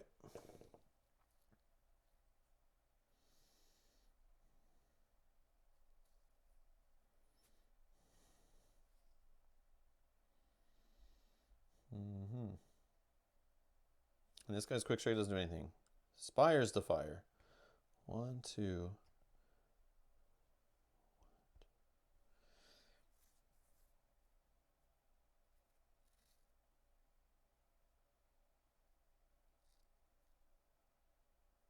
Yeah, the Royal Talon's going to take out the Incorporeal guy, I think. Unless I forgot to move him across. No, he attacked. They moved up. Quick strike happened. Retaliate happened. Now we're in attacks. Can the grouped unit attack? I don't think so because the other guy already attacked in quick strike, right? So I don't think he can attack this wave. But Spires will fire though. And let's fire on the Royal Talon. Hitting for 2. Wish I had my possessed guy for that. All right. Okay. Yeah, that's done. All right, my turn. Bydra. Just gonna sneak up here.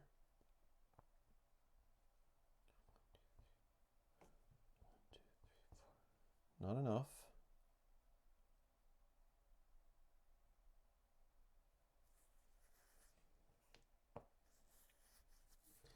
Okay. This guy. 1, 2, 3. So I get 2 source out of that. Up to 17.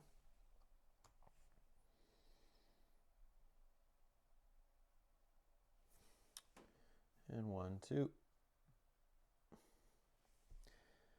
Okay. So how do I want to do this? This order matters here. I don't need this guy attacking first because I don't need him getting retaliated on for 2 and dying. No Spires will fire because this guy's incorporeal. This guy's out of range. I can use 1, 2, 3. I can use Bydra to fire on either one, but I think I'll use him to fire here to hit for 2. No. I'll use the bishop to hit for 2. No retaliate. Then I'll use the nitrous to finish this guy off, who will just get rid of the top joust, bring in the other grouped one. So that's 2 more source. We are now sitting at 19, I believe. Oh, let's put this joust here. We're going to have this joust come back out later. Got to remember that. Not promoted. So 1 less HP. Okay, and now Bydra for 2 will hit the Royal Talon, taking him down a peg.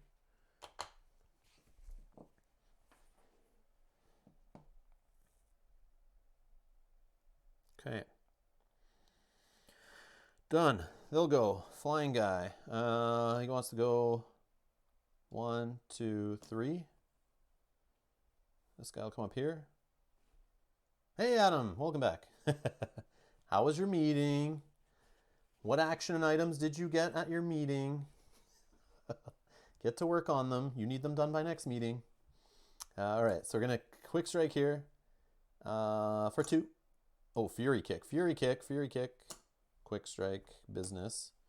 Retaliate back for 2. Spires to fire. Nope, that's me. Right here. 1, 2. So let's do this one on this guy. And hits him for 3. Boom. Royal Talon down, and I'm up to 20 maxed. Probably should have spent some source somewhere, but I don't think there's a point.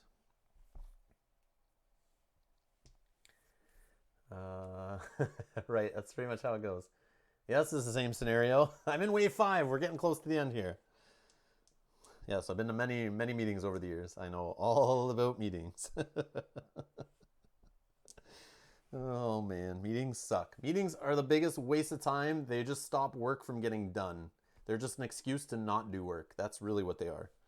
They totally delay anything getting done, because you could spend that time getting work done. Yeah, that's how I believe meetings. Biggest waste of time. All right. Let's see here.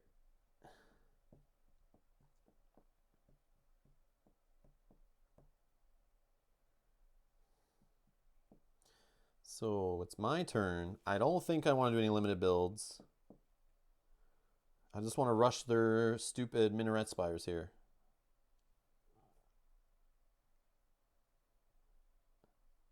Yep, I think that's what we're doing. 1, 2, 3.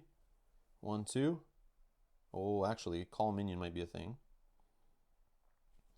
1, 2.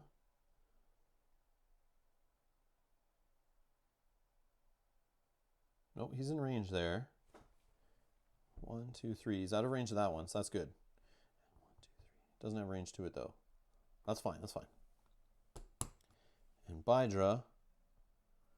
Ooh, actually, Bydra might want that spot actually. So yes, let's do Bydra.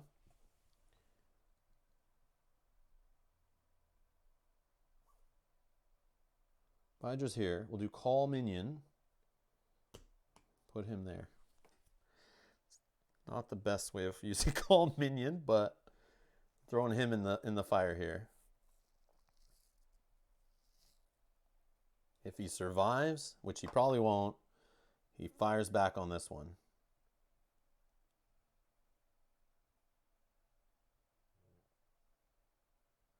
Or Bydra was here. Yeah, we could do Bydra there. This guy goes here.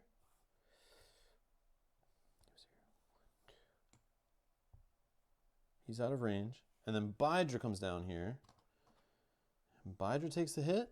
Like, is that fine?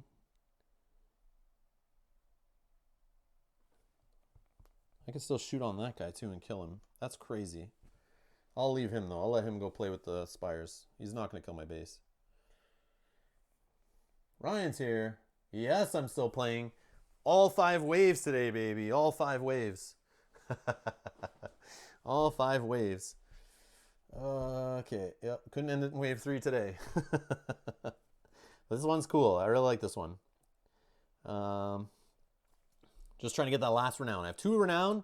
Trying to get these 2 spires dead, and I get the final renown, but they have 4 upgrades on each. So I don't see that happening. I don't see that happening. But I have a range guy. I have an incorporeal guy who won't get hit by this one. I have Bydra over here with range, but he only has 2 health left. So he's not surviving. I don't want to reveal this because I don't think it's going to be anything to help me. It won't be the fountain of youth that I need to keep me alive, the whatever it's called. The source fountain or whatever it is. Yeah, no dice. Source geyser, right? It's called, I think. Fountain, yeah. I wish I could have found that. That would keep Bydra in the game more, but I think Bydra needs to stay over here. Yeah, Bydra will go here. We'll throw the bishop to the wolves. Yep.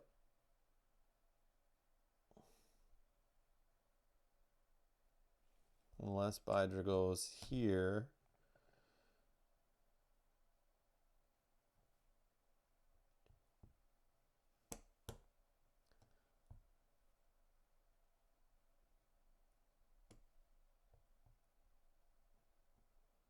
This guy was here, right?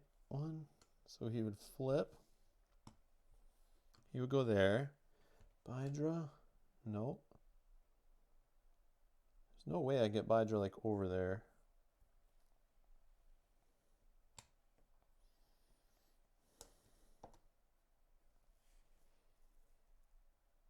Yeah, let's keep him out of range of this right now. Okay, so this one can't hit this guy. This one, let's have it hit the incorporeal guy. 1 die, 1 die. Please don't roll a 2. Please don't roll a 2. Frig, it rolls a 2. Ah, that's so bad. Yeah, I think that's no chance now. No chance now. Okay. Now this guy fires. Takes away range. Damn. Yeah, that's too bad. That's too bad. All right. Bydra will just kill this guy. Whatever. See ya, Jost. Yeah, I'm mad now. Mad now. I'm just killing ostriches. I'm so mad. Hey, James, how's it going? Long time no see. What wave is this? It's 5, if I didn't already say that. Okay. How many hours am I going here? I'm curious. 4 hours, 5 waves. That's not too bad. Really took my time thinking on some waves. Some waves went pretty fast, considering. But it's at the end here, so let's see. All right. So now, that last guy died. So this guy immediately deploys next to the spire that's closest to my their mark, whatever. So he's going to be a problem too. Maybe I shouldn't have killed the other one yet. Yeah, maybe I shouldn't have killed the other one yet. Yep, I don't need that being a problem. I don't think I got it anyway, but...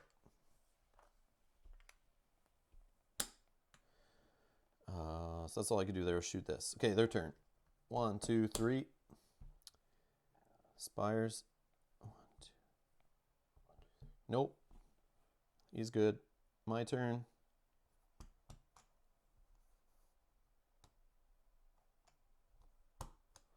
One, 2, 3. Yeah. Yep. Okay, so this one.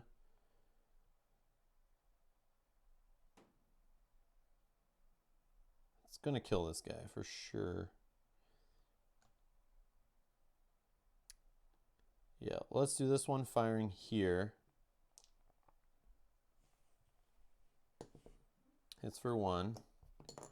And let's do the 2 dice from the other one. Yeah, it kills the bishop. Bishop is dead. Yeah, nothing I do against those spires, man. They're rough. They are rough. Okay, Bydra didn't get fired on.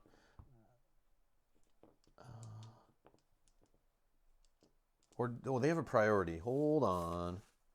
Hero it can defeat. Yeah, technically this could have fired on there. Yep.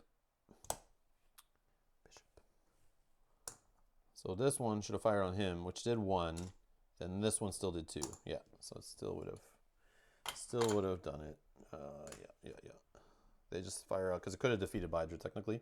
Bydra will fire back. Take off a range. They will go. 1, 2, 3. Spires to fire. Let's do this one. Firing for 2. Pew! Dead. Alright, 2 source. I maxed at 20. It doesn't matter. Jost.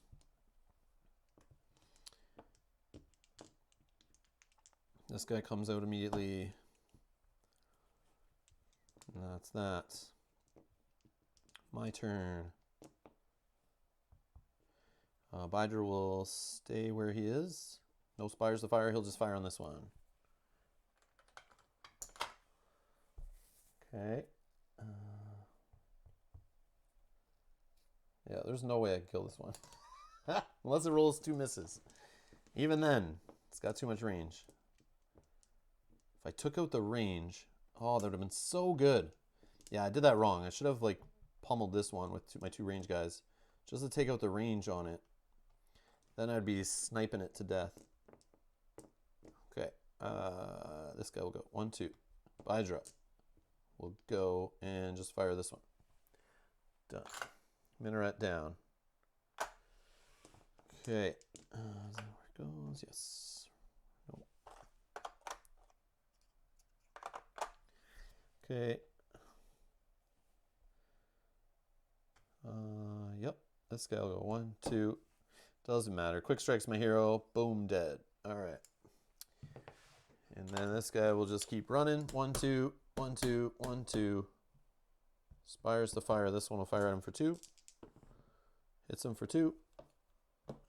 1, 2, 3. This one will fire on him for 2. Hits him for 1. Kills him. Boom. Wave and game done. Could not kill that one last minaret. That sucks.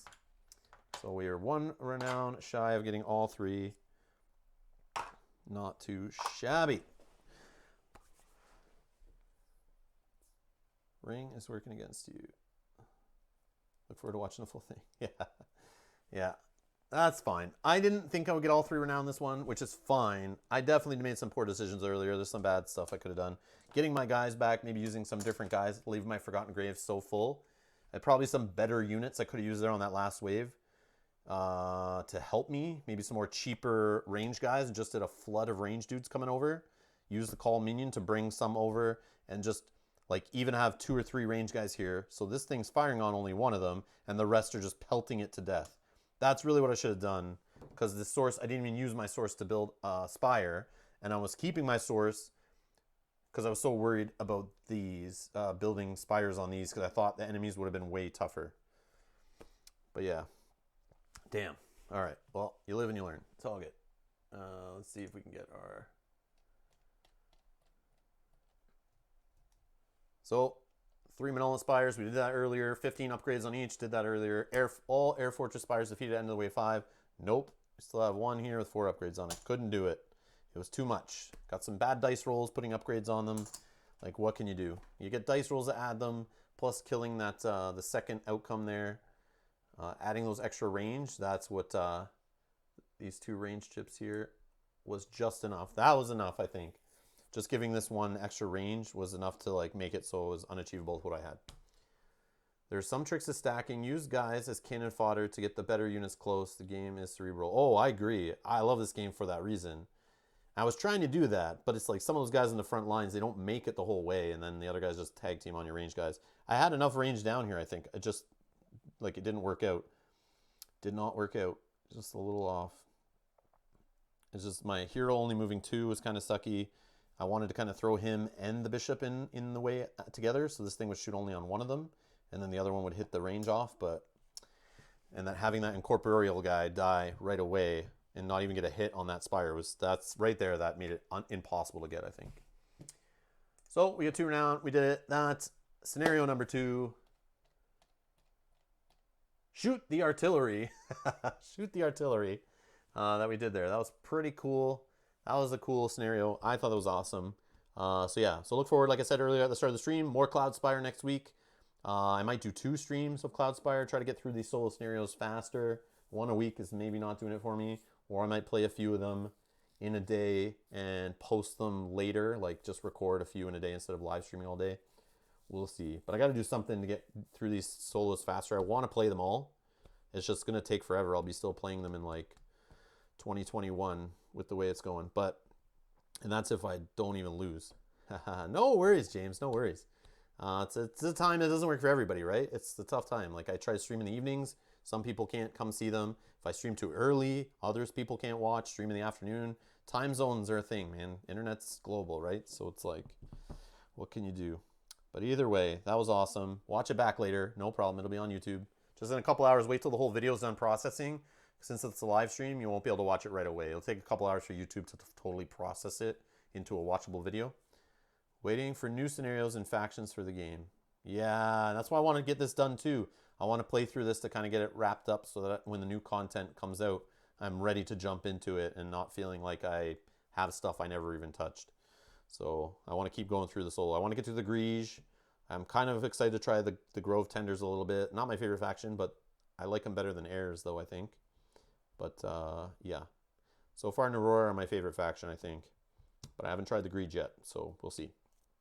Anyways, thank you to our Patreon backers for supporting the channel. Thanks to everyone who's donated in the past, any of our fundraisers or anything. PayPal, Patreon links are all down in the description below. All that money goes back in the channel. Thanks everyone for watching live. Thanks to even those who showed up late. No ill will. Thanks for just being here. If you want to watch live, make sure you subscribe, hit that notification bell so you do not miss the live streams in the future. Also follow on the social media links up there. I usually post on Twitter and Facebook the day of, sometimes in advance, for live streams. You can also see all of our upcoming live streams at youtube.com/Rob's Gaming Table. Go to the main YouTube page. You'll see a line there of upcoming streams. I'll usually have a few in there. Right now, I think all we have is tomorrow for Tink solo. For Too Many Bones, we're playing that. So come tomorrow afternoon, 1 p.m. We're going to play some Tink for the first time on stream. Just got him last week. So I'm looking forward to trying him out. And then on Saturday, we have our continuation of our Scythe Rise of Fenris campaign, starting off with Scenario 5. So if you want to watch 1 through 4, they're in a playlist at Rob's Gaming Table on YouTube. Catch up, and then you can come watch us live all day. Play Scythe Rise of Fenris. We'll probably get 2 or 3 scenarios done in that day. We did a stream on New Year's Day where we played through the first 4 back to back, all in a day. We played for like 11 hours. It was crazy. But we're going to play for a shorter time, but hopefully still get 2 or 3 of them done. And then do a finale later for the final scenario, like a week or 2 later maybe. So yeah, Tink, I had a hard time understanding how he works. Yes, I think I've gotten him down. I've done a few little practice games, kind of a couple practice rounds. And Bart, yes, this is not the beginning. This is the end. I'm sorry, Bart. We're just about to wrap it up. But in a couple hours, this will be ready on YouTube to watch in full. So you'll be able to watch this, no problem. And then, like I said, we're going to do more Cloudspire next week as a plan. Maybe 2 streams. No, James, Mage Knight right now is on hold until I get through some other games first. I need to clear off stuff off the plate before I dive into that bad boy. And Mel keeps wanting to play Mage Knight with me, but I still think I should learn it solo first and play it solo first to teach her. So I'll still do it, but just I have to dedicate a whole day to it. And right now I'm still trying to get through other games. But soon. I know Mage Knight's been out since like 2011. I think I can wait a little bit longer. I stare at it on my shelf. I want to play it every day, but I'm going to wait before I dive into that one. I can only fit so many rules up in my head. So once I start learning Mage Knight, other rules get forgotten out the other side, and then I can't play those other games. I have to stop playing those other games until I'm done Mage Knight. That's how I look at it. So we'll see. Anyways, thanks a lot for being here. So more stuff coming tomorrow, live stream, Too Many Bones, Saturday, Scythe. Sunday we'll be recording, I believe. I don't think we'll do it live, but some Sword and Sorcery.